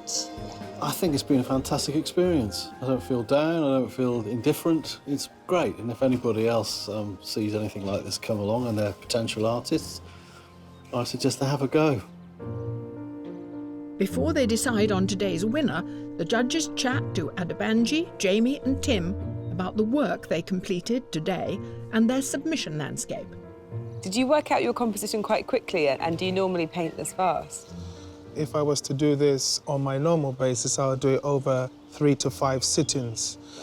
But there's a little bit of adrenaline and pressure, and so I kind of pushed myself a little bit. That's why I'm drained at the moment, yeah, so yeah. I felt like you were sort of getting an energy off everybody around you. I love people. Everything about people, I just love it. So it helps me when I paint outside too. It could tilt anyway because even the 8 artists, they're very strong. So there is a very kind of fierce competition.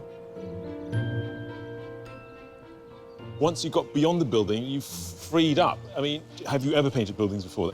I have. I mean, at the moment, I guess I'm most inspired by the raw, organic elements of nature. Did you enjoy painting the reflection more than the building, or do I just feel like you did? I always enjoy painting reflections, so yes, you're probably right, yeah. I knew that the first half would be tricky and there wouldn't be much on the canvas, but it did get to a stage where they're obviously happy with it very late on in the 4 hours. These are both very accomplished paintings, but both very different. Is one your style that you use from painting from life and the other from photograph? I think really they're the same style. I paint quite realistically and very bold colours. But this feels, it lives off its unfinishedness in a sense. Would it become more and more finished if you had time? Yes, if I was to work on that for a couple more weeks, then I would get into the nitty-gritty, into the detail. I'm curious, because you're clearly not very happy with it. You're not as happy with it as you are with something like that. I think, actually, the more I look at this now, the more happy I become. Good. It's taken a while. I think they understood the fact that I really had a rush on, couldn't complete the painting. But I think, actually, they found some positives in that. So I was quite relieved at that. Yeah. Interesting, with your shortlist, I think I prefer what they did today, all 3 of them, with what they actually submitted. Yeah. Yes, I think we all do too. We do, yeah. Today, they're allowed to break the rules that they've set for themselves. A lot of people get a great deal out of that. But I don't think Jamie's quite come to terms with what he made today yet. Yeah, and also understand what is compelling Jamie to finish his paintings always to this high finish. It might be quite interesting for him to think, actually, it's something I do because I've always done it and people think it's great. Actually, maybe art is found in a slightly different style. I think that applies to Tim as well. I think the journey he's made from the painting I love very much, which is the Great Welsh Slate Cliffs, he's moved a long way from there. Yeah. Yeah, I think all 3 finalists did as well, because Banijay was saying that he was responding to the time constraint and the people. You know, he sort of sprinted a marathon. It was so impressive. So we're providing a service. So I suspect you have your winner. Was it a unanimous decision in the end? I think it was. I think it was, yeah. Pretty clear.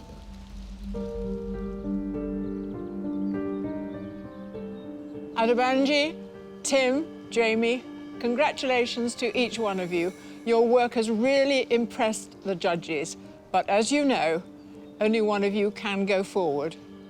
Yes, and the judges have made their decision.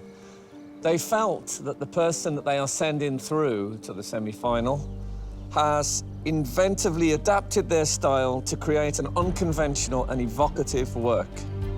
And that person is Jamie Hagman.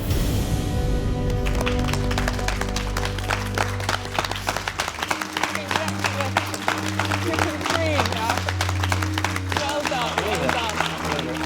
I'm thrilled for Jamie because I think he deserves to go through on this occasion.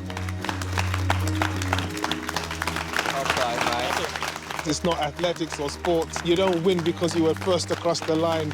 It's all down to the judges and what they look for. It's a beautiful painting. Thank you, thank you. Thank you. I've gained belief that I can paint really quickly and produce something that is a pretty decent finished painting, I suppose, and that I can paint something other than mountains.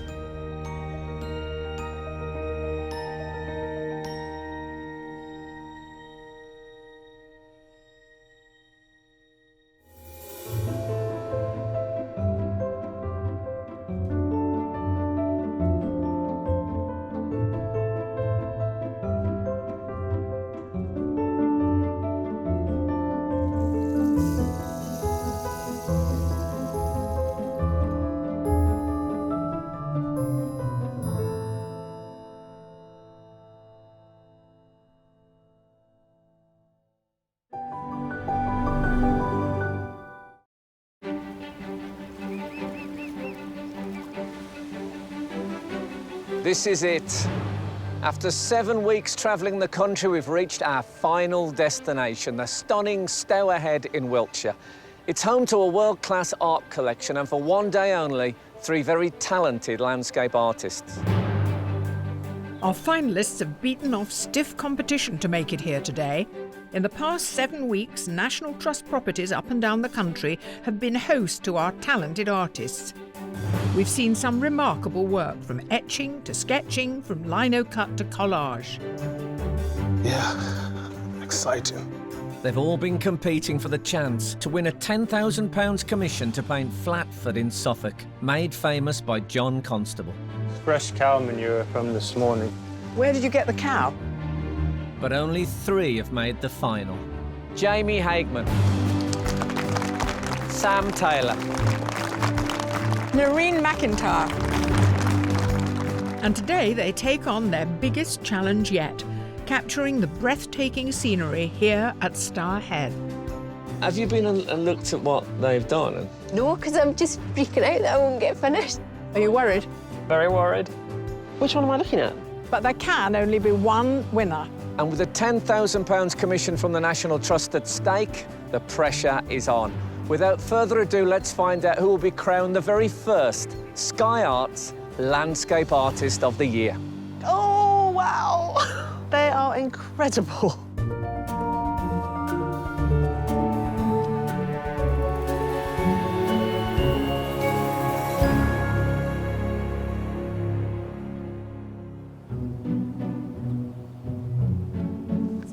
Among today's 3 finalists, 2 are professional artists, Jamie Hagman and Narin McIntyre.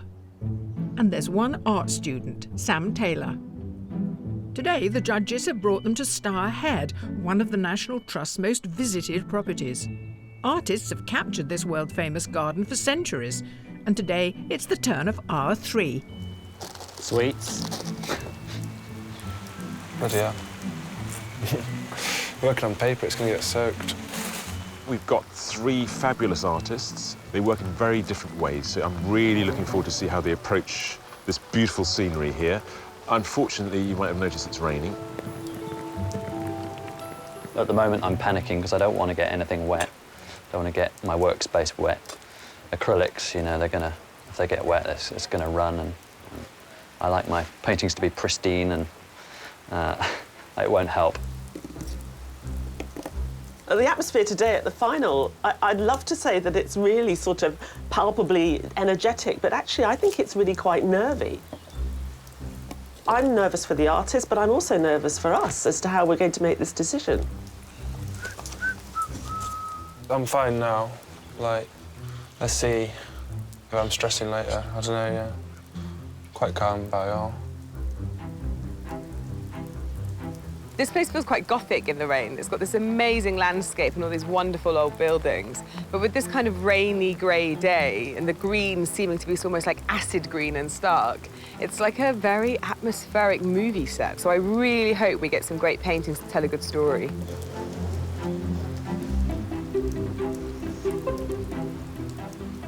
just going to stick my music on and just try and enjoy it, because I'm here anyway, so.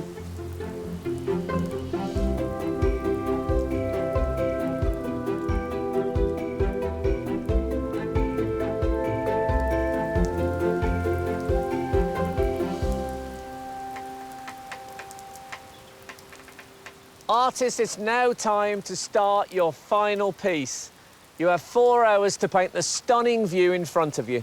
You'll be judged on your ideas, your creativity, and your capacity to approach the task in the most imaginative way possible. The judges want to feel the full force of your imaginations. Good luck. Your time starts now.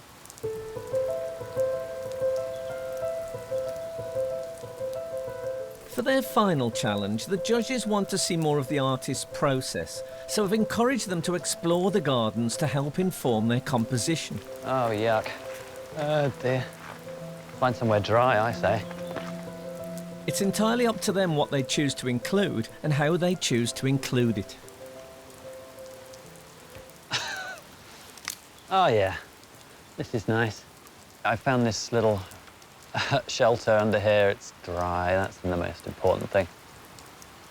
The angle of the bridge here is a bit nicer than from the pod. It's straight through the arches, whereas here at an angle you've got the perspective of the arches, which is quite nice actually. Professional artist Jamie Hagman lives in Fort William. He specialises in painting mountains in a style he calls romantic realism. His work normally takes months to complete, but for the heat at Lime Park, he had to adapt his usual methods to create a piece within the 4-hour time limit. I think he's created something quite fabulous. It's sort of David Lynch meets Tim Burton by way of surrealism. When it worked, it suddenly took me with it. I think it's a phenomenal piece of painting. In the semi-final, he was one of the few artists to tackle the whole of Tower Bridge, and his new, faster technique continued to impress. Jamie's an artist who's incredibly confident with this quite hyper-realist style. He likes to have a real sense of finesse to his finished works. The style that he's created in order to compete with us at the Heats is a sort of a hybrid between what he wants to be and what he has to be on the day. And actually, we love that style. It's got this wonderful sense of the sublime and of this sort of foreboding atmosphere. It's almost like the artist that he is and the artist that he's wrestling with during the competition. Will the weather affect the way that you paint today at all? If it was bright and sunny, I wouldn't necessarily paint it bright and sunny, but at least then I've got the option of light and shade. In weather like this, there's no bright colours. It's all sort of monotone, monochrome. And also with the rain, it's lending some aerial perspective to the scene, so I can really set back those far trees with blues and purples, which maybe wouldn't appear if it was a bright sunny day. So that's nice. That's nice.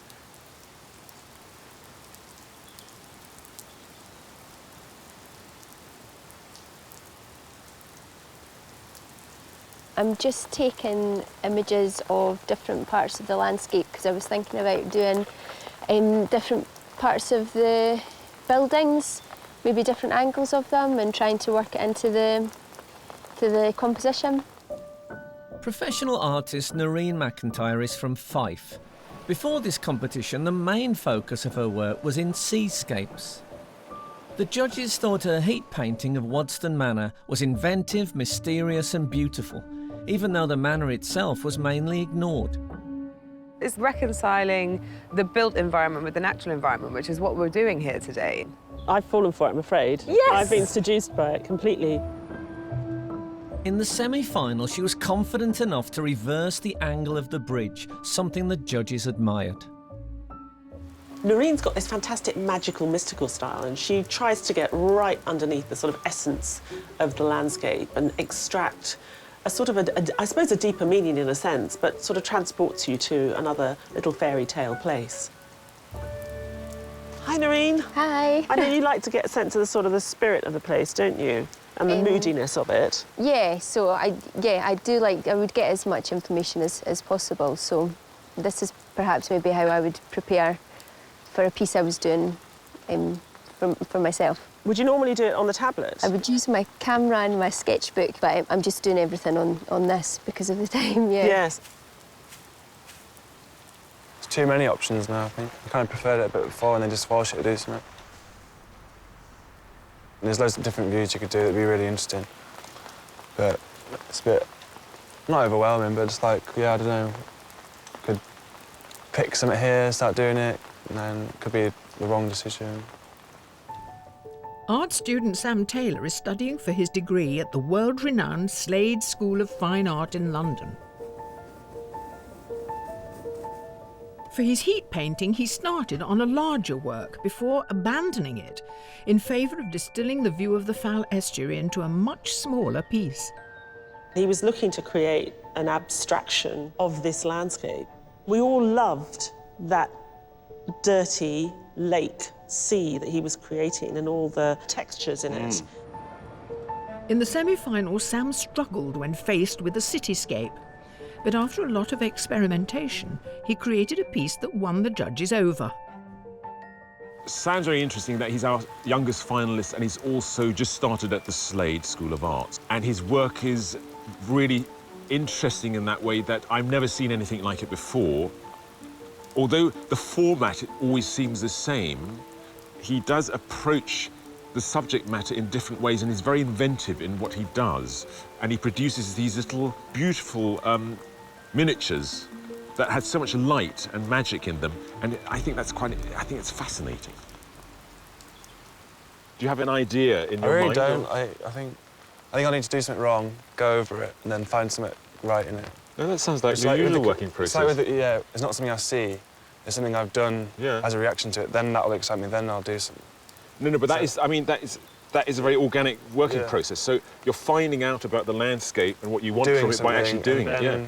Once I've done that, obviously, there'll be something good, something I'll enjoy from what I've just done. Then that gets brought out something. Well, I'm looking forward to it. But there's only so much prep that can be done before the painting must start.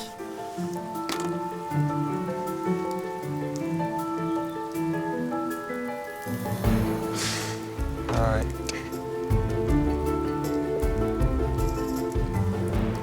Oh, bother. I've just knelt in a wet bed. I'm just feeling it.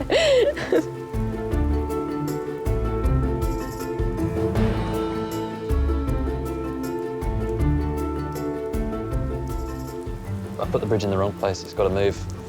So okay, I'm panicking inside. Oh, good.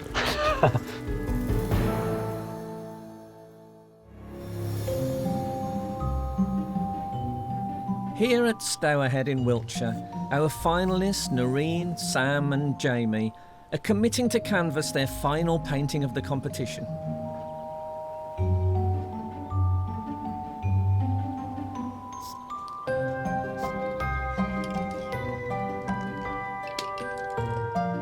And each has their own distinctive way of beginning their paintings.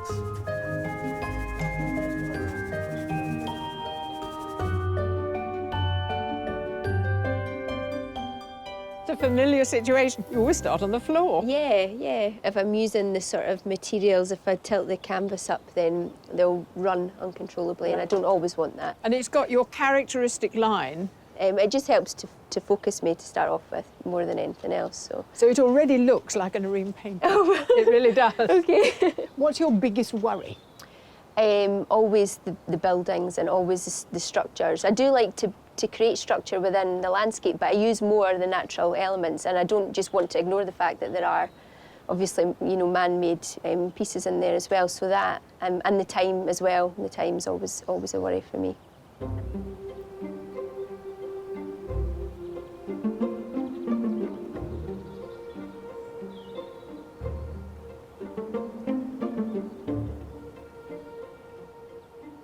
Sam. Yeah. When I first looked at your sketches, it looked like a Beatles album sleeve. I thought, what's he doing? I was looking for the temple.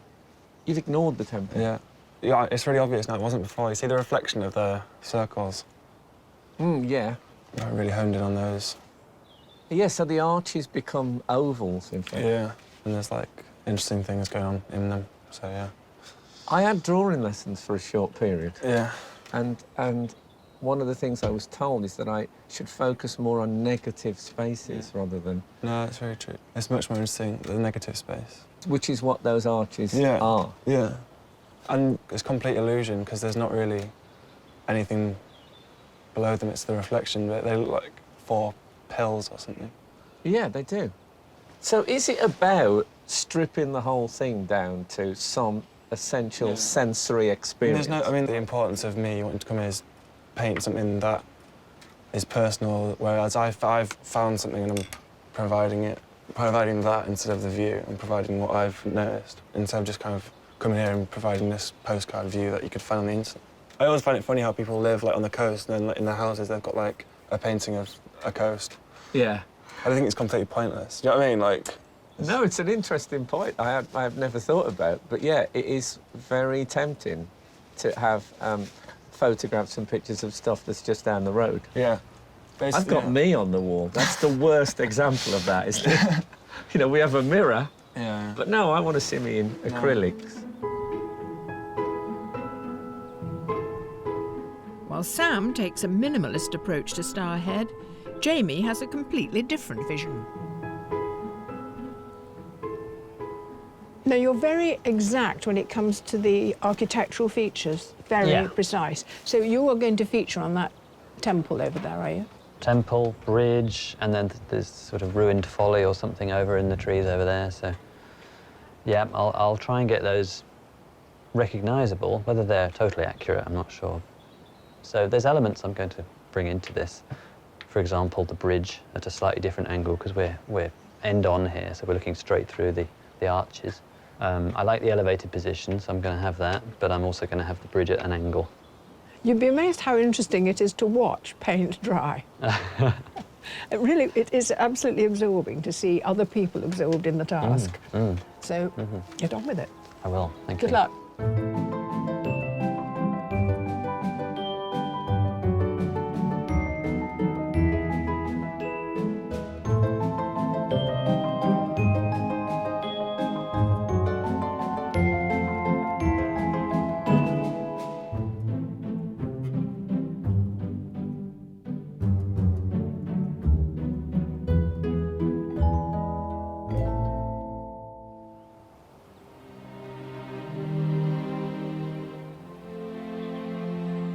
Described as a living work of art, the garden at Stourhead was designed by Henry Hoare II to be explored as a series of views. Opened in the 1750s, visitors discovered that Hoare's design was a complete departure from the more customary regimented garden, with each of the buildings and statues aligned to take you through this living painting.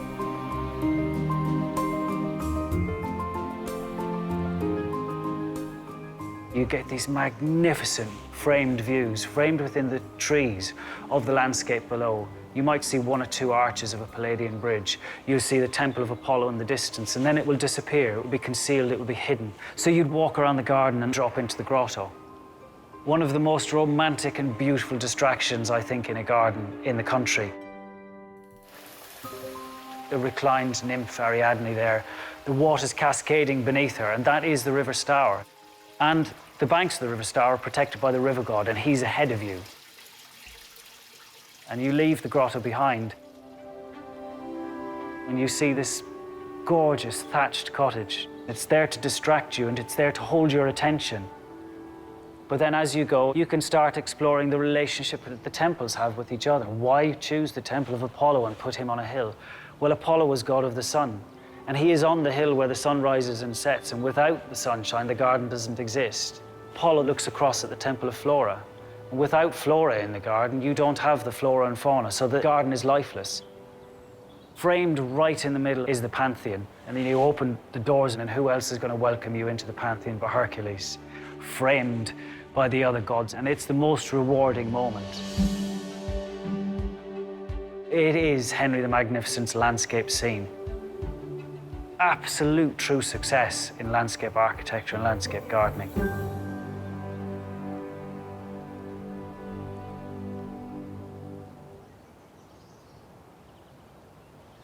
Ty, what's the specific challenge of this view It's a fantastic place for the finalists. I mean, there's just so much to work with, and that might be the problem, is there's just too much. It's just so beautiful. It is unbelievable. It's stunning. I mean, thank God it's raining. Give it a bit of texture. It's so picturesque, and there's so much in it. It's difficult for an artist to edit this down or choose a view. I know if I was trying to take a photograph of that, I'd have to decide whether I'm going to sharpen the foreground or sharpen that classic temple over there. When you're painting, is that in any way a dilemma? It's not an issue, because as a viewer, when we're looking at things, our eyes focus, and for an artist, unless they were, they were really trying to create atmosphere and create great distance, they'd make that smudgy and grey, and cool, the colours would be cool, so it would recede into the distance, and the bridge would be sharp. And two of our artists are being very cavalier with the things that they've got in front of them. One of them is avoiding most of the little temples and follies and concentrating on reflection under the bridge. And Narin has decided that she's going to put the temples in front and the bridge behind. So I think we've picked some very interesting artists to work with. They're kind of feeling free about what they're going to do here. 1 hour into the final challenge, and one artist still hasn't decided on his composition. It's all up in the air. I don't even know if I'm doing it. I'm just like messing around. I might do a diptych, like 2 pieces, like that kind of work with each other. Maybe, yeah.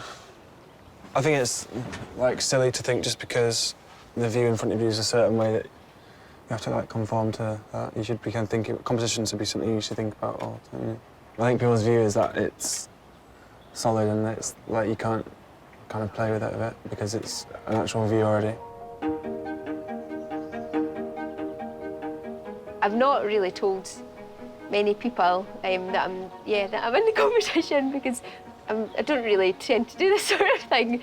I'm kind of just hoping that I do a good piece of work, because I mean the other 2 artists they're really different from me, I think, but they're really good also. I never thought I'd get this far. Now I'm here, so yeah, it's just surreal. I don't really want it to end, actually. It's just exciting. The whole process is exciting.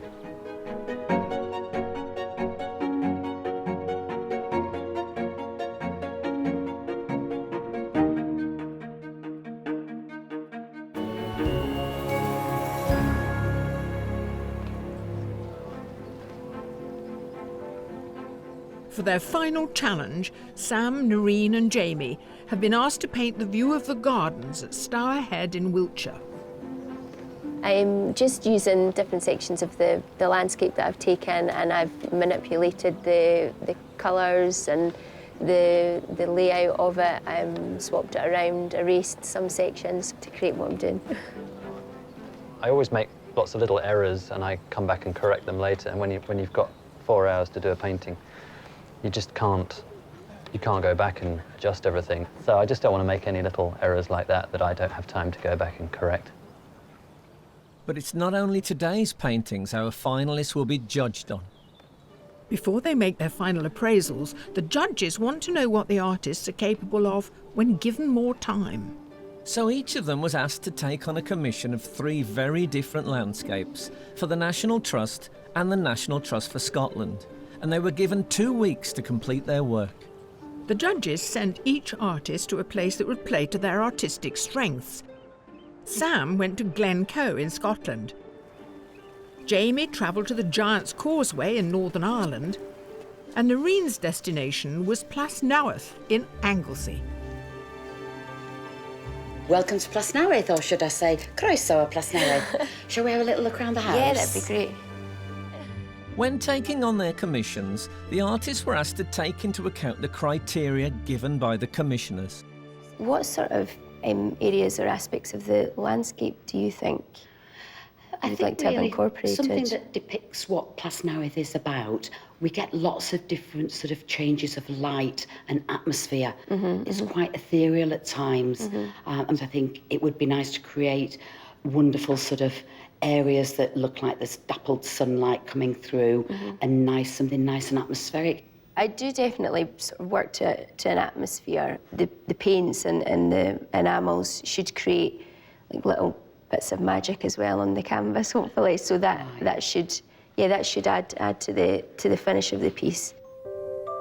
In Glencoe, Sam met with the commissioner, property manager Scott McCombie. So what are you kind of looking for with the picture and the kind of landscape? Really, Sam, I was looking for you to convey a sense of how hard the glen is, and just to make the place seem as hard and as harsh as possible, really. Yeah. I really wanted to kind of capture a bit more of a dark side, something with a bit more of kind of edge of not just kind of a postcard view, but more something with something more true to it, you know. It's so kind of peaceful and tranquil now. I think it's a very violent kind of place. That catches people out, you know, yeah. Especially on a day like this, the weather's still, and it's not too cold, it's quite nice, and then people go up there and suddenly realise that it is quite harsh, quite suddenly. At the Giant's Causeway, Jamie meets Eleanor Killoch. Hi, Jamie. How are you? Very well, thank you. Welcome to the Giant's Causeway. Thank you. So have you had to think about what sort of size piece you'd like then? Obviously, we'd like it to be a standout piece. Yeah. And really to, I guess, add to the images that we have here. What kind of colours were you thinking about?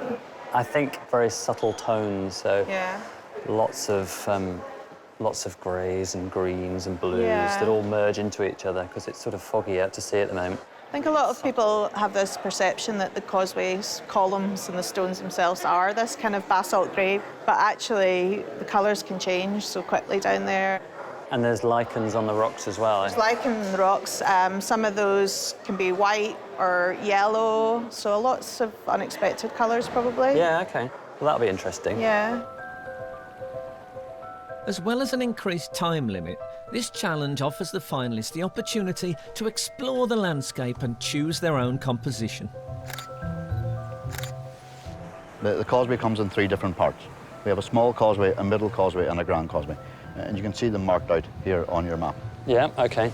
So there's lots of different viewpoints. We could be painting what you can see behind you here, which is known as the Giant's Organ. Yeah.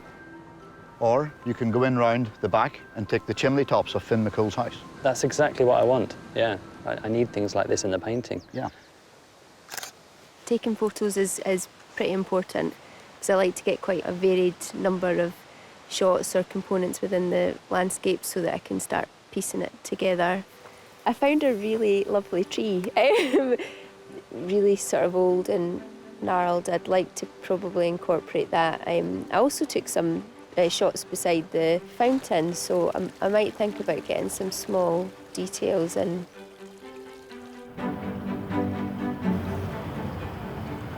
What is it you're looking for now? Now I think I'm looking for more of composition, you know. I want a nice mix of verticals and horizontals, you know, something like a strong foreground and background. Something that's going to keep the eye darting around the picture instead of just being one simple view. OK. I'm sure I can find some of that further out here in the glen. To help the artists form their final composition, they do some preparatory sketches.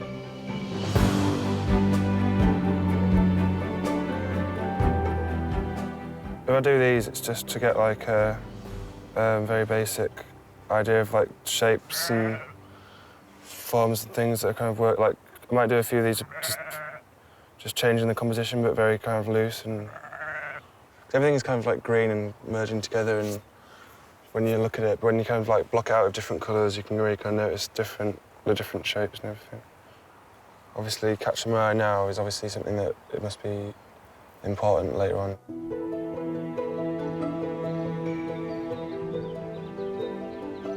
So I'm just looking at the building from a different aspect and working out compositionally how I could use it, that sort of scale, because that's something that I would quite like to do, make the building smaller and secondary to the landscape. I'm just using pastel, chalk, a little bit of oil bar again, just to mix different tones together, but just looking at lights and darks, really.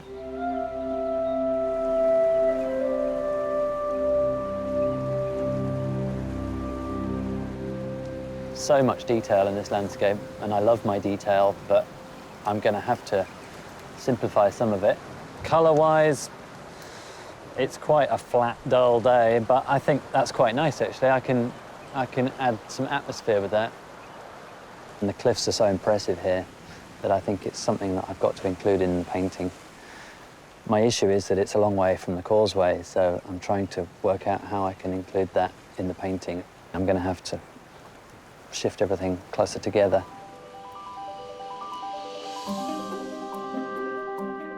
Once the artists returned to their studios, they each had 2 weeks to complete their commission.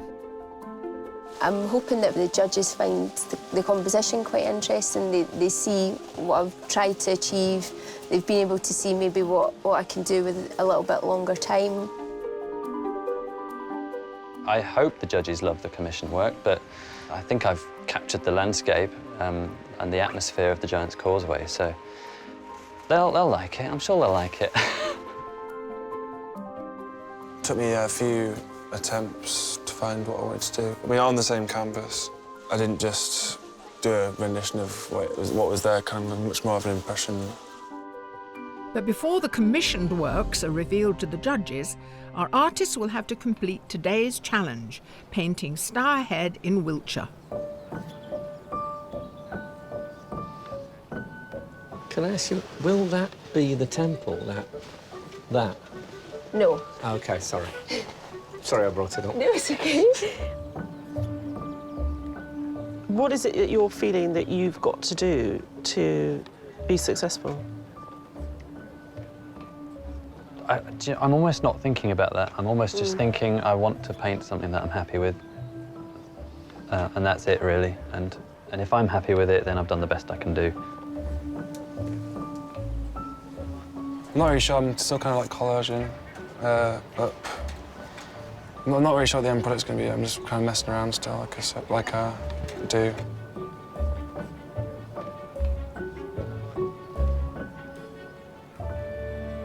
It's interesting to see our finalists together at last and find out that their approaches to their work is so completely different. Do you think one of them has got more of an advantage today than the other two? No, I think they're all so cool and they're all so confident in what they're doing, and I think they're actually benefiting from recognising that they're all such different styles.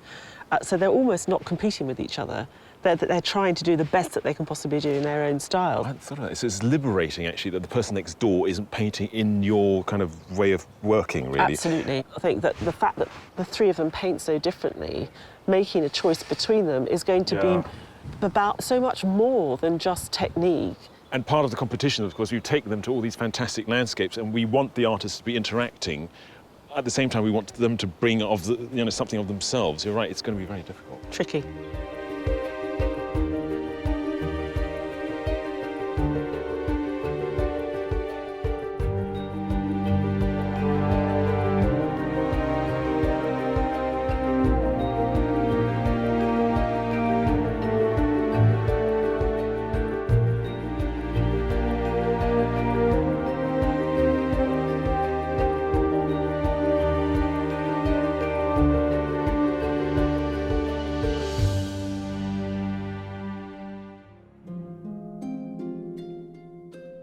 At Stourhead in Wiltshire, Sam, Narin and Jamie are nearly 2 hours into their final challenge, but only one of them can become the overall winner.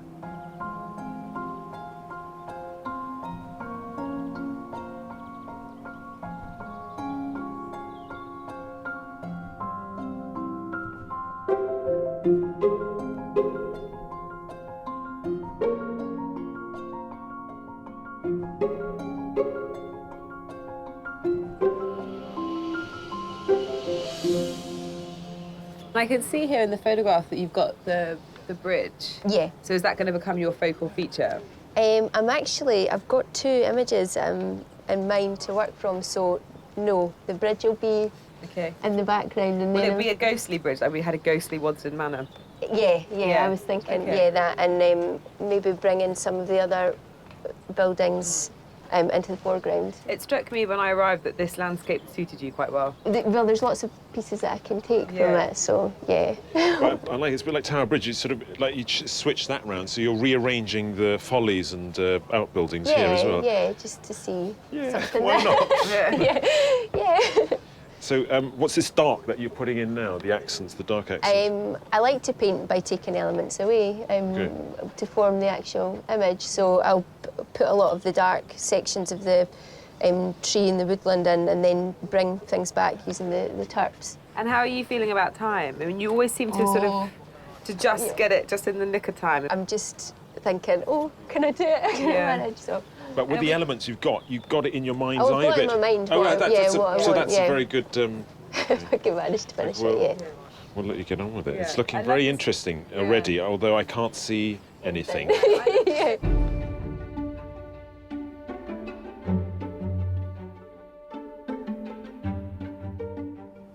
Jamie, everyone talks about the terrible strain of only having 4 hours to paint, including yourself. Here you are having a sandwich. Yeah, what's the rush? Is it like in tennis games when you see the professionals sit down and have a banana because they've got to keep their energy levels up? That's it. It's my banana. How much hard work is it to paint for 4 hours intensely like that? It's mentally tough, I think. Well, for me it is. And you're a mountaineer. And you find this mentally tough? I think it's just because you're on it for the entire 4 hours. You're thinking there's no space to... If you make a mistake, you've either got to rectify it, which loses time on the other parts of the painting that you need to get on with, or you come back to it at the end and there might not be time. So it's all this you've got to keep thinking about. Do you keep an eye on your competitors in a... I mean, have you been and had a look to see what they're doing? I can see Narin's, but I haven't been to see Sam's. I can't see him from here. I don't really want to have a look. One of Sam's methods that he's used in this competition is to paint very small. And that's a way of dealing with the 4 hour restraint. Yeah. And I was just thinking, when I looked at that forestry on your... It's so beautiful. You could just cut out a 4-inch square and present that. And it would be brilliant. What do you think? What do you think of that as an idea? No. Please don't. Please you could have given it a bit more chewing over than that. All right. No.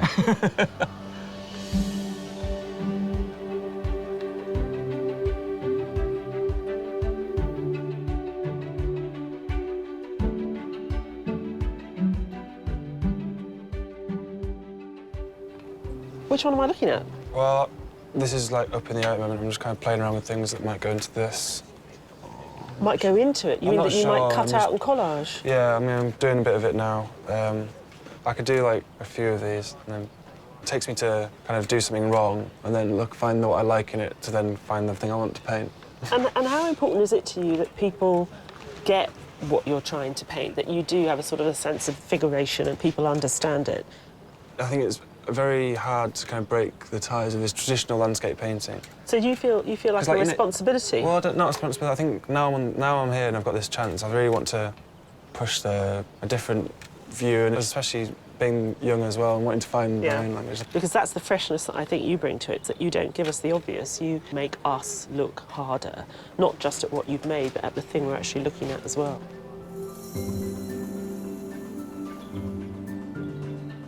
In less than 2 hours, the judges are going to have to make a decision. So we're at the halfway stage with our 3 artists today. Just generally speaking, have you been surprised by any of them? Sam, he's always a bit surprising. So his composition is a bit peculiar in an interesting, engaging way. Whereas Jamie and Narin, I think it's very much their work as it usually is. So I'm a bit worried there because I was hoping for a little bit more. We can't ask them to reinvent their style for each. Not their style, but, you know, we've given them a completely different venue, and I was hoping for something different already at this stage. But, you know, it's only halfway through. I think the most we can expect is that we see a perfect distillation of their essence. Yeah. That's what I'm really looking for. I wonder, is this painting just confirming what we already know No, about. because I think there was a sort of sense of confirmation, but someone like Narin still really interests me and really excites me. And as I watch all those textures come together and the push and the pull between the different paints and materials she's using, I still love it. And actually, I think she's done it to an even greater degree in this picture. So everything I liked about the other paintings is there, but better. And maybe sometimes with an artist like Jamie, where I worry that I don't connect enough with his paintings, I find them a bit harder work to get into. The same's happening there for me today. And then with Sam, I think he's also found a level of comfort with this landscape. He's identified coming round the back and around the side to decide what he wanted to look at. He's done that much more comfortably than at Trilissic, where he felt, OK, I've got this landscape, I need to do what it is in front of me. So I think he's sort of grown in confidence. So in a way, it is slightly less expected because he's not painting what he thinks he ought to be painting for us. The way they are affected by the surrounding is very different, so that's kind of exciting as well. But that's what makes it so difficult, trying to decide who's going to be the winner. So what are your criteria for separating that one sheep from the goats? I definitely want to see someone who has progressed over the course of this series, because I know that they'll keep moving forward and that they've got more to give. Well, I think that it's going to be such a subjective view that will be very associated with our own aesthetic connection to the individual styles of the artist, what pleases us individually. I think actually what I'm looking forward to is the argument that we're going to have, and whether or not I find myself persuaded by one or the other of you to see something in one of the artists that I hadn't understood was there before. And I think actually what's going to have a huge impact is the commissions, because we genuinely have no idea what they've been up to. To see them just have full throttle, be their own master of their own painting, it might be that my least favourite delivers the most spectacular commission that I cannot ignore. But to have a commission where they've given more time to really explore different avenues, that's going to be really illuminating. OK, so the commission could be a very crucial element. Really important. And this duck agrees, apparently.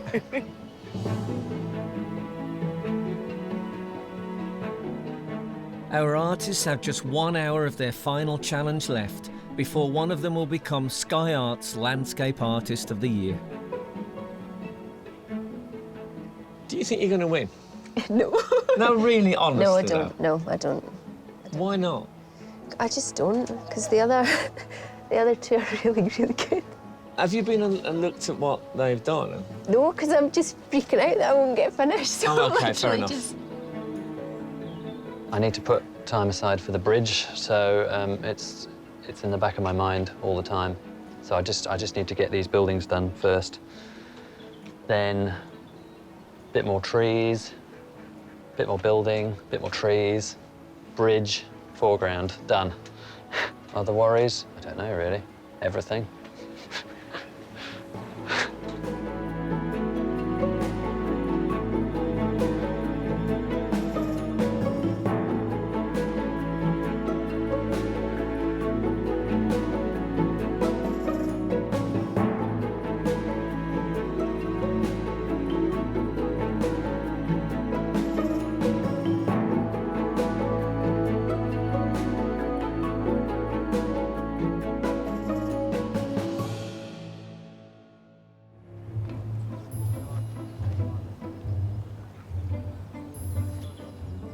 There is just over 1 hour left before either Jamie, Narin or Sam will win a £10,000 commission and claim the title of Landscape Artist of the Year.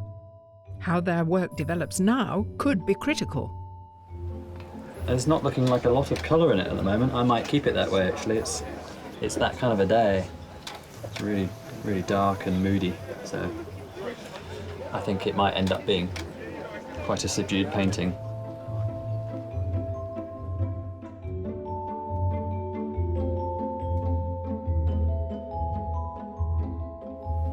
Narin. Yeah?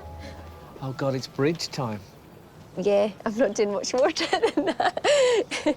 So this is quite a big moment, isn't it? Because the bridge is going to be obviously a very crucial element. Well, it's going to be there, but I'm going to do much more. I want to put something else down here and maybe over here. So. Do you know what those something else's might be? Yeah, the building there. OK. But I won't do too much more to the bridge. Oh, OK. I'm sorry. No, it's fine. You must do what you feel. It's your vision that counts, not mine. What I see there is a bridge, and then in brackets some trees. What you see is some trees, and then in the brackets a bridge. Yeah. Okay. Yeah. Great colour. This is a bit of a signature for you, would you say? This kind of bold orange. I think it just really was working with. I wanted it to be so I want this area to be so cool and like cold. And I was thinking about doing loads of things. Where I think I'm just gonna have to be brave and just literally be like, I'm gonna stick to my guns. You know what I mean? Like, yeah. How have you found it today? Like, personally, I found it really fun, like really exciting. I don't know if if that shows in the work at all, but I don't know. I want to do something new every time. So Yeah, I'm just really struggling to like. Well, we love that because we're always trying to catch up to work out where you're headed and what you're doing. I might have gone. I don't know if it's going to be. I might have gone a step too far, but I'm really enjoying painting this.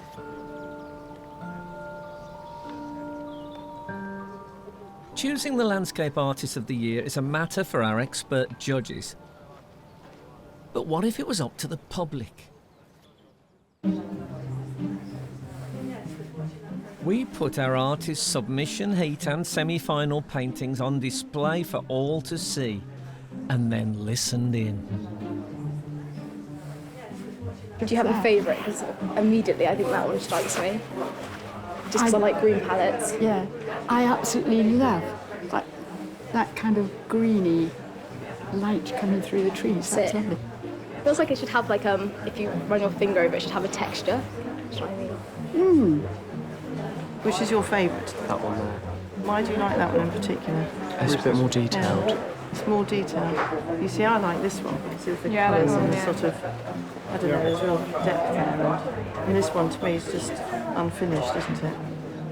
I mean, Tower Bridge is Tower Bridge, isn't it? Yeah. You know, but it's quite iconic. But to see it in a woodland setting. Yeah. I like there's like a metallic-y feel about it as well. Yeah. And I think if you were putting it into a lounge, you've got a lot of scope for your colours, you know, for furnishings and what have you. And this is lovely. I presume that's a bit of gold leaf in there. But actually, I like that. Very small, aren't they? I'm afraid. Do you not like any of them? You're not really... I don't like any of them. I'd like to see these this big. Reminds me of that mug I bought in Shaftesbury with the peach scene on it. But the joy is in all these beautiful textures within that very simple design. That, to me, is much more about an interpretation of what you're looking at rather than a reproduction of what you're looking at. That looks like a photograph, doesn't it? Yes. So good. But do you like it? Yeah. It's a piece, yeah. It's fabulous, isn't it? I like the middle one, but I think I'd prefer the abstract ones because these are perfect, but it's not really much feeling to them. They're very intricately constructed. Do you like the style? They're a bit too photographic for me, really. Have you found the figures? Figures? Are there figures? Figures in there somewhere. Oh, there we are. I have to admit, the longer I look at that, that is quite amazing.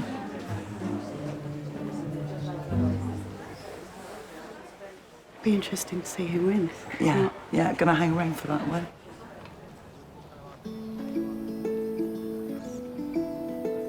Behind each of our artists is a great family support team, and some of them have been there from the beginning. Amy could draw before he could talk. Really? Yeah. And when did he start to develop the style that we now recognise as his? Quite early on. He was always very sort of precise, and then he took to mountains because Pete took him off mountaineering. I think climbers buy some of his pictures because they can see the routes they have climbed, sort of rock by rock. Well, of course, he stands to win £10,000 commission. How do you feel about that? I'm nerve-wracked. Are you really? I am.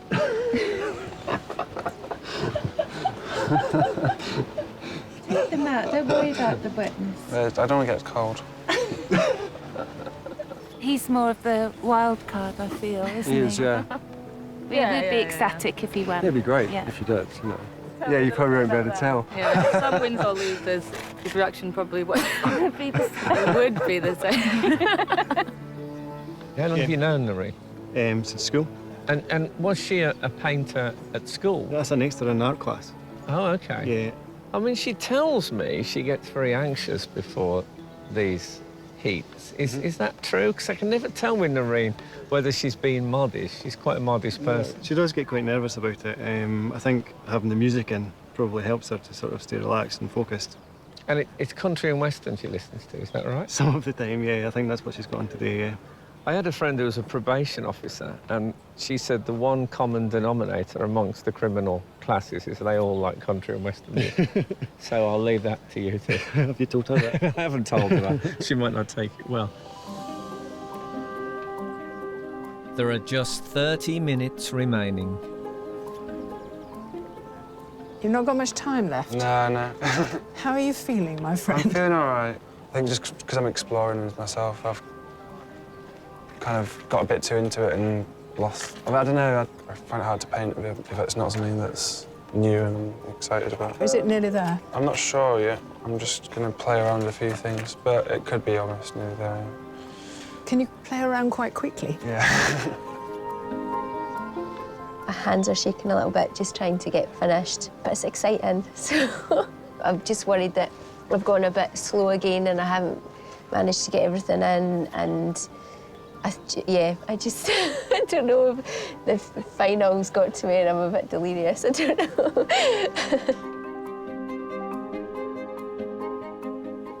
Right, Jamie, you've not got long. No, Are you worried? know. Very worried. You're racing against the clock. Yeah, I am. So you've got to focus on exactly what you have to do next. Well, I think it's just finishing off all the details, all the little bits that are unfinished, so it's just... I think you'll get it in. You think Good so? luck. Yeah. Thank you.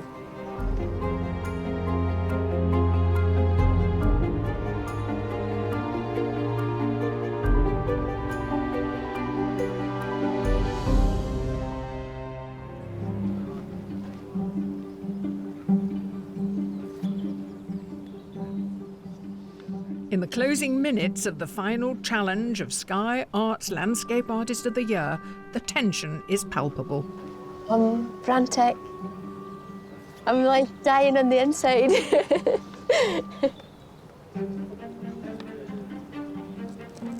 I took on board a lot of the things the judges said last round about it being a bit too pretty mounted on the white paper. So I kind of wanted it to be taken a bit more seriously as a painting. So I kind of made it more of a traditional painting by mounting it onto the board, you know, not just like a drawing in it, like you could rip out of a sketchbook. Now it's kind of more of an object.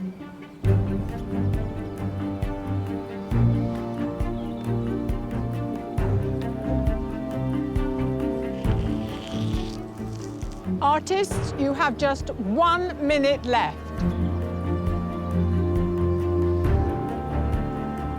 Oh my God, it's nearly over.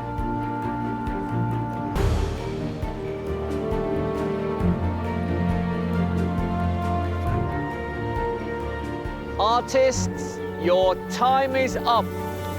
Put down your brushes and step back from your work.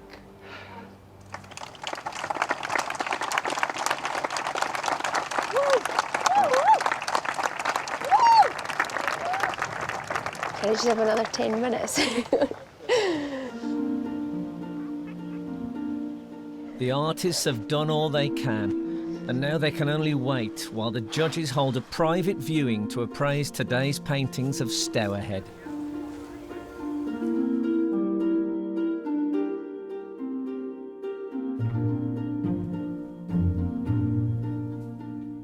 And alongside them, the judges finally get to see the commission landscapes of Glencoe, plus Nawyth, and the Giant's Causeway, before they decide who will win the £10,000 commission to paint Flatford in Suffolk. Oh my God. Oh, wow. So excited. Oh, I don't know what to look at first. All of them That's are astonishing. They are incredible. Wow, this is amazing. I mean, this is Glencoe seen from a completely unique perspective, isn't it? It's just Sam's mark on the place entirely. It's almost like he's above it. The colour of the sky and that sort of amazing sort of height he's got up there. Yeah. He sort of applies this mashing up of techniques and also art history exactly, on top of yeah. it. But it feels very expressionistic to me as well. Like I'm getting so much of his personality and his experience of the place. And he's obviously worked and struggled, and you see the journey and the clever use of that detail of the branch in front gives us this space. Isn't it great that it's elevated onto a larger scale and it still works? Yeah. I think what I love is the top band there. It almost looks like a cave painting. You've got the top branches, which should be silhouetted as coloured gold. So you're always fighting with the composition as a flat two-dimensional thing and the space through it. But they're made to spend hours with. Yeah. I mean, I've just discovered that chasm which sits at the bottom. I mean, it's the little house that sits in the middle. You know, and the textures on the surfaces. What's so phenomenal about this one is the interpretation of space. But you get the sense of scale and responded to what was in front of me.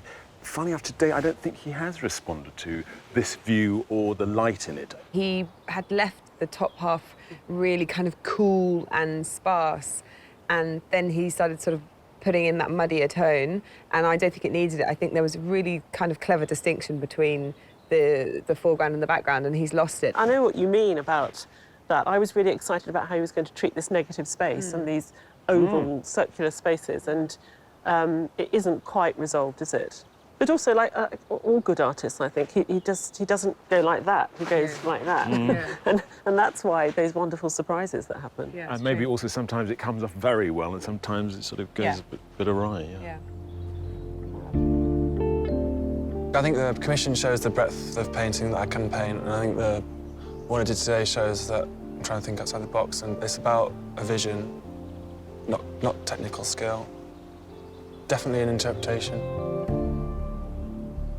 Narin's always got this fantastical, mysterious light, and she breaks it up with her undergrowth and trees. And here, in the commission, it comes together, so you get not only the mysterious light, but you go through the painting. It's just all, I think it's come together fantastically. Even the gold touches are like light breaking through and capturing bits of branches. She's just gone beyond my expectations of what was possible there, because actually by continuing to carry on working, she hasn't lost any of that very strange sort of mystical quality. It's still very much there. What I feel she might have learnt is actually to leave a bit of space, even though that's been worked up beautifully. There are elements that are more ghost-like, that are more suggestive. I mean, look at that fantastic tree that's almost just an outline in the far right-hand corner, and the bit that drops beneath the line of the section. You know, and today she's picked up on that notion of skeletal lines, and she's played around with, I don't know, the golden proportions, the architectural proportions in the landscape, the different follies. She sort of mashed them all up together beautifully.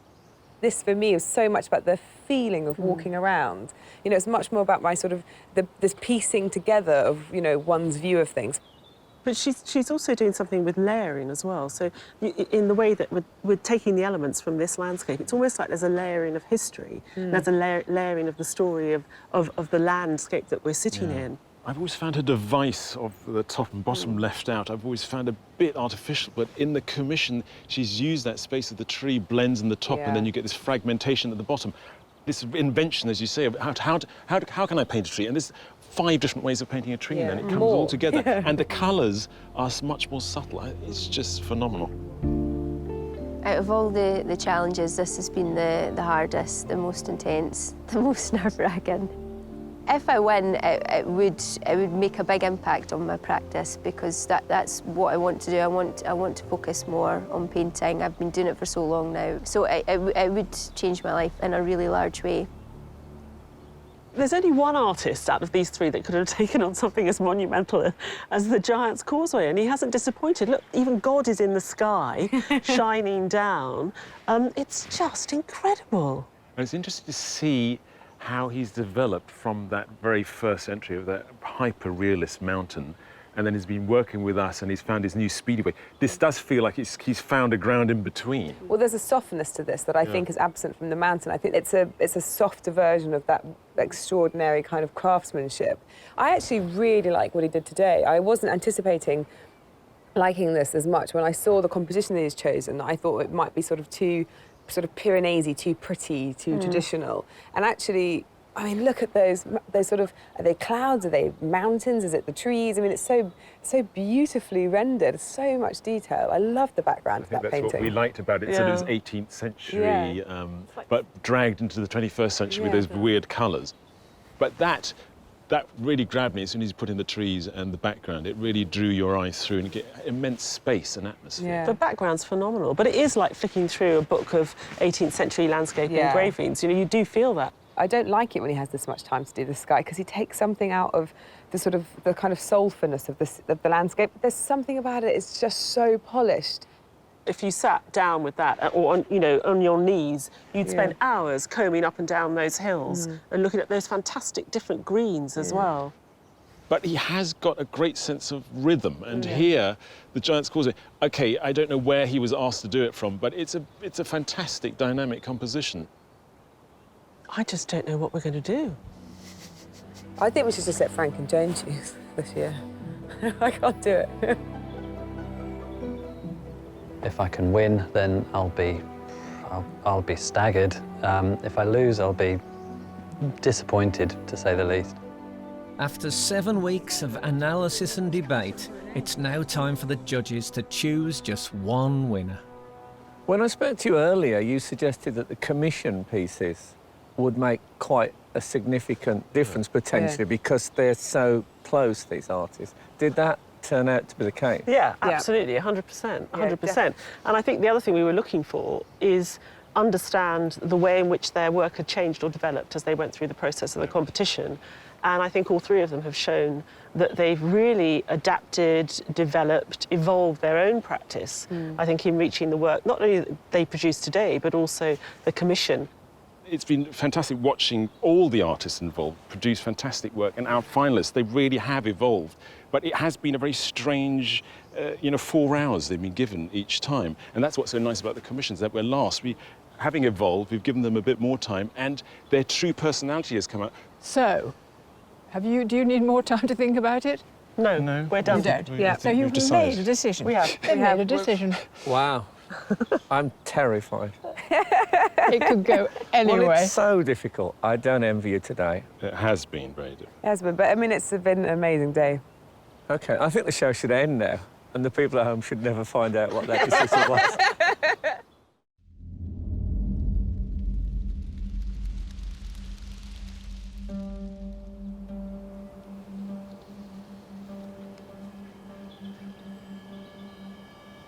Artists, congratulations on being our 3 great finalists. Your brilliant talents have enthralled us for the past 7 weeks, and we've really enjoyed getting to know you over that time.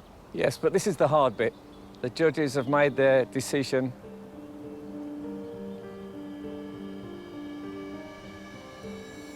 The person they have chosen has constantly impressed from submission to commission, and today has demonstrated an imaginative approach to the brief.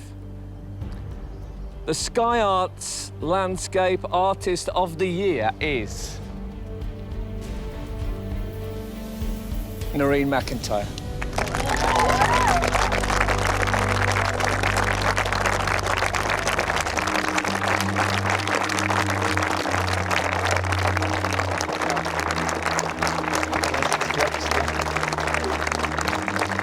Well done. Well done. Well done, well done. The boys will be so proud. I feel in complete shock. Really, really, really happy. I didn't think my name was going to be called, so I was just really, really happy. Yeah, really pleased. I can't stop saying that.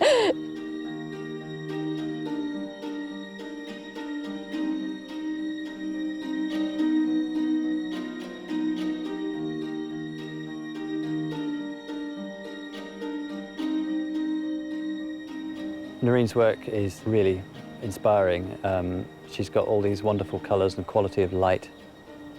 I'm going to take that away with me, I think, and use it as inspiration to try and get some more atmosphere into my paintings. Yeah, she's a perfect winner.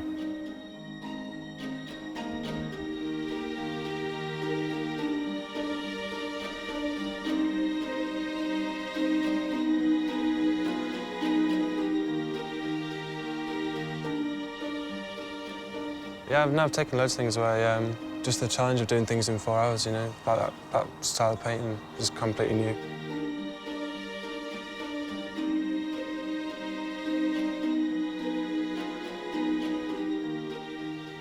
She hasn't disappointed in any of the paintings she's produced. And in the commission, she just sort of cranked it up to the highest level possible. It was so beautiful. I'm so pleased. Your commission is so beautiful. Thank you. I think Narin's a worthy winner because she's always pushing at the edges of it. On the one hand, I thought it was always the same, but every painting has got a subtle difference, and she's always trying to find more. I think she lives and breathes landscape. It's practically in her blood, and you feel it coming through the canvas.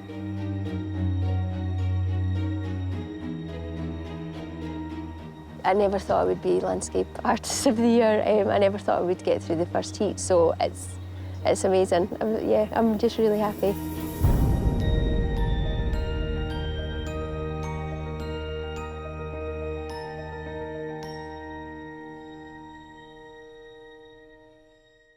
Next time, winner of Landscape Artist of the Year, Narin McIntyre, travels to Flatford to paint her prize commission.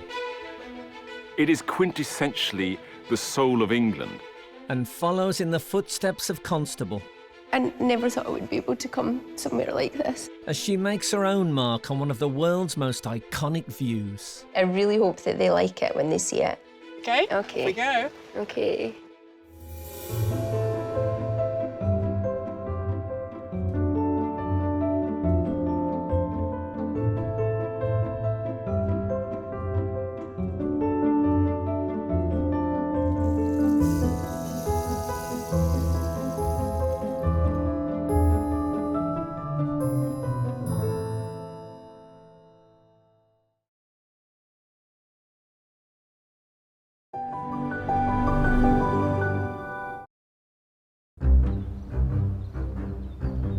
Hello and welcome to the beautiful Trilissic in Cornwall as we continue our search to find Britain and Ireland's most outstanding artistic talent.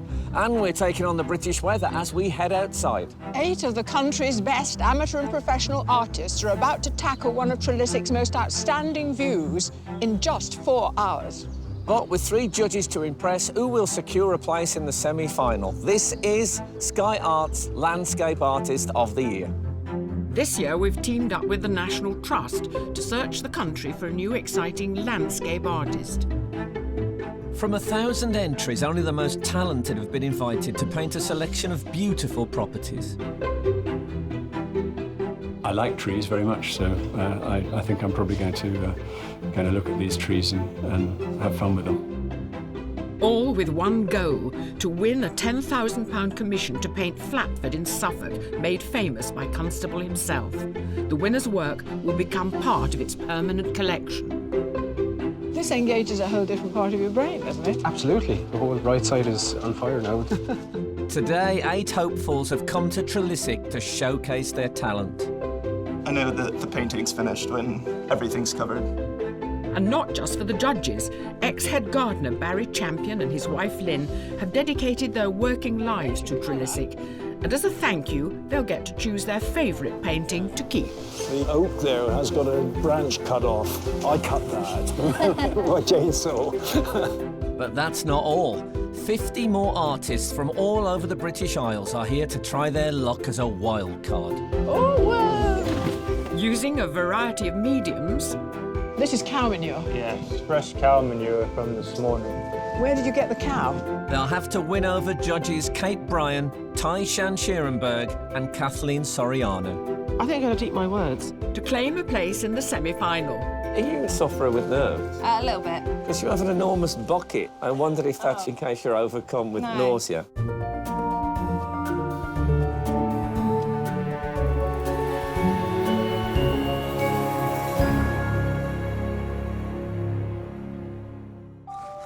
Eight artists, a mix of amateur and professional, have travelled from all over the country to impress the judges.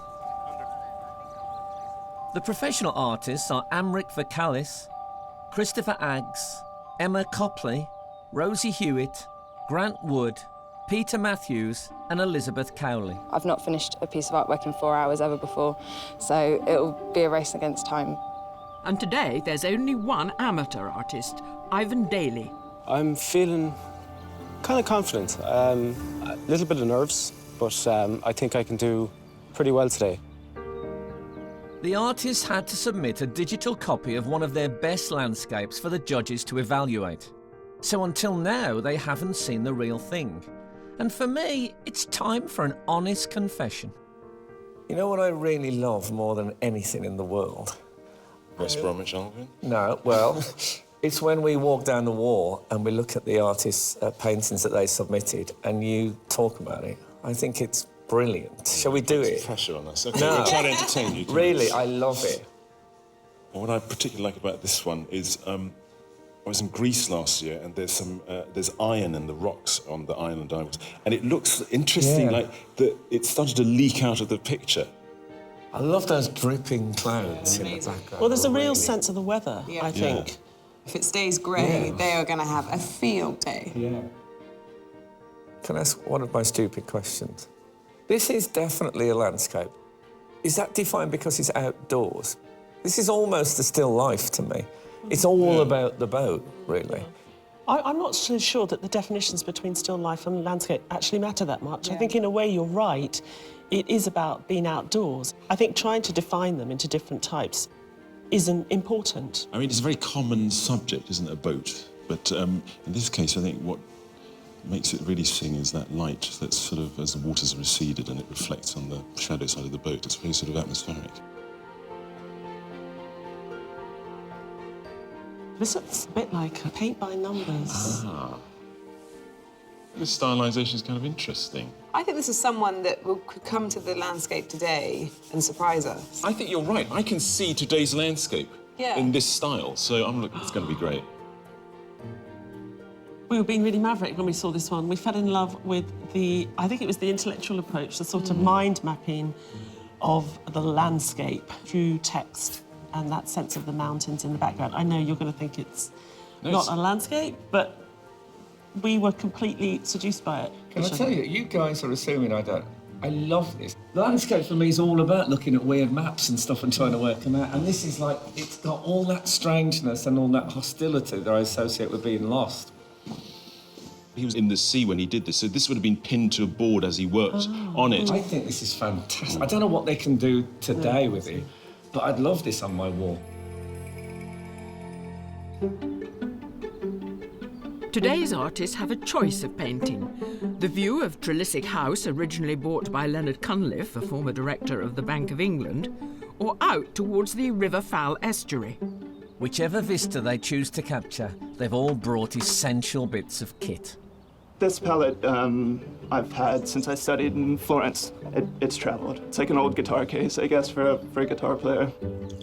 My tools are paintbrushes, and I've had this palette knife, I guess, for a long time, and this palette scraper. They're special to me. They're not very pretty, but they are. Well, I got a lucky charm. Never travel without a banjo. Because I don't feel at home unless I've got, if I get too far from a banjo, then life could go pear-shaped.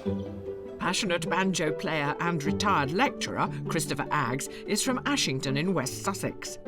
His submission painting is a view from his studio, which includes his neighbour's camper van and a subject he enjoys painting and that Trilissic has in abundance. I like trees very much, so I think I'm probably going to look at these trees and have fun with them.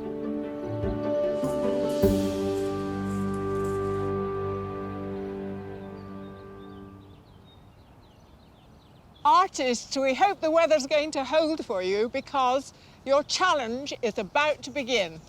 You have 4 hours to complete your work, so good luck.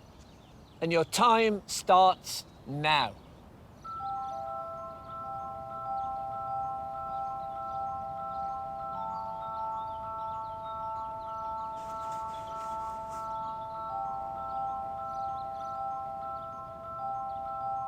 Most of our artists are used to painting en plein air, or in other words, outside.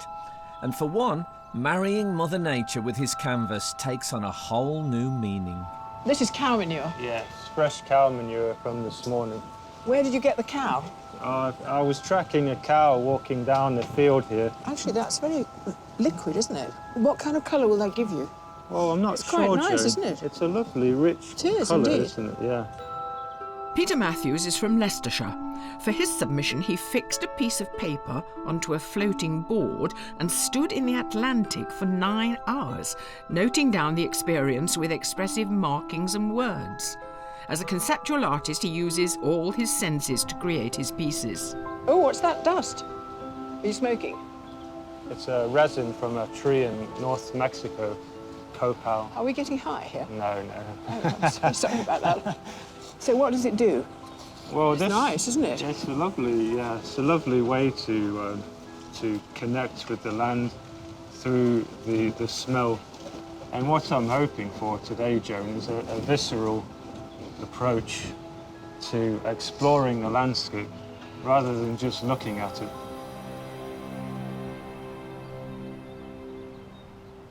God, you've already got a photograph of grid. Yes. You look like someone in your office. Yeah, So, no.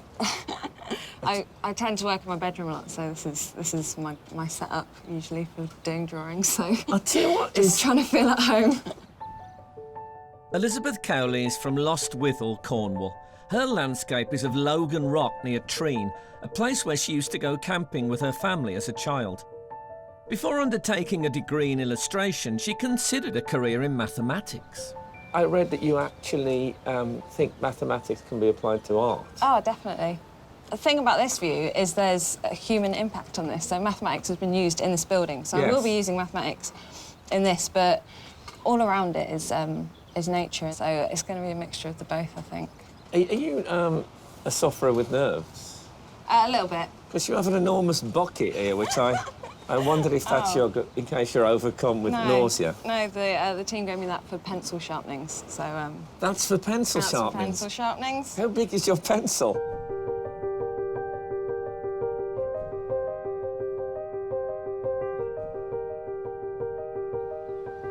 Usually I spend a lot more than 4 hours on a painting.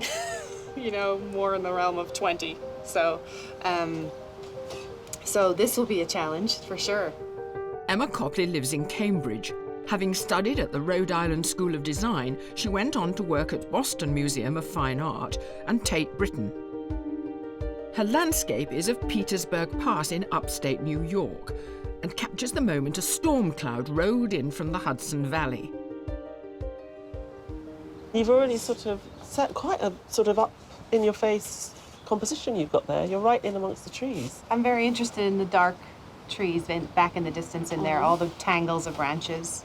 That's really a challenge to draw, so that's fun. So it's got to be a challenge. Oh, yeah. It can't just be something that you think, oh, I can do that, and I can make that look. No, there has to be a bit of a challenge or I can't really do it. So even today, when you know it's a competition, you're not going to take an easy route. You're going to make it hard for yourself. No, but like I said, I think if I did take an easy route, it wouldn't look as good, I don't think. If it didn't have a bit of complexity in there.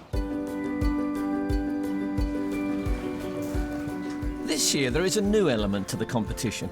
50 other artists have descended on Trilissic to try their hand as a wild card. If they impress enough, one could find themselves in the semi-final. This is the first time I've ever painted outside, so it'll be interesting. And they're not leaving anything to chance. I brought acrylics, oils, watercolours, pastels, everything, you know. By the time I loaded my car up, I looked at it and I thought, wow, I've just transported my whole studio into the car. So here it is. They're even prepared to protect themselves from the elements. Just a bit of wind precaution. Heavy showers this afternoon, apparently. Yeah, thunder maybe, lightning. Thunder. Rain, sleet, snow, so you never hail. know, everybody's going to be falling into our little tent.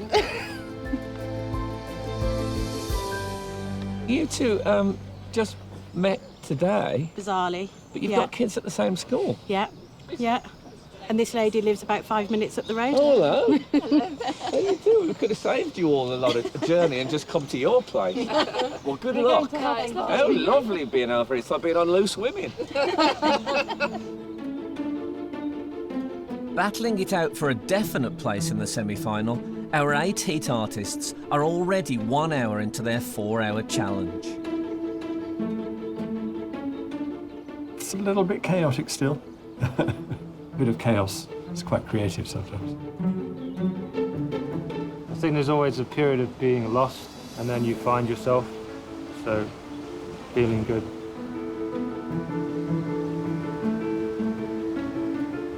I'm a little bit behind schedule, but it'll be fine. I can't stress in the first hour, else I've got no chance by the end.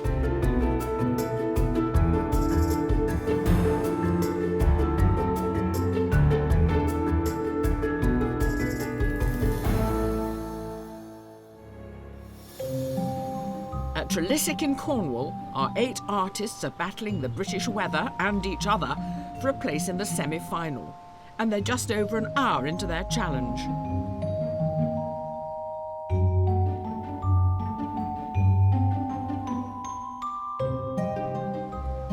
Grant, I'm behind you. Don't do anything too flamboyant.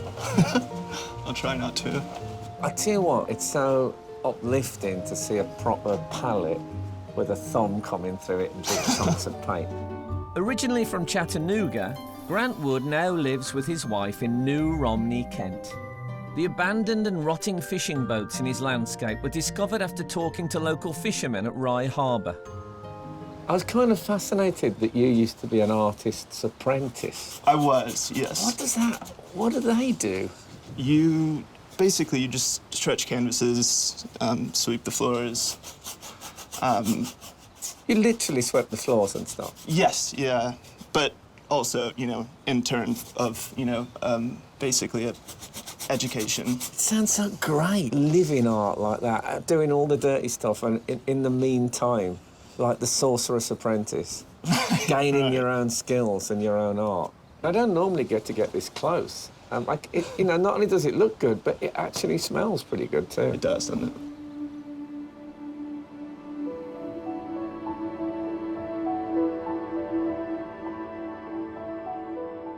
I feel happy being here, so I'm going to hopefully create a very happy painting. Amrit Varkalis lives in Huddersfield. Born in the Punjab, she moved to the UK as a child and went on to study textiles at Art College in Manchester.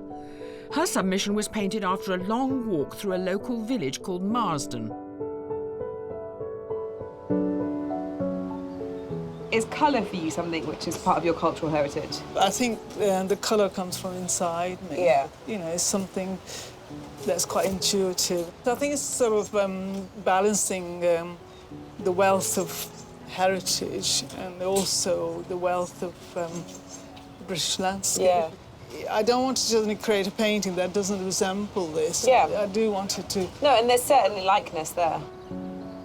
Well, it's fascinating watching you navigate all those different ideas and find your way through the landscape.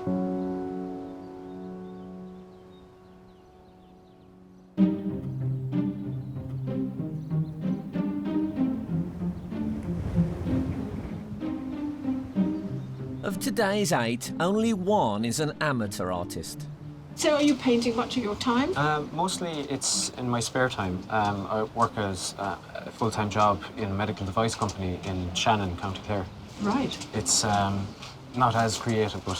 This engages a whole different part of your brain, doesn't it? Absolutely, yeah. The whole right side is on fire now at the moment, so... Ivan Daly is from Newmarket-on-Fergus in County Clare.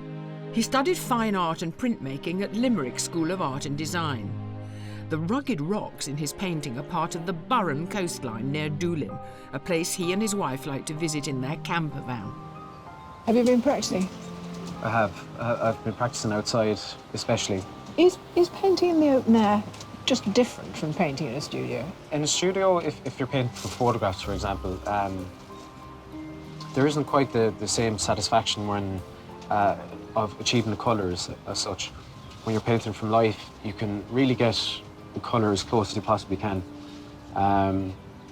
Plus, you have, beyond the photograph, you have so much more around you than what you take as a photograph. So, yeah, it is freeing in that sense.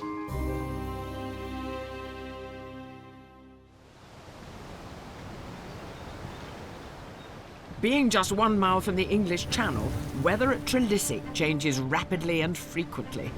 This weather's wild. It's just crazy, Jane.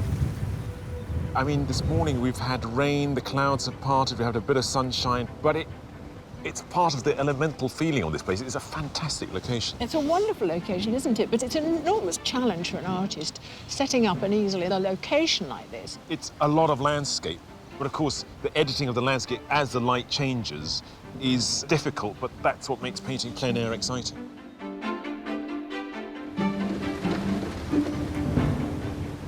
We do have these pods, but unfortunately the wind and the rain is blowing straight into mine. I don't mind it, it's quite exhilarating in the one way. Rosie Hewitt is from Walberton in West Sussex. A self-taught landscape painter, she likes to find the beauty in every scene. Her oil painting captures the reflections of the reeds in the River Arun on a summer's day. You know what I like about the first thing I look that I really feel? I can feel the wind in it. No, but I can feel that too. But not everyone has got that. Oh. Those trees are wind affected. It feels like the day feels. Good. What are you listening to? Is it? Joni Mitchell.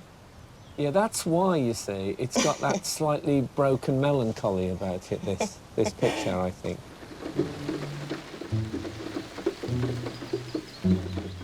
With a possible place in the semi-final at stake, the wildcards are trying to impress the judges in spite of what the weather throws at them. The canvas blew off my easel, the umbrella blew on top of it, and it's sort of ruined, but, you know, it's good experience. Do you want to come onto my brolly? Very kind of you. We started off not being able to see anything, and then it all became clear, and now it's all gone away again. But it's good fun. I'm so impressed by these artists. This is not an easy day to paint. And actually, there's some brilliant, brilliant paintings. There's one girl that started with this very dark background and has got all this pink running through it. It's very sublime. It's normally lovely and sunny when I venture out to paint. And I usually use watercolours, and oils are not happy in the rain.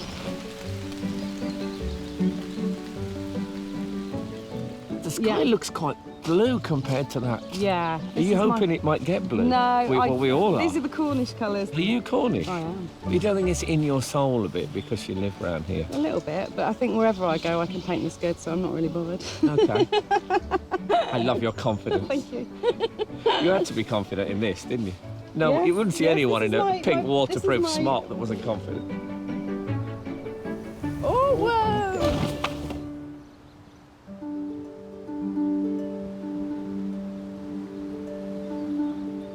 7 of our heat artists are using oils or acrylic in their work, but Liz has discovered a new way of using an old school favourite. What is that?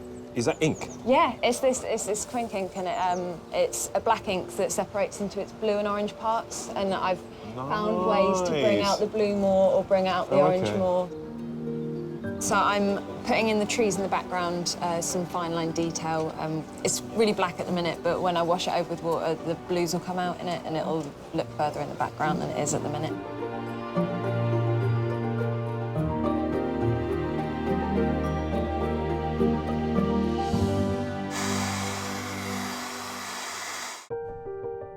Our artists are nearly halfway through their challenge.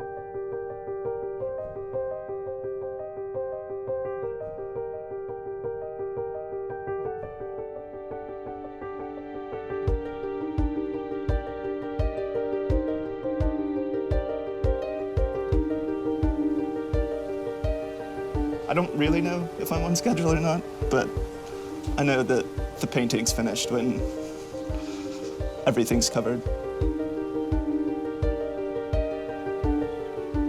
Yeah, I'm feeling the pressure now a little bit. Definitely. Have you painted landscape plein air before? I have before for fun, yeah, but usually my finished stuff I do in the studio.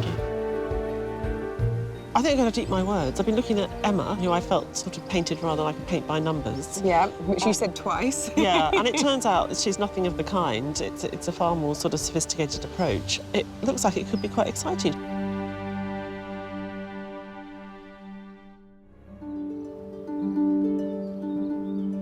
At Trilissic House on the Cornish coast, our artists are into the 3rd hour of painting. and the judges have been keenly observing progress. Well, we're halfway through. The weather hasn't improved very much. At least it's not raining. But I want you to give me a rundown on what you think so far. Kate, let's start with Peter. Peter, well, he's certainly a very interesting character. I think I'm waiting for him really to kind of come into his stride. I was a bit disappointed. You know, we really liked what he had entered with. I think he's overwhelmed by the landscape. Liz, very painstaking.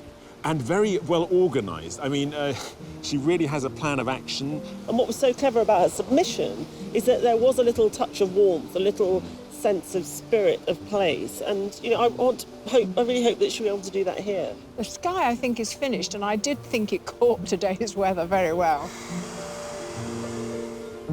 Grant, what do you think so far? It's, again, in a traditional manner, it's a very, very well-constructed painting, but it's got a bit more dynamism. It's very expressionistic, you know, he's using all these colours, the composition is finding itself through the paint. I just want to see that little bit extra by the time we come to judge. Well, we've got time.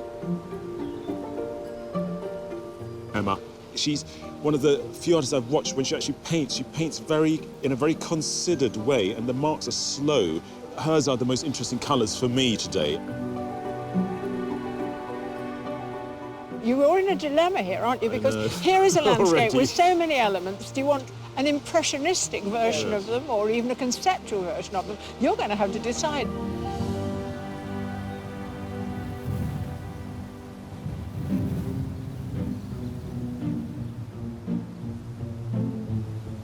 Used to working with just black ink, Liz has chosen to use today's competition to try something new. I'm just about to put my my green layer, my first green layer on. I don't usually use colour in my works. We'll see how this goes. It's always a bit nerve-wracking because once it dries, you can't really go back on it very easily.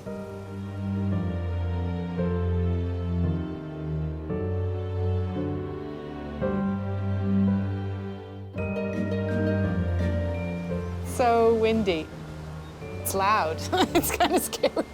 It's making me paint faster, definitely.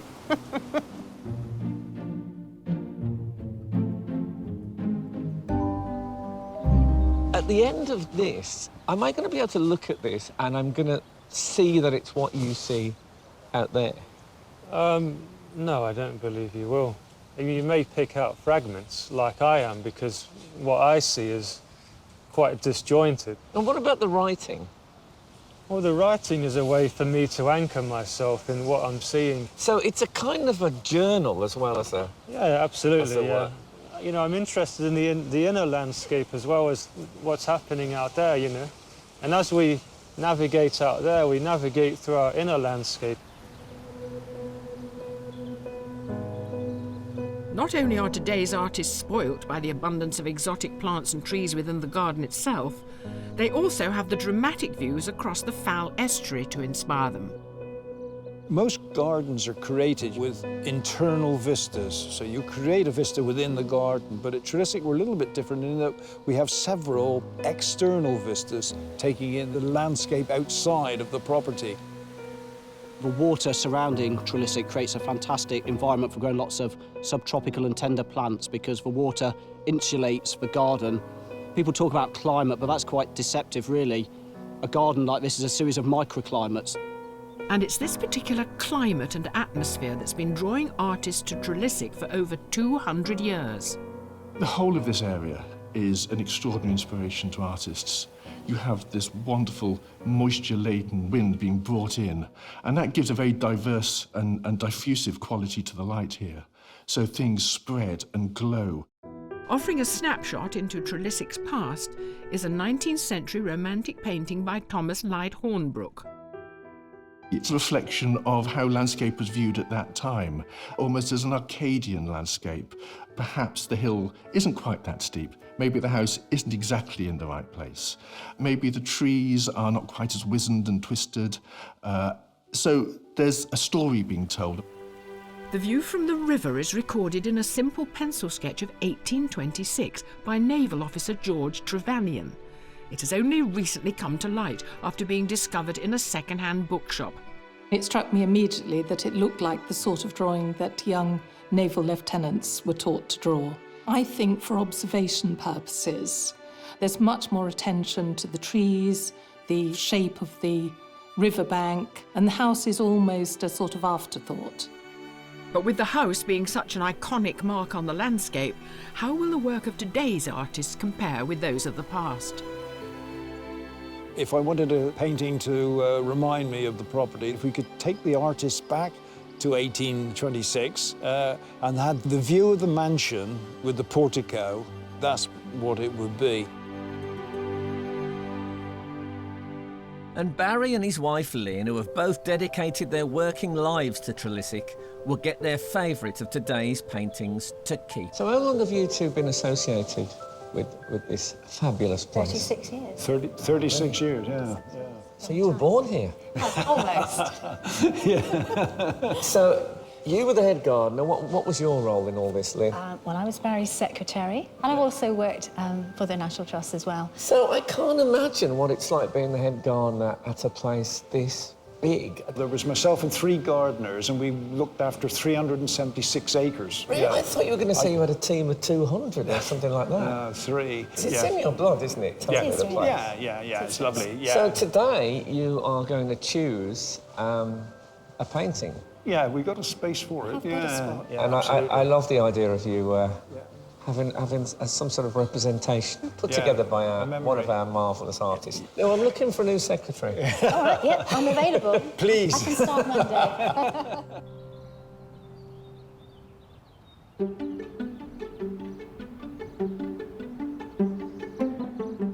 A day of painting in the ever-changing weather is almost over for the wild cards. Before they pick their winner, the judges take one last look. I love the way you've picked up the colour in the bushes. I like the verticals and the framing of the trees here, and then with the splash of colour. Are you pleased with the result? I feel OK about it. That's Good. probably as good as I can say. Yeah, good. You know, I walk around an art gallery, I see a painting, and I think, I wish that you were allowed to touch them. Because there's something very tactile about it. Yeah. So Yeah, I'm quite envious of you just. Well, now's the shoving your time if hand you in want it. to put your. Well, the trouble is, if it turned out to be a winner, I'd feel I'd help to.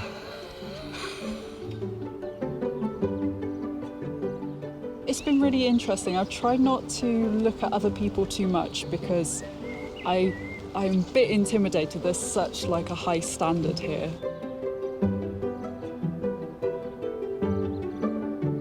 The judges have to decide on one artist to put through to the pool of wildcards from across the heats, from which one will make it to the semi-final.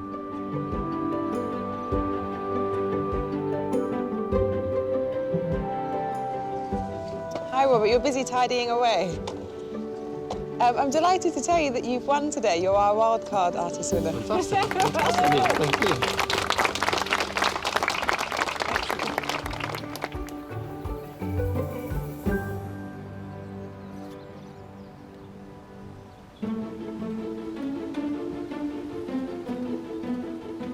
Even though our 8 artists are up against each other, members of their families have joined together in support. Seeing all the different approaches to the work, I think that's what's so wonderful about putting artists together like this. There's something really lovely about seeing the way other people see the world and how they then express things through their hands. I think it's lovely. I'm so used to seeing him painting in the studio. I was wondering how he would manage with all the people around, but he seems to be loving it. I'm way more nervous than he is, definitely. Exactly. I'm way more nervous. There are just 30 minutes of the challenge remaining.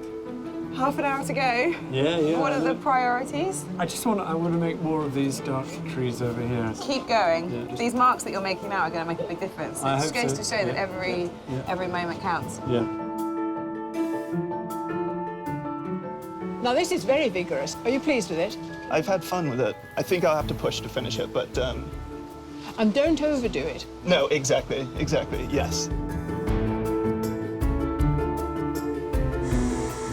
I'd like to get some more depth in, so adding some more dark layers to come through, and then I'm going to work 2 different tones in with a hairdryer in between, and hopefully that will make it work. It's a bit up against it at the minute.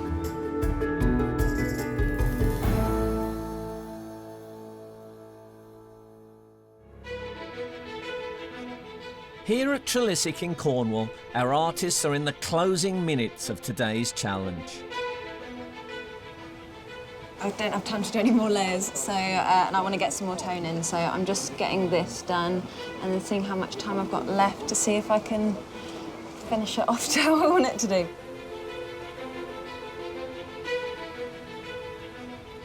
Just wondering what to finish now at the moment. Hopefully the judges will like it, so fingers crossed.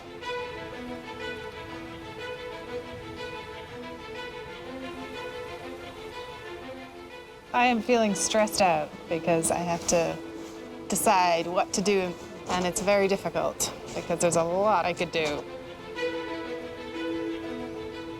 I'm trying to complete, well, not complete, but to add a bit of depth to the painting in terms of its relationship with time and place.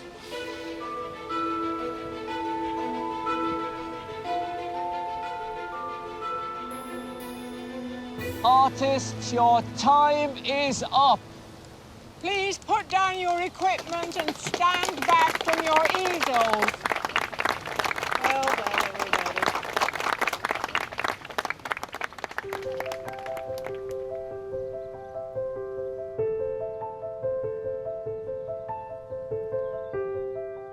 After 36 years of service to Trilissic, former head gardener Barry Champion and his wife Lynn are first to see the finished works and will choose one as a reward for their dedication. Lovely colours. Yeah. Now, you mentioned colour. This is very vibrant, isn't it? It's really in your face. Wonderful. Really good. Excellent. Yeah, thank you. Entirely different in style. Oh, my goodness. That's caught the house beautifully. The oak there has got a branch cut off. I cut that. My chainsaw. It's going to be difficult to select one out of the 8, isn't it?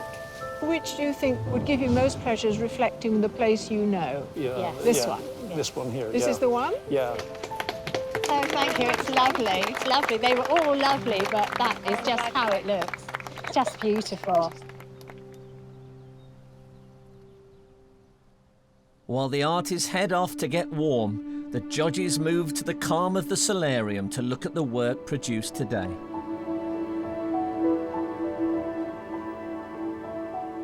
I still don't know what I'm supposed to think of this. And I just feel really frustrated because he was an artist that I just felt was so distinctive and unique. I enjoyed the performance side of it. It was a performative art piece. He's open to the elements, and I thought that was quite beautiful. But what he's made out of it is not a sum of all those things.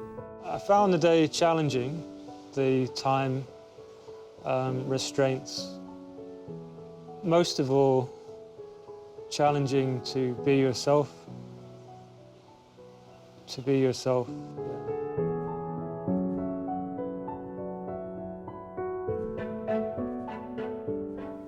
I love this one. Yeah, and I love this one. I was really impressed with the fact that she hadn't really used green before, and she hadn't really painted trees before. But out of all of the trees that we've had today, I find them incredibly believable. And I love that scratchiness of the blue inky trees in the distance. It was an experience that I don't think I'll forget. I didn't think that I realised how much stress I'd actually end up being under coming the last hour.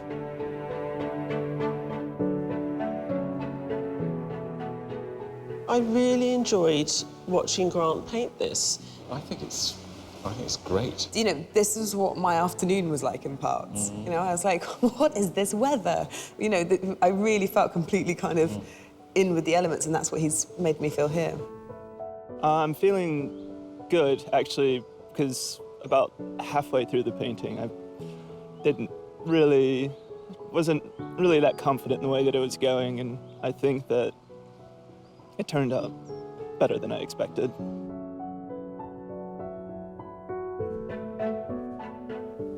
I thought as I looked out over these huge vistas, you know, and my eye caught the little dark, dank places, I thought she caught the sort of sodden, rather mysterious undergrowth rather well. And it's very lickable, all those paints, and oily. And so you move around it rather beautifully. I think out of everyone, she's She's bitten off just about the right amount that she can chew. I don't feel like I've had a chance to even look at the painting yet, so I just finished it, but I was standing at a distance from it, and I'm pretty happy with where I got in 4 hours. I've never had an experience quite where I've been changing my mind so much. There's so many good little bits of painting here. The ones that appeal are the ones where the artist has understood how to edit it down. Yeah. To help decide who goes through to the semi-final, the judges first reduce 8 to 3. The first of those artists is Liz Cowley.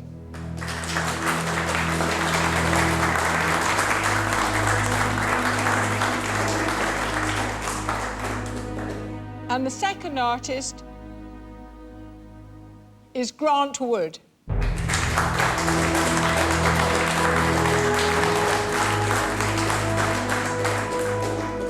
And the third artist to be shortlisted is Emma Copley.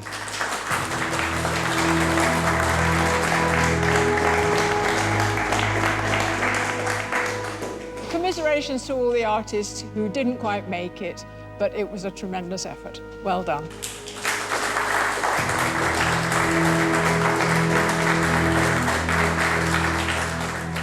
I think the whole experience of just being here is plenty for me today. Obviously, slightly disappointed, but I do respect the decision, and I think I'm quite happy with that.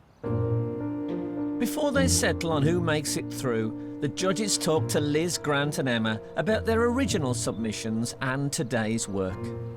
Liz, the way you've painted these trees behind the house, these beautiful spindly blues, it's utterly inspired. I just love it.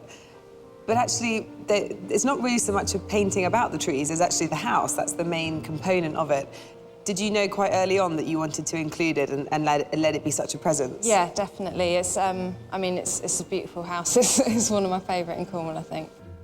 Surprised that they picked me, to be honest, and yeah, and I'm really glad that the pieces that I made resonated with them and that they were interested in them. I'm curious as to why you chose this particular subject matter for your submission. It's one of my most favourite subjects to paint, and I thought that it showed a nice variety of approaches to different textures. From your perspective, would you do more to this painting, or are you satisfied with it? I would be satisfied with it in the state that it's in now, because I think it has a pretty fresh sense of the day and the space. I think it's a toss-up, but I mean, I think between the three of us, it'll be fair ground. This one is, I find, much more evolved. They feel different. I mostly was trying to evoke a feeling. That was my goal for the 4 hours, is to get some kind of feeling. That was pretty exciting for me, to realize in 4 hours I could do something that I'm quite happy with. The other two artists' work is fantastic, and I'm really chuffed to be part of the group of 3.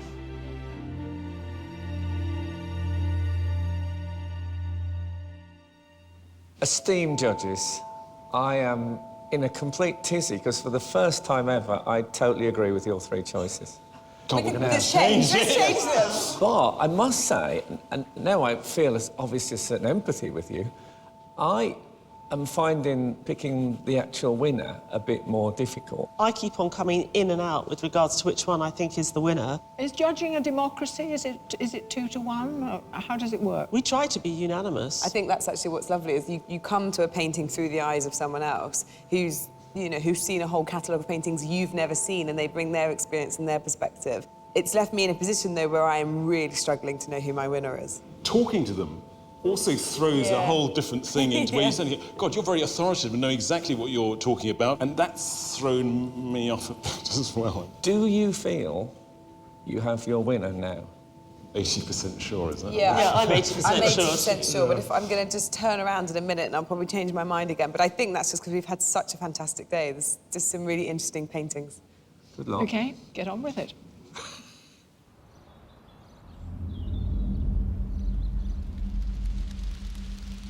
Liz, Grant, Emma, congratulations to each of you for reaching the shortlist, and the work of each one of you has really impressed the judges. which means, of course, it's been very difficult for them to decide. But they have decided. And the judges felt that the artist they have chosen to go through to the semi-final has displayed an ability to capture the spirit of the place and has showed a capacity for innovation. And that person is...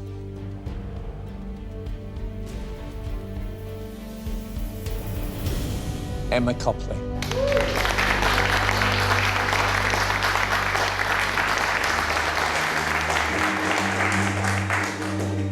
Congratulations. Congratulations. To win is just amazing. I'm shocked. Tough decision, and that's a lovely work. It would have been nice to have gone to the semi-finals, but I don't know if my nerves would have made it. I don't think I would have held up. It was hard fought, I tell you. I love Grant's boat. I loved the grass in Emma's her piece she submitted, so it could have been either one of them. I didn't think it was me, but it could have been either one of them, I think. You look so shocked. I genuinely am. Thank you. Really good. I'm just really pleased. I got a real confidence boost today in my painting.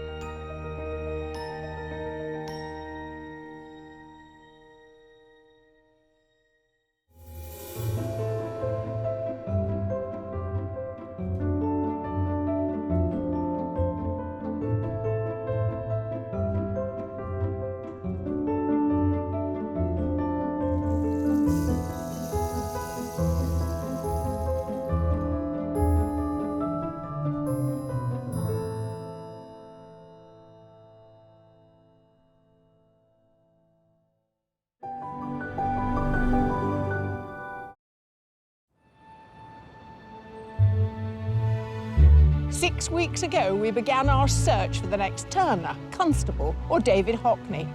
48 artists were chosen to go forward to the heats, and now just 6 remain. And by the end of today, those 6 will become 3.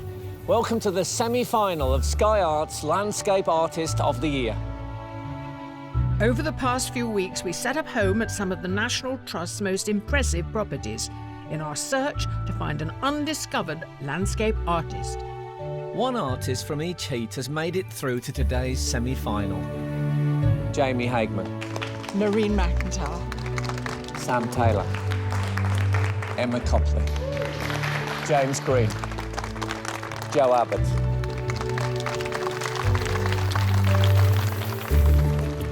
And so the pressure is on as they get one step closer to the prize.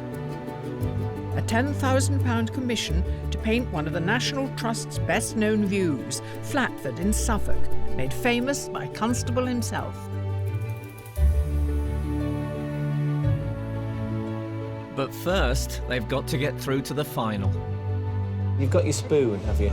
I hope so, yeah. So, with a surprise challenge... I'm a bit nervous about the location, just because it is very urban. And only 3 places on offer. I know there's people looking over my shoulder watching me, but I've got to concentrate on what I'm doing. They will have to impress judges Taishan Schurenberg, Kathleen Soriano and Kate Bryan. Have you got a reasonable idea of who the 3 are? I don't. I do. But who will make it to the final of Sky Arts Landscape Artist of the Year? I don't know about you, Joan. I'm frightened to death what they're going to pick. Do you know what? I reckon I probably won't agree with them.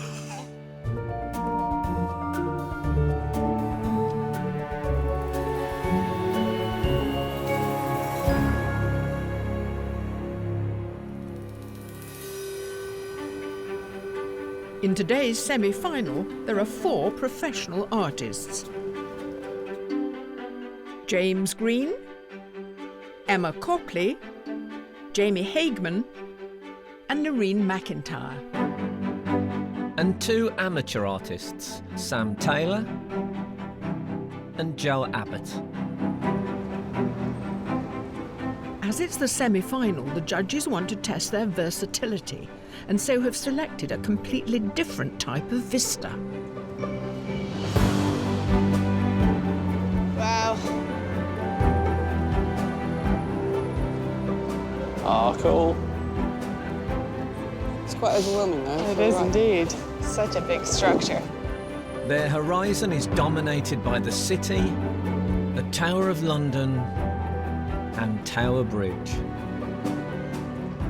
I secretly hope for something like this. Got the sun out today, nice lot of shadows, lots of contrast, and I like painting contrast, so yeah, I'm looking forward to it. It'll be a challenge, but yeah, we'll just get on and paint. It's such a recognizable place that you, I think, already have images in your head of what it should look like in a painting, because so many people have painted this. All right, I'm ready. But our 6 semi-finalists are about to be joined by one more. At each of the heats, we invited 50 more artists of all ages and abilities to try their luck as a wild card. And each week, the judges selected their favourite. I'm delighted to tell you that you've won today. You're our wildcard artist winner. That's fantastic. Well done. Thank you. Congratulations, you're the wild card today. Am I? Yes.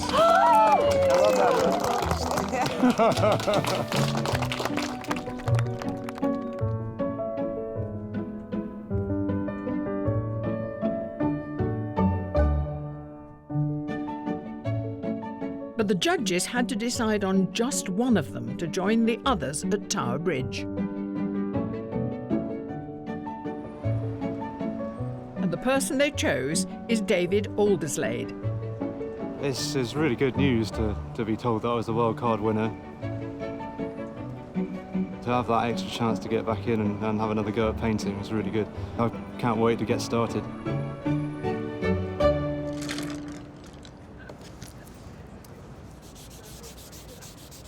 Artists, your semi-final challenge is about to begin. You have just 4 hours to paint this incredible view, and your time starts now.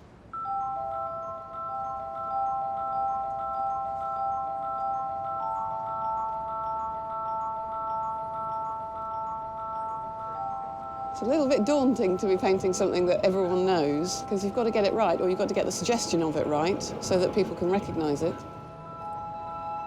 Until now, the judges have challenged the artists with more traditional rural landscapes, but today's location will test their ability to convey a busy cityscape.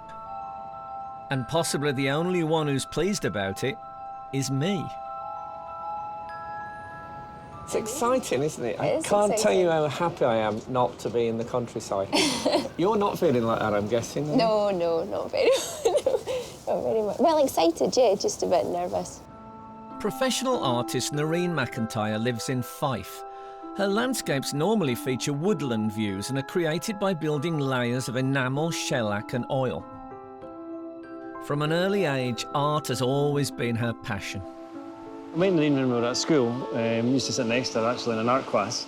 Always knew that she wanted to do art as a career, but didn't know how far she'd go or what route she'd take. Narin's probably not the most confident in her abilities, but I suppose every artist is self-critical. I think she's just happy to get good comments from judges, just knowing that they like her work.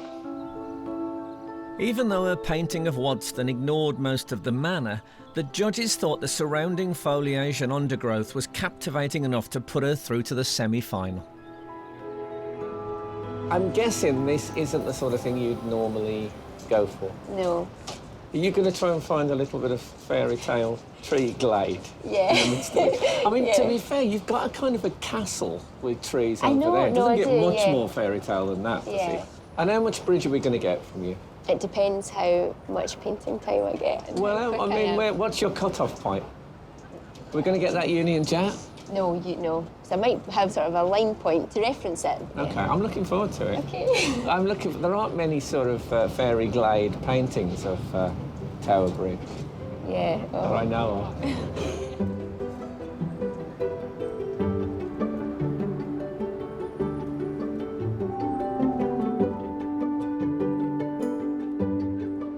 What have you that we've lined up for you? It's fantastic. Are you pleased, or how are you feeling? I've had a while to digest it, so I've come to my senses and figured out what I want to do. Emma Copley studied at the Rhode Island School of Design, but now lives in Cambridge, where she divides her time between painting portraits and landscapes. Her technique of focusing on a small area of trees at Trilissic in Cornwall fascinated the judges. But what will she do with such a large subject as Tower Bridge? You're going for both towers of the bridge. Oh, then? No, just a bit of a corner of the tower. I think everyone today is going to have to wrestle with it. It's a huge, iconic piece of architecture, and you've got to make it your own. So I think it's a brave person who's actually going to paint the entirety. I mean, I think you could if you omit a lot. Yeah. You know, and you just think in shapes and big colors and maybe zoom in on just a few bits. But that is a challenge in itself to do as well. Our semi-finalists are using a variety of different mediums, including lino cut and acrylic. But only one is using watercolour. And to create his precise lines and contrast, he's using an essential tool. It's actually a fluid that you can paint with a brush onto the surface of the paper, and then once it's dried, you can peel it off, preserving the pure, nice, clean colours. David Alderslade works on his watercolour and crayon landscapes in his caravan near Salisbury Plain. He was invited to take part in a heat at Wodston Manor, but when he failed to make it through, he decided to try again as a wild card. It's quite an unusual format for you. I think I'm slightly more used to seeing you landscape. You've taken a real slice. Yeah, I mean, it's a bit of a gamble just choosing one tower because, of course, they balance each other. You know, you're sort of so used to seeing them together. Like we see the odd red bus going across the bridge or something like that. I was going to do that because it will give it a hint of a totally different colour to the rest of the picture. Constable and Turner used it to great effect for many, many years. I think you're in good company. One thing is consistent, David, the hat. Yeah. Can you paint without a hat? I don't know, probably not, actually. It's practical use, because the hair goes in my eyes otherwise. So.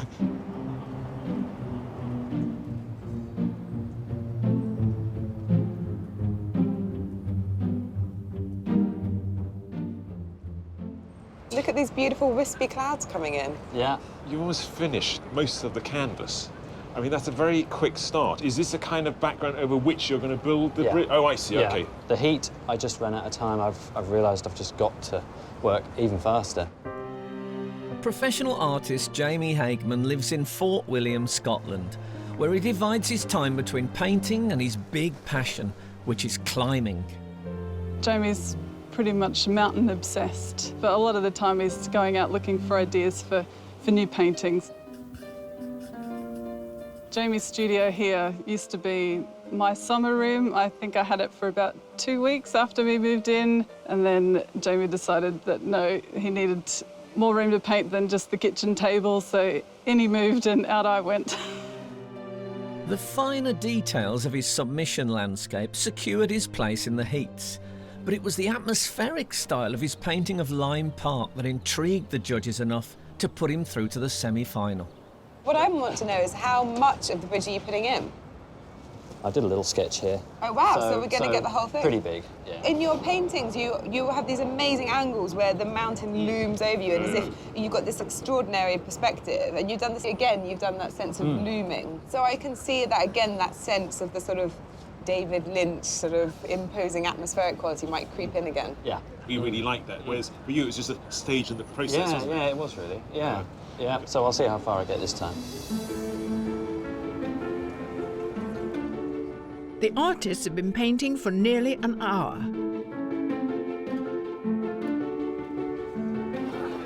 And they're drawing quite a crowd.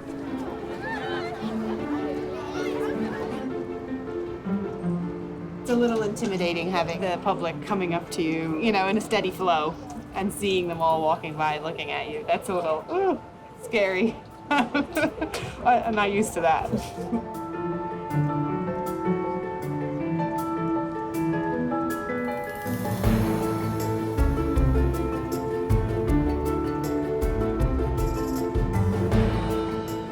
I'm just trying to block everyone out. I know there's people looking over my shoulder watching me, but I've got to concentrate on what I'm doing.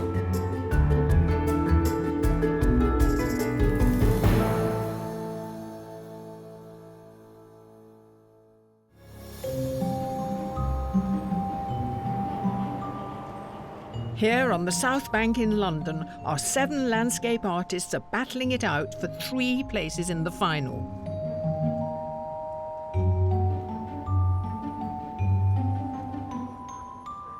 And such a detailed and varied view allows a wide variety of approaches. There is an elephant in the room here, and it's Tower Bridge. You've decided to completely ignore it. Tower Bridge? Yeah, there it is, over there, look. Sorry, yes, I have, I'm afraid. I've gone for the more modern architecture. When I looked at that cityscape with all those buildings, I did wonder if that might appeal to you. It's a fabulous cluster. You get to do the history of architecture on one piece of lino. That's my intention, yeah. James Green lives in Sheffield, where he's been working as a full-time lino cut artist for the past 5 years. The perspective and design of his composition of Lyme Park's reflecting lake secured his place here today. A thing that we always talk about when you're working is the colours that you're going to use. Yeah, I'd like to do two if I can. I'm going to do a one-colour print first and see what that looks like. Will that be blue? I don't know. You don't know that even at this stage? Really? I might experiment with a few different versions. I find that interesting that even at this point, the main colour is still a mystery. Yeah. And you've got your spoon, have you? I hope so. Yeah, here it is. I love the fact that some people who do prints turn up with this massive, great mill on their side of printing and rolling, and you bring your spoon. Yeah, I'm kind of keeping it simple, I guess. It's and cheap. Yeah, it's so cheap. It's not so heavy.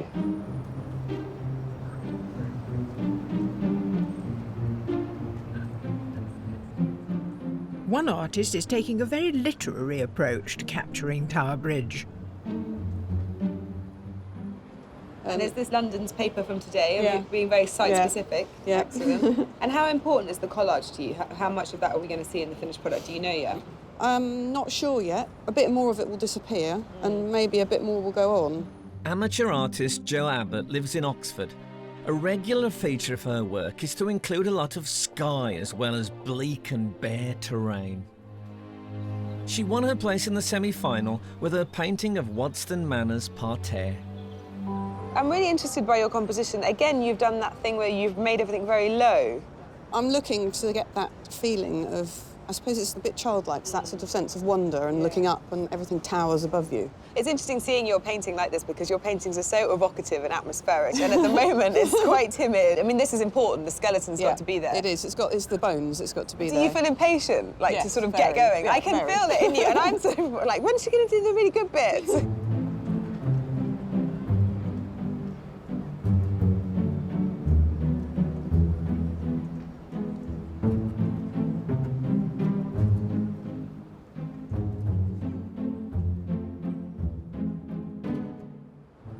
I want to know what was your first reaction when you saw that landscape in front of you? I was a bit worried, to be fair. It's not something I've ever done before. I've never really done a cityscape in my life. Sam Taylor is from Yorkshire and is currently studying for his degree at the Slade School of Fine Art in London, where he experiments with the sizes of canvases he works on. The way Sam works is very risky, but there's a great spontaneity with his process. I think Sam reacting to winning would be, well, I don't think he would react like many other people. He never really gets overly excited about anything, but I think he would be very, very pleased if he won. In his heat, he abandoned his first painting in favour of distilling the view of the Foul Estuary in Cornwall into a small square. But his change of heart gained him a place here today. Are we going to see the shape of the bridge at all? What interests me more, what you can't really see now, is actually the shadows the bridge is casting into the water. You're almost painting simply the light on the river. In a way, yeah. And it's changing all the time. It might be rather wonderful. We might end up with something that, like Whistler and all his lovely nocturnes of the river, we might end up with something that's really evocative and moody. I like, kind of like a mood of it all not being so nice and, frilly, and I want it to be a bit darker and a bit... Nice and frilly, but you're working in gold paint. Well, I want to give it a bit of a dark, richer feel, kind of.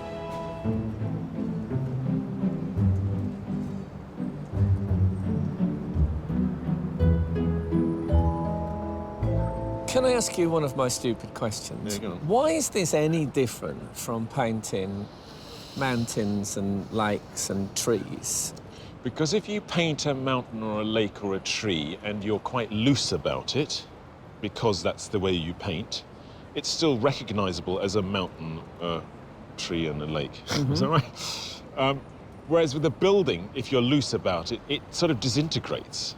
So you've got to adapt your style to the structures here. You don't have to have rigid straight lines and that in a painting. You can still have that freedom of expression, can't you? Yes, of course, you can be loose about it, but I think you have to reinvent your language to capture it. Is this something you'd paint by choice? Tower Bridge? No, I'd paint that by choice, but certainly not that. So I'm impressed by the ones who've chosen it.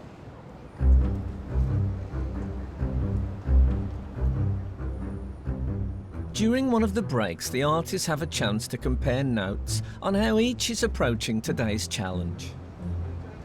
Oh, it looks brilliant. Oh, thank you. I'm dying to see everybody's. I don't know whether I am. Oh, really? You might not. Last time I did that, I felt very intimidated. Did you? But yeah. Oh, how are you getting on? I've barely started. Just don't even know if I look like Tower Bridge. Oh well. It's difficult, isn't it, if you're doing somewhere that's so recognisable? It's just sort of... Yeah, I've just adds kind of... extra dimension to the sort of stress, isn't it? It's great. I'm really enjoying it. Good. Oh, I would say that, but if I wasn't so stressed. As long as an element is done or some elements are complete. So what are you working It's in? more like a sketch, isn't it? Yeah. You're doing Acrylic. acrylic.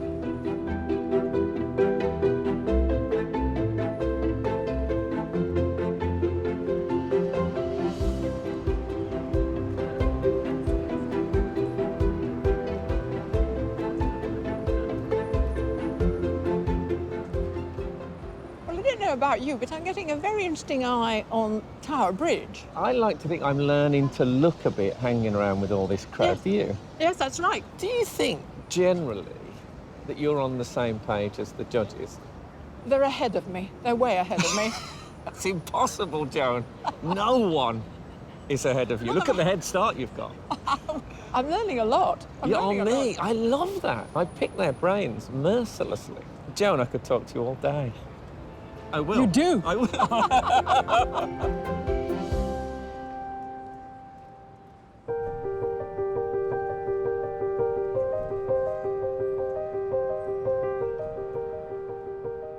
Tower Bridge has been sitting quite happily in the same spot for over 115 years. But today, one artist has decided to make some changes. You reversed it. Yeah. Because you didn't like the composition here? I do prefer working from this sort of perspective, and so I just changed it to suit. I like the way Narin takes control of all the elements and then puts them where she wants them to be and how she wants them to be. I like that.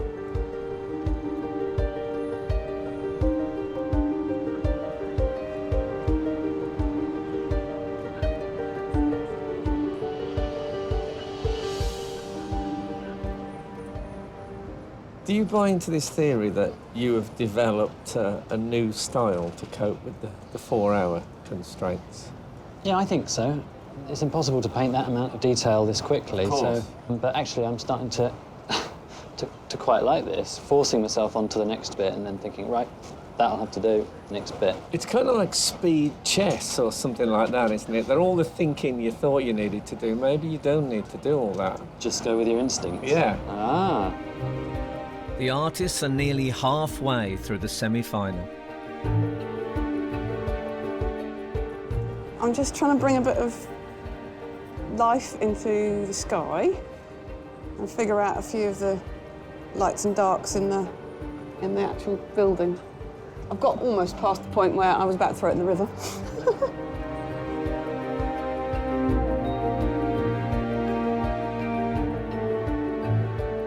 There's a lot to do, and I wish I had longer, because I could be here for days. But I only have a few hours.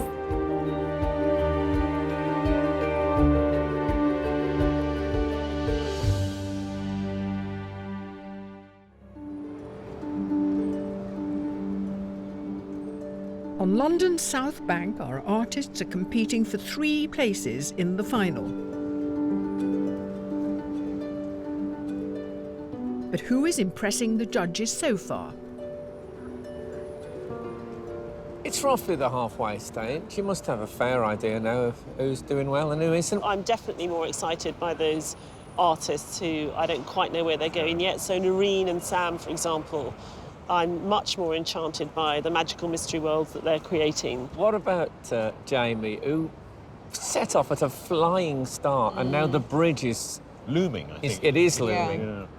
I think he's got to be careful to cultivate that sense of atmosphere because his style is very hyper-realist, very laboured. He's got to inject his personality into it. At the moment, I'm worried there's nothing that enigmatic about the work yet. I don't think he's lost it completely. I mean, with that ghostly underpainting of the tower, he's still got elements of it. What about David? It's quite interesting. You get to the point where I hope it isn't only familiarity, but where I'm thinking, OK, where does the art come in? Where do you come in? How are you going to interpret this scene in a way that makes it more than just a response to it? And I think to be able to take such a large scene and for some of these artists to just go, that's necessary, that's what I'm editing, that is their character because that's what they're seeing and that's what they think anchors the picture. Because you look at an artist like James with his lino cut is the great, you know, reductive artist. He brings everything down to what is absolutely necessary. What about Joe? I feel like I'm looking at something that's a little bit twee at the minute, a little bit kitschy almost. It's slightly too pretty. And I think that's what we'll see in the next bit of time, her start to muddy and mess around with. What about Emma? I'm fascinated by how she managed to reduce this enormous scene. She's like Google Earth, Yeah. Emma. She gets tighter and tighter and tighter. I mean, it's amazing. And I think it gives so much character to the painting. She started to bring in, you know, colours and fine contrast. It feels New York. I don't know, it has something sort of kind of epic about it in this small rectangle. It's quite impressive. So as we pass the halfway stage, you don't have to pick a winner today, you have to pick 3 people. Have you got a pretty reasonable idea of who the 3 are? I don't. I do. People who have got a really evocative painting can completely lose the magic, and then other people who have got loads more to give can suddenly come through at the final minute. So I never have a clue. One of the artists has made the spontaneous decision to use the gun smoke in the atmosphere to give a sepia feel to their work. Nah, not really. How'd you get that on? Is that acrylic? Gold leaf. Ah. Yeah, I've always seen the shiny paper in the art session and thought, I want it. Wow. Wow, I know, that's what I just said it all the time. It's like, wow. I'm jealous. That's Me really too, cool. yeah. And it's got a whole sort of cityscape in the background. I know. Aha. So when you started, it was all pink. Yeah, that's As a just like base. the underpainting, kind of. Oh my God, I've got so much to do still there. I know. But, you know, they're going to judge it based on what you can do in the time, and then Yeah, I know. how good what you did is. I know, so it's but- not a completed thing, I don't think, so much.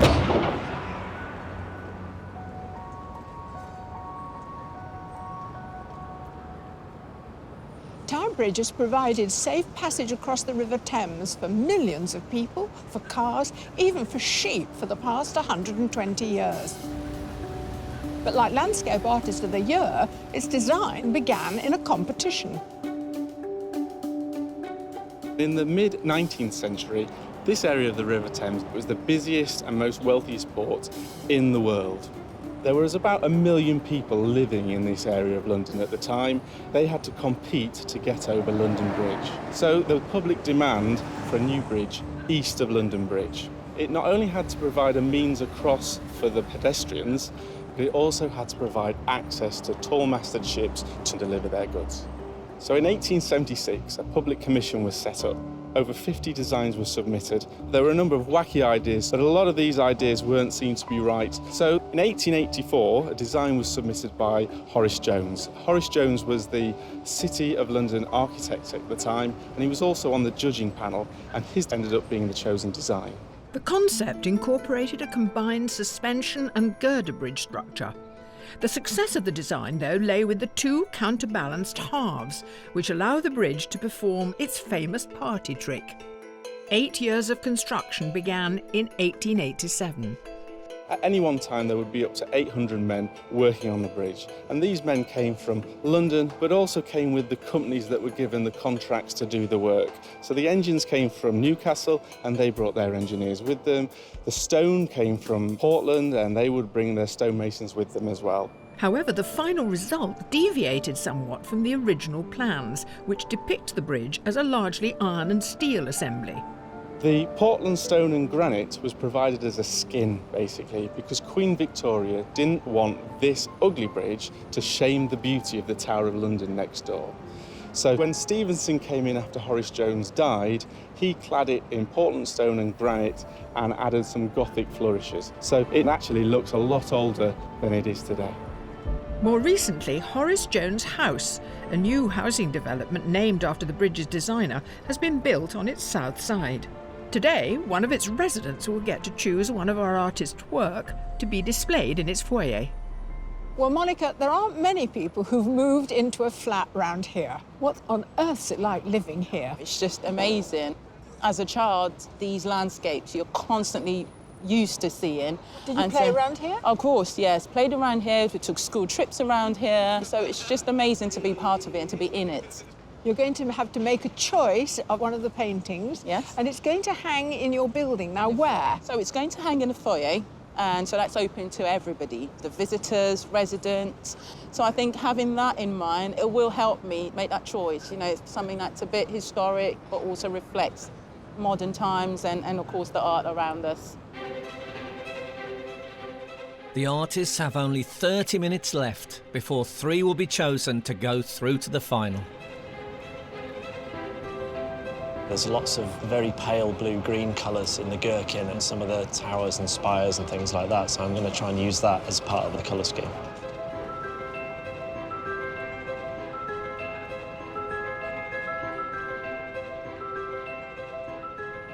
Deciding whether or not to just tackle the buildings. I'm kind of liking the whole minimal viewing going on here. I don't want to like overwork it by putting in a building, but I'm not sure. I don't know, I need to just experiment more, try a few things out.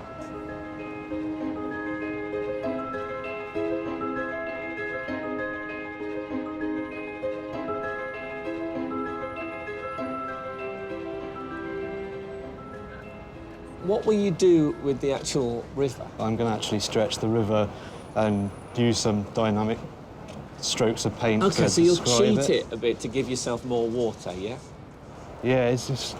I'm going to use the colours that are in it, but it's really hard to describe. I paint it because I can't really describe it, you know? Oh, I see. It's odd, because I tend to describe it because I can't paint it. Have you ever painted just the sky with nothing? Yes, I have. Have you? Yeah. Could you just do that endlessly? I could do that forever, yeah. Yeah. I like the way that you can express energy in a sky without actually having any particular form. Yeah, yeah.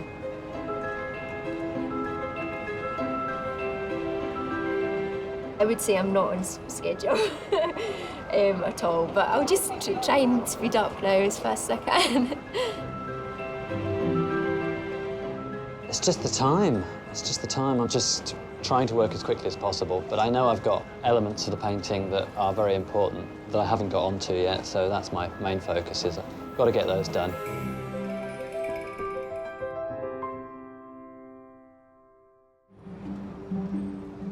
We're in the closing minutes of Landscape Artist of the Year's semi-final challenge, and our 7 artists are soon to be whittled down to 3.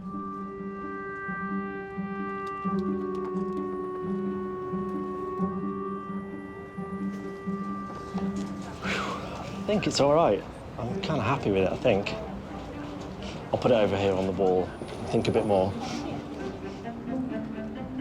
Artists, there are 10 minutes to go.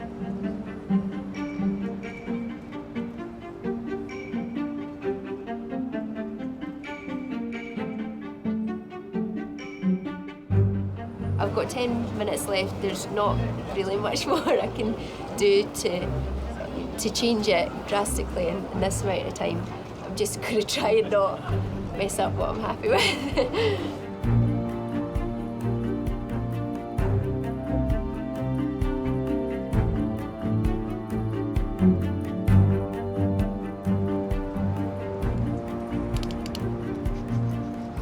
you started drawing something to deal with the building? I was just kind of penciling something, I'm not sure. I'd go with your instinct. It's worked pretty well for you in the past.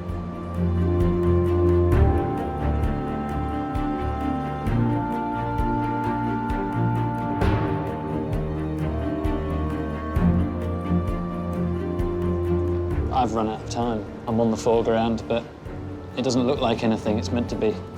All I can do is whack a couple of lampposts in, I think.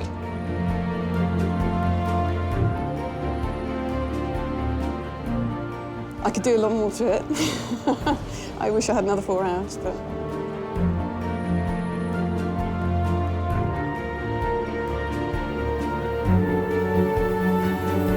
Artists, your time is up.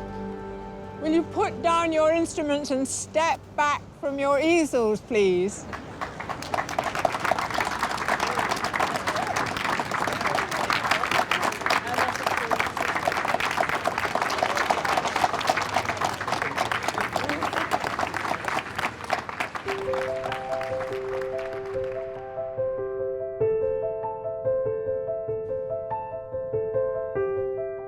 Before judges view the finished paintings, Monica Badejo, a resident at the newly built Horace Jones house, named in honour of Tower Bridge's designer, will choose one of the paintings to hang in its foyer.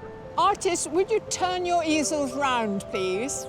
It's a great moment, this. Yeah. Isn't that wonderful? Now, this is altogether more atmospheric, isn't it? Yes, yes, it is. That's a very modern view of the bridge.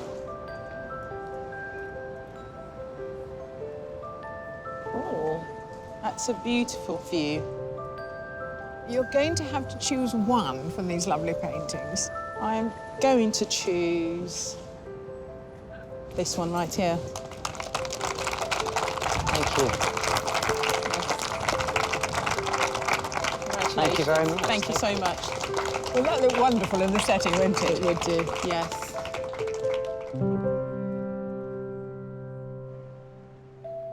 The judges have a tough decision, so they want to study every detail of the finished landscapes.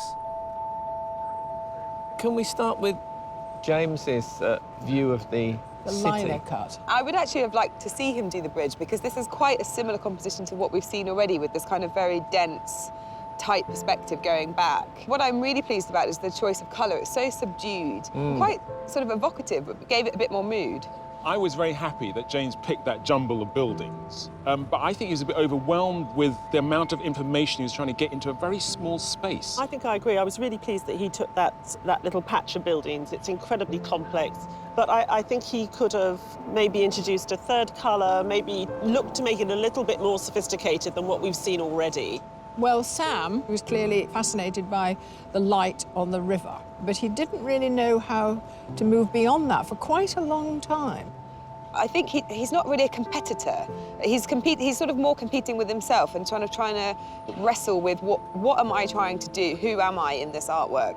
And actually, he won today for me. I love the fact that he doesn't seem to go by any of the rules or regulations that making a picture seem to be about. He's finding his own way, he's finding his own style.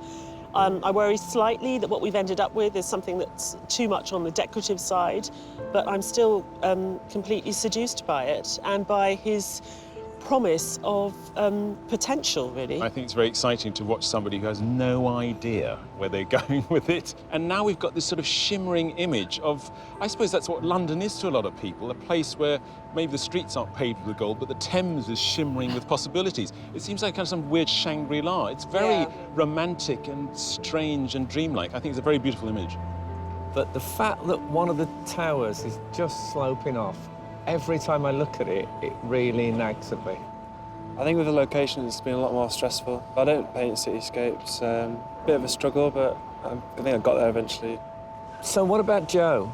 Unfortunately, I think that the introduction of the red buses on the bridge makes it feel like the touristy image that we're so familiar with. I wish she'd been a bit braver with the bridge and actually just let herself be far more reckless, taken more artistic license, a bit like she's done in the underside of the bridge, where she's let it fall away. Narin has flipped the bridge. Now, that really was a bold decision. We were quite impressed by her brazenness. You know, she's got this fantastic, huge building, and she felt free to put it in a dark forest, darken the sky, flip it round and make a very sort of evocative image. I think it's very beautiful. I think it's a staggering accomplishment to be able to come on a day like today and deliver something which is so clever and so different. One of your regular condemnations is with people, I know what they're going to do. I feel I know their style now.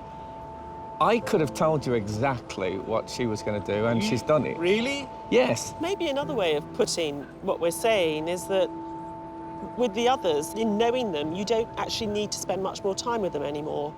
And when you look at something like Narin's work, it invites you to spend more time. And the more time you spend with it, the more things are revealed. And I would suggest that some of the others that maybe we've become more familiar with their imagery, there's less there to reveal itself.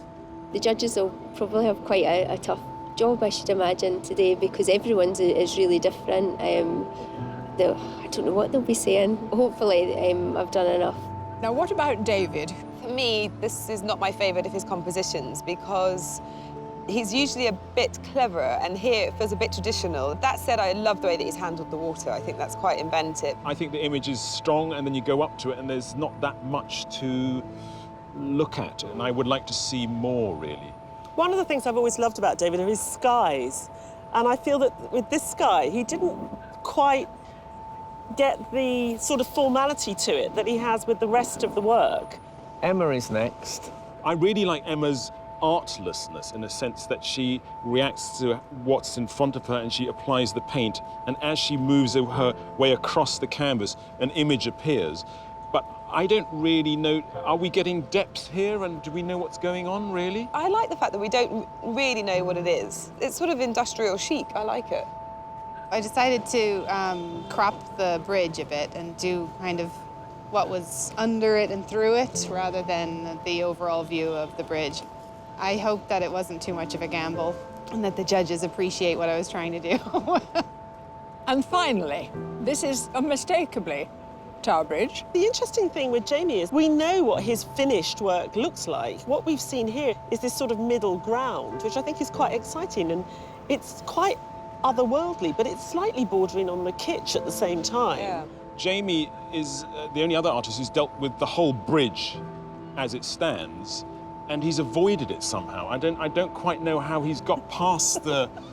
Oh, he's got a bright blue summer sky, and somehow he's still being able to bend it so it doesn't look like a postcard or the bridge we know and love so well as a symbol of London. It's become something else.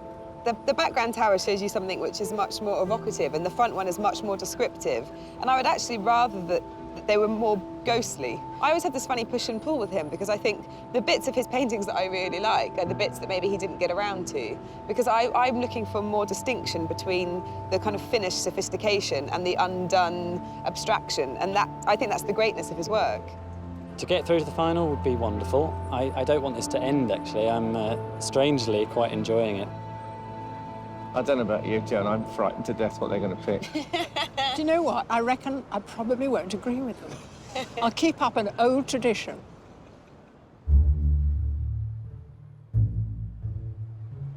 Congratulations, artists, on another fantastic challenge. It's always a great pleasure to watch you working. Yes, and sadly only 3 of you can go through to the final, and the judges have made their decision. The first finalist is Jamie Hagman.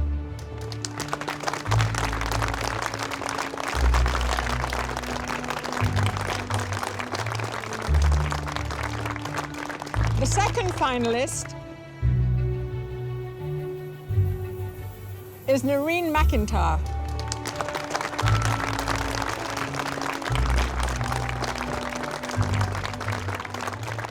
And the third finalist is Sam Taylor.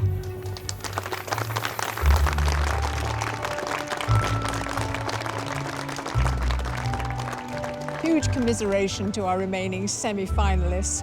We've so enjoyed watching you work. Thank you for being with us.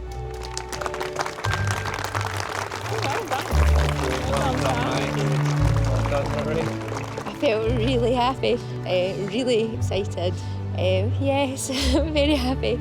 Well done, mate. Cheers, well done. I feel like I've got so far now that I want to bring something really good next time, really show off what I can actually do. Well done. Thank you very Right, much. that's Thank it now. you. Oh my goodness me. To celebrate, I think there's a nice jazz bar in Battersea, listening to some gypsy jazz. That's what I'll do.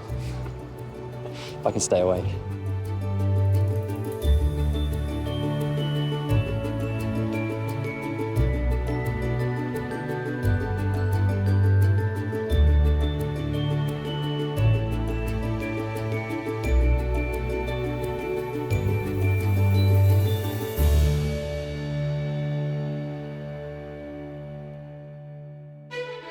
Next time, our 3 finalists face their ultimate view. It's like MTV Cribs. Come on, Stourhead in Wiltshire.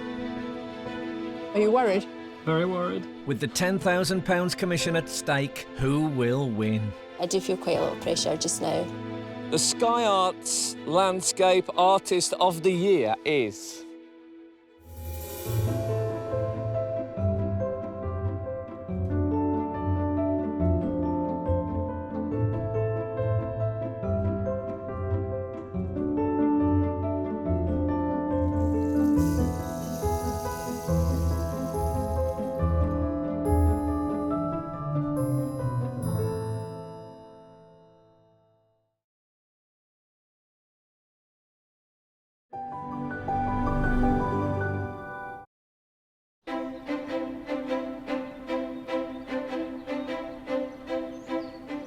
Welcome to beautiful Flatford in Suffolk. Made famous by John Constable's The Haywain, it's one of the most celebrated views in the history of art. Today it hosts a very special event. When Narin McIntyre won Sky Arts Landscape Artist of the Year, she was commissioned to produce a painting of Flatford. Today is the grand unveiling. For the past 8 weeks, we've travelled the country in search of an undiscovered landscape artist. All right, I'm ready. Exciting. From painters to lino cutters, etchers to sketchers, over 1,000 applied, but only one could win. Narin McIntyre. Narin never failed to impress the judges throughout the competition. She's just gone beyond my expectations. I think she lives and breathes landscape. It's fantastic. I'm so happy. This will definitely change my life. Now Narin tackles her amazing prize, a £10,000 commission to paint one of the jewels in the National Trust's crown, Flatford in Suffolk. It's so iconic. It is quintessentially the soul of England. Following in Constable's footsteps. I never thought I would be able to come somewhere like this. And finding her own way through the landscape. It's very magical being here because you're taken back to when he painted. Narin will be painting one of the world's most admired views that will then become part of the National Trust permanent collection. Okay, Okay. here we go. Okay.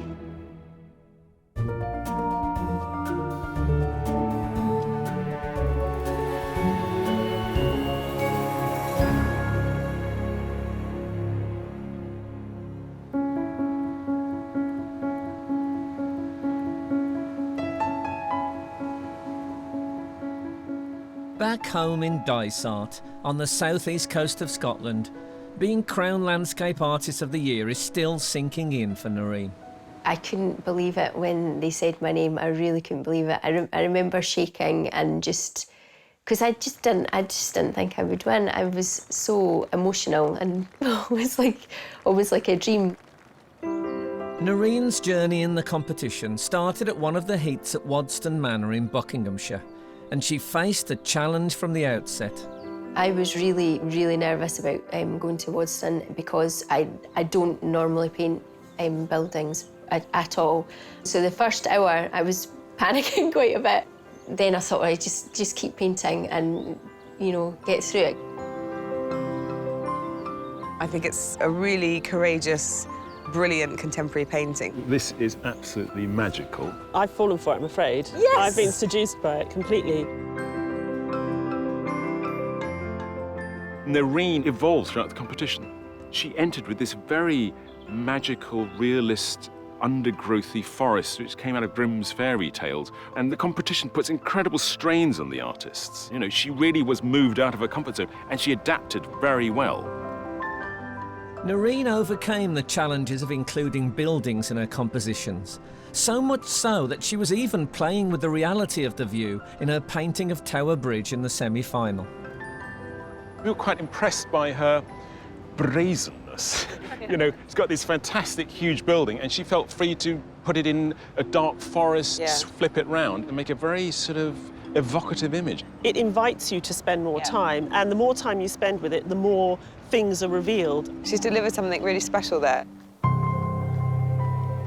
With her place in the final secure, Narin was given 2 weeks to paint a commission piece for the National Trust at Plasnowith in Anglesey. This was judged along with her final competition painting at the Landscape Garden of Stourhead in Wiltshire. Here, in a commission, you get not only the mysterious light, but you go through the painting. I think it's come together fantastically. It's just phenomenal. I really liked the Stourhead landscape in terms of the huge amount of woodland and the different shapes and lines created by the trees and sort of the layout of that landscape. I really liked that fact. I also liked the fact that there was not one central focus of a building, so you could take quite a few elements from each, so I really enjoyed that. She's also doing something with layering as well. So in the way that we're taking the elements from this landscape, it's almost like there's a layering of history. The Sky Arts Landscape Artist of the Year is Narin McIntyre. I couldn't be more proud of Narin winning the competition. More than anything, she just wanted to get really good comments and feedback from the judges, and for the judges to actually like her stuff. So I think that was probably the most important thing for her. She won as soon as I clapped eyes on that painting, and I really felt so strongly that we had a groundbreaking artist. If you think of painting as a sort of three-way thing between the subject matter, the artist, and what happens on the canvas, there was a lot of stuff coming from her into the picture, and I like what she had to say about the world. I think she deserved to win because she's got this incredibly fresh approach to landscape. It's not really like anything we've seen before. It's a new language, and in a way, I think that's what you're always hoping to find in an artist's work. You want to see them looking at the landscape, interpreting it in a brand new way. My work is mainly seascapes or dark woodlands, or quite maybe haunting woodlands, some people would say. I almost feel like you can go through them and you can be engulfed in them, and the darkness helps with that, contrasting maybe with stark elements of gold or light. So it does create, for me anyway, a magical mood or a magical emotion within the work. What is clear is that she has a voice, and it's a voice that's developed over quite a few years. She's a mature artist, not in years, but in experience and what she wants to say about the world. And it was refreshing, it was new, it was something I hadn't seen before. Do you know what it is? Butterfly? Nearly. Ladybird? Yeah. It doesn't fill me with much confidence doing painting. Narin graduated in Fine Art from Edinburgh Art College in 2002. Now 35, she has 2 young sons and juggles home life with her own painting. She works part-time as principal teacher of art and design at Dunfermline High School. It's really structured, really organised just now. We can think about even more geometric shapes, or even almost like a broken or a smashed mirror or something like that. Miss McIntyre comes around and she'll just fire out ideas, and we just sort of take it as a class, and everyone's always helping each other. We're really pleased that she's won. It's an amazing achievement and we're proud of her. Kind of excited to see what her work's like now, No. because so many people applied to be part of this competition, and that she's won. Yeah, I'll definitely be taking her advice from now on. When she entered the competition, she didn't actually tell us. It was only when she came rather sheepishly to say that she'd been invited to attend some heats that she asked for time off, and when she told us the full story, we were absolutely delighted to support her. She plays everything very, very quietly indeed. She never boasts or brags about anything. My only worry, and it's a very selfish one, is that I don't want her to be too successful in that sphere, because I do not wish to lose an outstanding teacher. Narin's prize as Landscape Artist of the Year is to produce a painting for the National Trust Permanent Collection. At £10,000, this is the biggest commission of Narin's artistic career and will bring its own challenges. She'll be painting a location which came first in an online poll held by the National Trust, Flatford in the Stour Valley in Suffolk, made famous by one of the greatest British landscape painters, John Constable. I'm really pleased that Narin's painting is going to hang permanently at Flatford. I think it's a real mistake if you think about what the National Trust does as preserving everything in aspic from the past. We're really trying to incorporate new views of the world into the work that we do, and I think she will make a great contribution to that debate about what landscape means to us as a people, the importance that we as the English nation hold our landscape for, and what we do with it. And I think that is really something that she could contribute to. Giving the winner the chance to do a commission of Flatford Mill is bonkers. I mean, it's so iconic. You can't even see the view without thinking of Constable and seeing it through the lens of Constable. It is quintessentially the soul of England. Also, Constable paints about light. But actually, there are very rich green, dark shadows. And I'm thinking, Narin will have a fantastic time painting this. So, on the one hand, it's a crazy endeavour to give it to her because it's so iconic. On the other hand, it'll be refreshing to see what she comes up with, because I think, as an artist, she will find something new for us to see. I was really excited to find out that it was the Flatford view. Constable, such an iconic artist. It would be really interesting to delve in a little bit more and see his working methods, his approaches, the sort of things that interested him in landscapes. I've never seen a Constable in real life, so I mean that would be, you know, that's going to be amazing. And to actually be in the place where he's worked, it's a very big feeling, a big responsibility almost. So I'm really looking forward to it. What I want her to do is go through a door that Constable opened, in the sense that spend time with the landscape, walk through the landscape, see it different times of day, think about the clouds, think about the way that the light interacts with the water, and really think about him as an artist, and not be terrified by that, but actually be really encouraged by that and be really inspired. And I think if she can follow his lesson of really looking, observing, spending that time outdoors and really feeling the landscape, then she's bound to produce something wonderful. Before travelling to Flatford, Narin has come to the Victoria and Albert Museum in London, home to the largest collection of Constable's work. They're a different world, really. She's meeting Dr. Mark Evans, a leading authority on Constable, to learn more about the artist's working methods and to see the full-size oil sketch for the Haywain. Could you tell me a little bit about the Haywain sketch, oil sketch, and the view?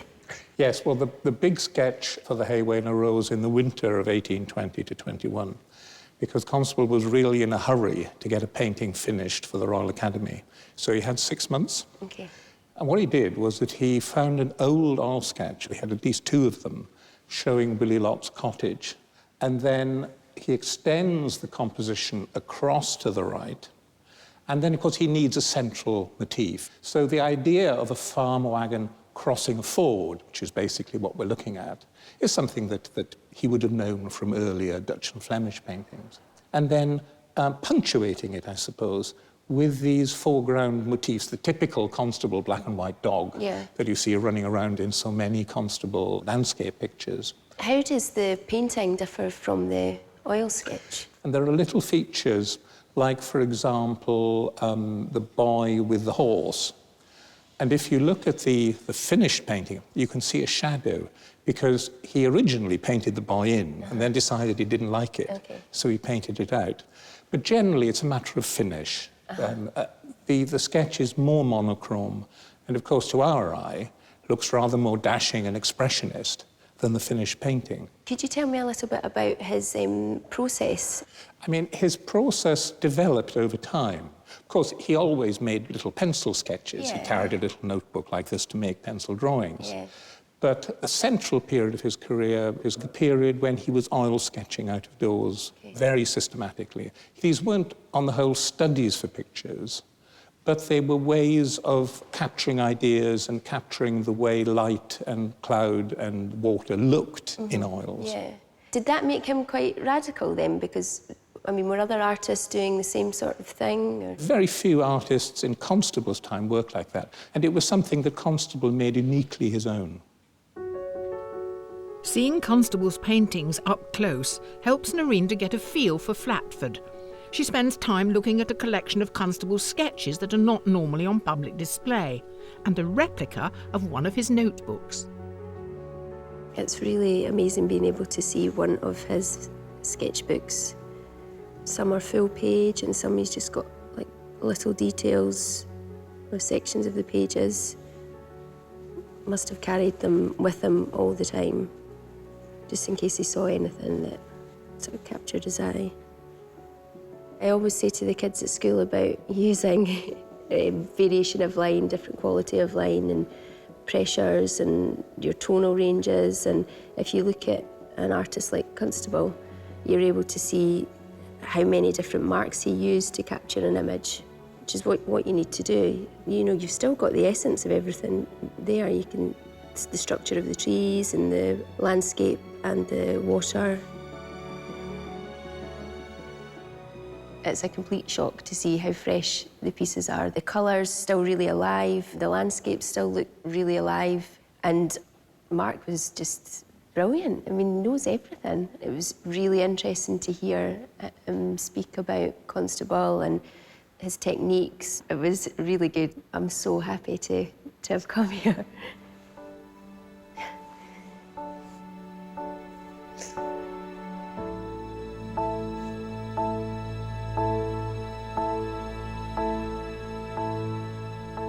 I never thought I would be able to come somewhere like this and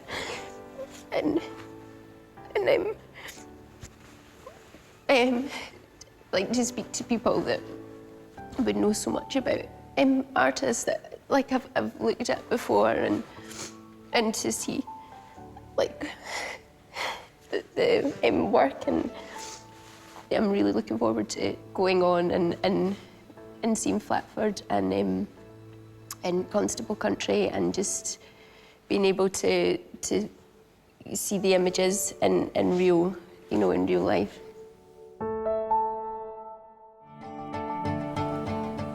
Landscape Artist of the Year winner Narin McIntyre has been commissioned to produce a painting for the National Trust, and so far her research is going well. I really enjoyed my time at the Victoria and Albert Museum. It was really worthwhile. I feel that it's really helped me prepare going forward to Flatford. I just can't wait to really immerse myself in all the visual imagery and gather as much information as I can. Narin is on her way to find out the National Trust's hopes for the commission and to start her preparatory work in the place that has become affectionately known as Constable Country. It feels really exciting to be travelling into Constable Country, especially at the same time of year as he would have been working on his landscape, the haymaking time, with the way the natural light sitting off the landscape and the atmosphere that's created. I just get a stronger sense of connection, so I'm really excited about going to Flatford. Since the end of the 19th century, visitors have travelled from London by train to set foot in the landscape which featured in so many of Constable's paintings. The scenery is beautiful. The landscape is very green, there's so much space. It's very reminiscent of the pieces that I've seen of Constable so far. So I would say it is quite classically his landscape. John Constable was born in 1776 and grew up in the village of East Bergholt, a stone's throw from Flatford. His father, Golding Constable, was a wealthy corn merchant and owned Flatford Mill. It was this working landscape, its light, atmosphere and realism, which imbued John Constable's art. In many respects, Constable sort of defined what British landscape painting was. In his day, Constable was groundbreaking. He was pioneering in the way that he thought about composition, in the way that he sketched, in the way that he brought together the painting. He was a great example for the Impressionists because he was the first person to look at how light falls on surfaces. I mean, to the point where on his 6-footers, the big final pieces, he would add flecks of white to try to recreate the way light flickers off the surface.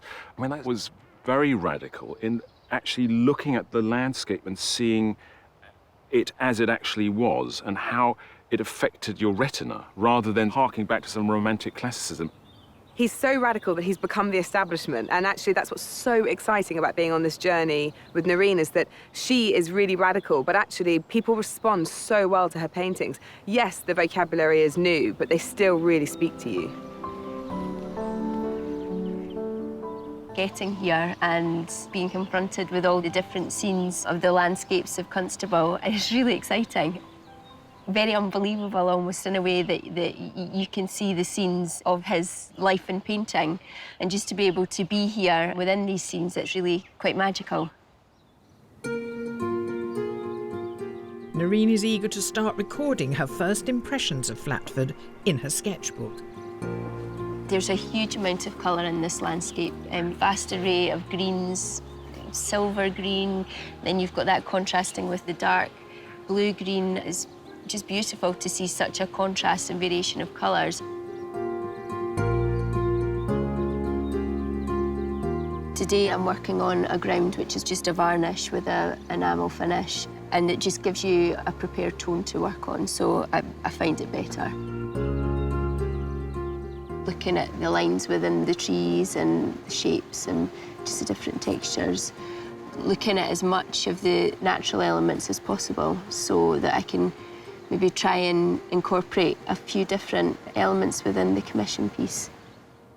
To find out more about their hopes for the painting of Flatford, Narin is meeting Ben Cowell from the National Trust at Bridge Cottage. Constable didn't live in this building. This was a building lived in by estate workers, mill workers, who worked for his father. His father was a very successful businessman, and he had a reasonably prosperous upbringing, but he very much made Flatford the centre of his art. People have been coming on pilgrimages to Flatford, actually ever since Constable's day itself, to soak in the landscape that inspired him. And this is the place we'd love you to create a work of art for, because we've got these blank walls here that just need something in them to bring them to life. And really, it's for you to think about what landscape would fit best in one of these two spaces. Because I do such a lot of work editing the sketches and the photographs that I take when I go back to the studio, I would probably wait until I've really immersed myself in that, but I'll definitely have in my mind, going along and going back to the studio, a really clear vision of where the image can possibly hang. And do you know whether you would be framing the piece or whether you would leave it frameless, because that would maybe allow for a bigger dimension of canvas and a bigger image? That's a really good question, and I think it depends on what you produce, actually. We've got to bear in mind this is quite a small enclosed space, and there's some quite heavy timbers here. So I'm thinking maybe without a frame would give you more freedom and produce an image that really jumps off the wall at you. Yeah. But let's see what you produce. Okay.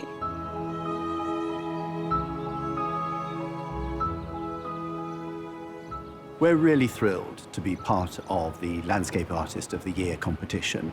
Landscape as an idea is really important to the National Trust. The landscapes of this country, which are famed all over the world, are really under pressure. And the National Trust is looking to the future to think about how best can we protect them? How can we protect the nature in these landscapes? How can we ameliorate the pressures of development? And I think art is a wonderful way of expressing the tension between development and conservation, and I think that this competition and Narin's contribution to it will be fabulous in that context. Ben takes Narin to see the view that is most associated with Constable. So here we are. This is the famous scene that Constable depicted in the Hayway. It's really amazing to see it in real life after having seen the painting. The landscape still looks really familiar. It does, doesn't it? It's very evocative. Iconic is an overused word in relation to works of art, but this truly is an iconic scene. And we try and maintain this view very much as if it was the Hayway, and so that people can recognise it. Well, it makes it endearing to the visitors, just as it must have done to Constable. Absolutely so. But for him, it was an everyday working scene of working life as part of his father's business here at the mill. Why do you think Constable was such a revolutionary artist? This was a time when landscape painters painters generally would go off and find the most dramatic scenes to depict, scenes of mountains or rocky scenery in the uplands. Constable decided to stay put. He stayed in this quiet corner on the edge of Suffolk and Essex, and he painted pictures that were about the everyday landscapes of his father's business. They were industrial scenes in many ways, and that was really what was so radical about it. I think that and the fact that he took such meticulous detail to record every single little nuance and subtlety in that landscape. You can lose yourself for hours in the pictures that he painted. Every single aspect of the landscape he just revelled in, and he made it his life's mission to paint landscape in a way no one else had painted landscape before. I think Narin has a tough job following in Constable's footsteps, and I'm not expecting a copy of the Haywain or any of Constable's famous pictures. I think it would be great if we could include some of that detail that Constable was so meticulous about recording, and in a sense there's a tension at the heart of this. So I think Narin has to create a scene that is both peaceful and placid, but also full of movement and activity, and somehow recreate that essence of what made Constable's art so special.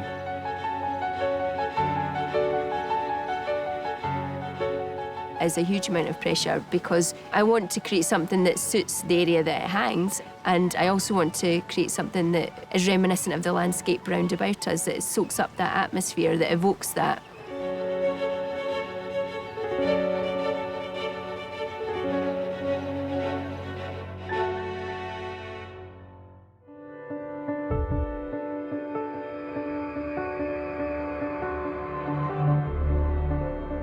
To fulfil her £10,000 commission to paint Flatford in Suffolk, Landscape Artist of the Year Narin McIntyre has set out her palette and is getting a feel for her surroundings. I've just started the painting today with a ground of enamels and acrylics.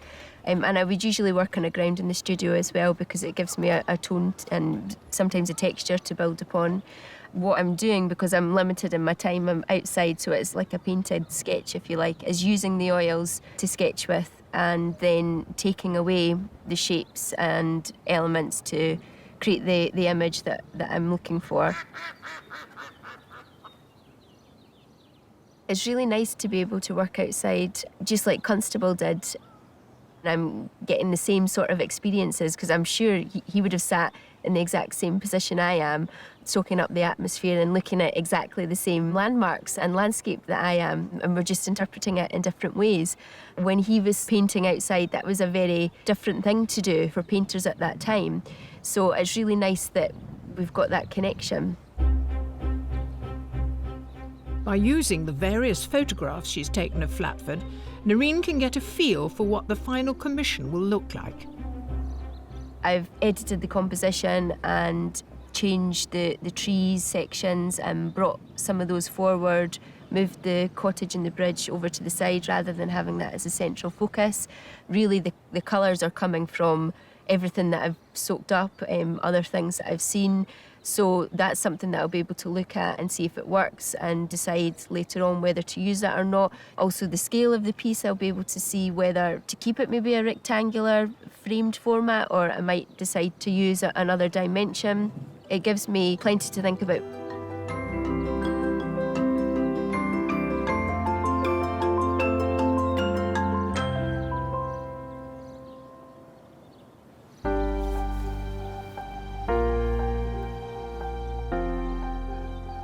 Narin has come to Christchurch Mansion in Ipswich to take one last look at some of Constable's most important work.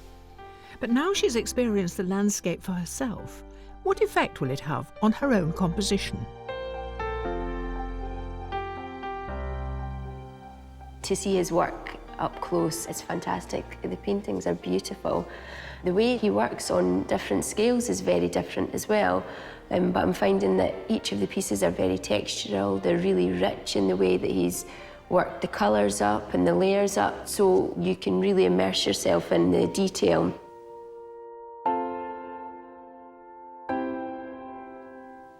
The larger pieces like Salisbury Cathedral are framed by huge arching trees, beautiful structures, and then they're balanced out by the large expanse of sky. I mean, there's so much colour and depth of colour, and he's created the lighter tones on top so that you can really see the contrast within the dark and the light, and that creates much more form to the piece for me. He's got gorgeous little bits of contrasting warms against the cool blues, which is just, it's just really lovely to see as an artist. Having seen the works here this morning, I will be able to view the landscape with fresh eyes because I'm seeing it from his perspective almost. I mean, these images in particular, you can really see the depth of the landscape and more of a closeness. I was thinking about including quite a dominant collection of trees or, you know, something quite powerful, either arching to frame the piece or possibly even centre of the painting. So it is comforting to know that he also went down that route and explored that structure within his composition. So it's definitely given me some food for thought.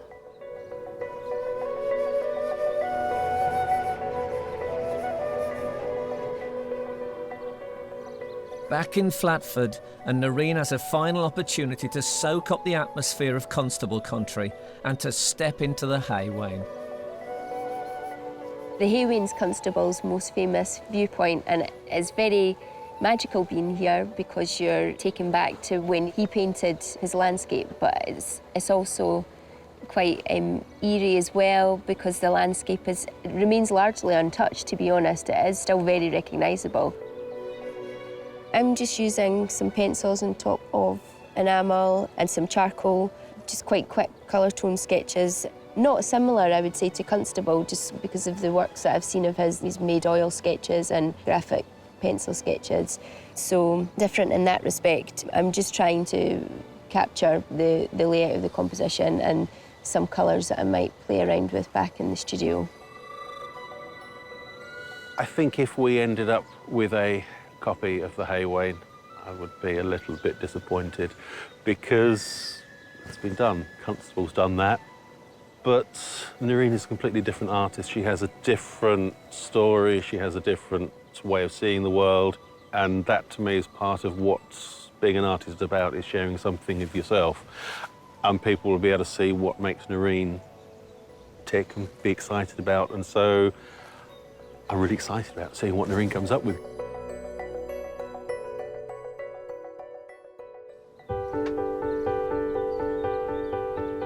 Before Narin leaves Flatford, she's keen to experience the landscape from one last viewpoint, the River Stour itself. My visit to Constable country has been fantastic. The landscape is beautiful.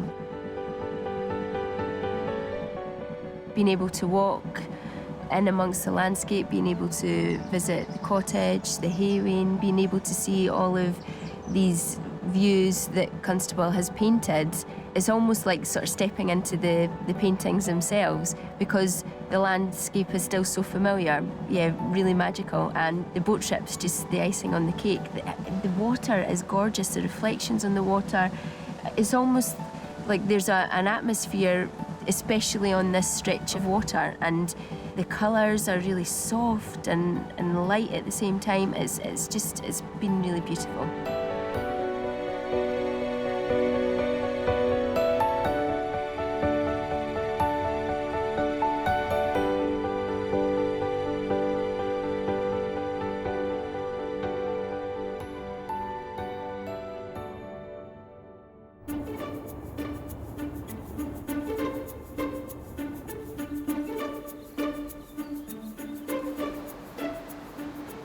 Narin's visit at Flatford is now at an end. Armed with her sketches and memories, it's time to start work on the commission back at home in Scotland. Being back home and thinking back to Constable country and Flatford, there's so many things that I've taken away from that were fantastic. Being immersed in his world, if you like, and seeing the sort of landscapes that inspired him was a real highlight. I saw so much, and so coming back, I've had, a good amount of compositional development in terms of the possibilities for the piece. So I have to say, even at this stage when I'm ready to paint, I'm still thinking it's going to be very changeable. So I do have quite a few ideas.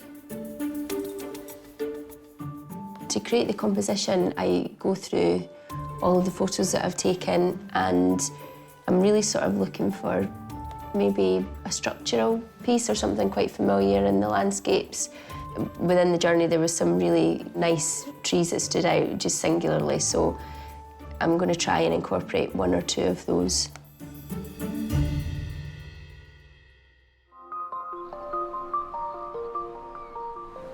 Having gathered all their ideas together for the commission painting, Landscape Artist of the Year Narin McIntyre is ready to put paint on canvas.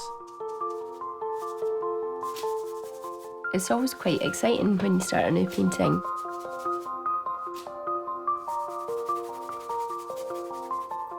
I am quite apprehensive about this piece. Obviously, it's a commission, so I want to do a really good job and create a really beautiful painting.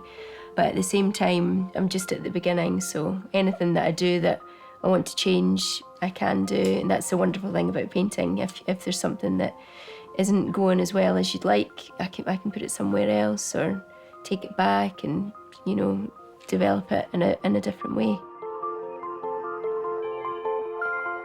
I usually have a very good idea of what I want the composition to look like when I start, but it always evolves. So things change. I may change the colour tone of something, the placement of something's not looking quite right. I'll leave things out if it doesn't look balanced enough. So yes, it's an evolving piece. It's very natural, I suppose, and organic in terms of the development of it.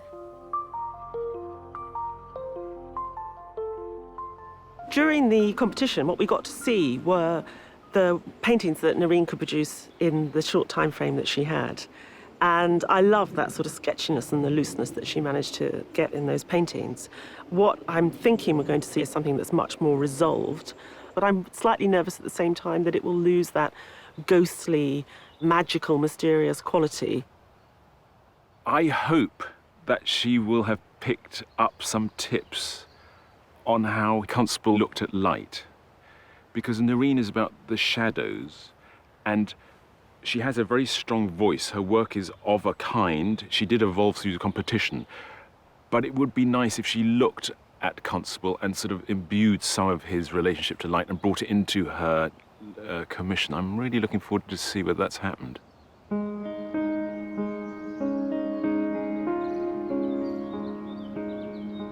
Narin has been working on her commission piece for the National Trust for 2 weeks now.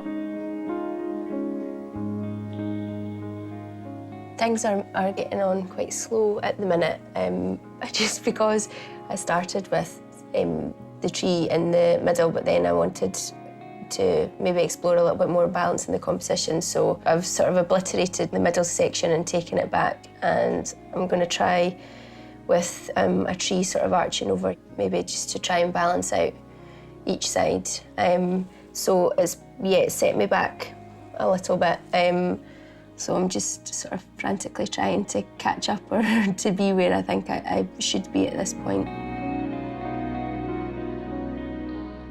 I really hope that they like it when they see it. I hope that they see something recognisable but different as well, and the fact that I've tried to bring in quite a few elements of the landscape, because it was a big journey. I was able to take away a lot from it, and I wanted the painting to feel like that there was different elements in it. It's not just one view. There's different aspects to it, and I just really want them to like it.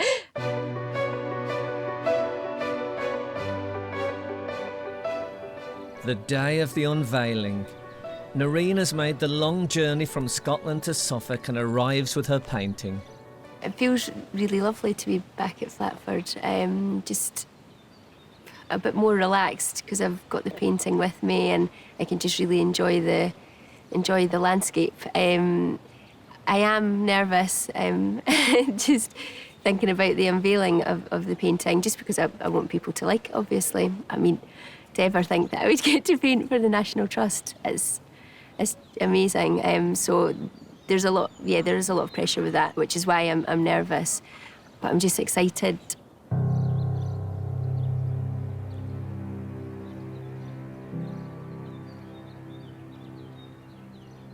Narin, so you are the battle-scarred veteran of Sky Arts Landscape Artist of the Year. How has it been as an experience? And what I'm really interested in, has it affected your art, the way you paint, do you think? It's been amazing. I would never have had this opportunity, and it's been fantastic. In terms of my artwork, I feel that I've been able to move forward with my, I suppose, technique and looking at the composition and maybe developing elements within my paintwork in a more mature way, I would say. So I've noticed a big difference in my own practice. So it's been educational, sort of. And what's it been like being in a setting which is actually one of the most famous landscapes in the world, and you've been painting here? Well, it's like painting in a painting. Everywhere you go in Flatford, it just feels like you're walking into a Constable painting. And is that intimidating or encouraging? Both. It was very intimidating, and then when I got back into the studio, I sort of just tried to let that go, and then just, you know, painted how I would, and just sort of grasped my way of working. In your mind, do you have kind of what you'd like to see? I think I don't want to see another Constable, actually. I want to see something a bit different. Can I quote you on that? You never want to see another Constable, as long as you live. Absolutely, not from Narin, but I want to see something that's been inspired by Flatford, as he was inspired all those years ago. So I want to see this wonderful landscape continuing to inspire artists today and in the future. We're going to unveil it, the both of us, OK? OK. Here we go. Here we go. OK. Here we are.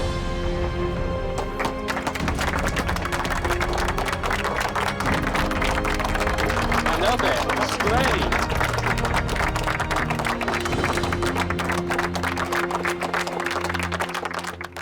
Are you thrilled?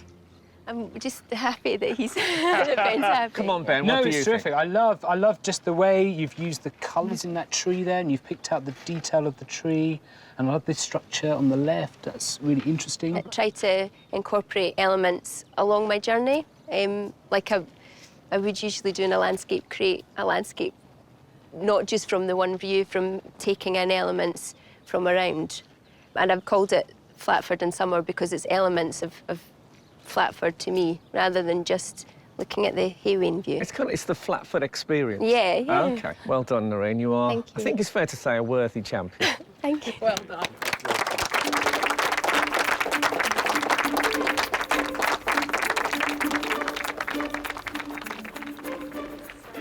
The judges have swooped. That is fantastic. Because, you know, Constable, the way you always have that little pop of red. Yeah, yeah. And it looks like you're Yeah. going, I'm using blue. Yeah. That is just gorgeous. It's interesting because your paintings are usually quite dark. Yeah, yeah. And Constable's very much like, I get the feeling his painting is very much about the lights in the landscape. And you found this light green, which you don't usually use in your landscape. So you have been open to his influence, which I'm Yes, very... it's slightly less your palette than Yeah, it's normal. lighter. It's a lot lighter Yeah. than Lighter, I would usually. Well done. It's really, you should be Yeah, over the moon, it's because I am. fantastic. It's brilliant. It's just endlessly rewarding. Well done.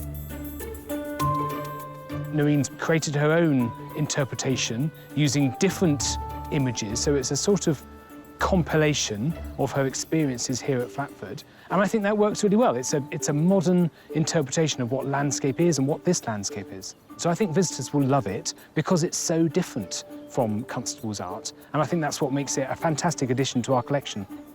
The different qualities, the different layering within the painting, and the light playing on each aspect just creates a lightness in me, if you see what I mean. And that's how you feel when you come to Flatford. You're so lifted by being able to see all of these special landmarks and seeing what Constable has done. The legacy that he's created and left is really special.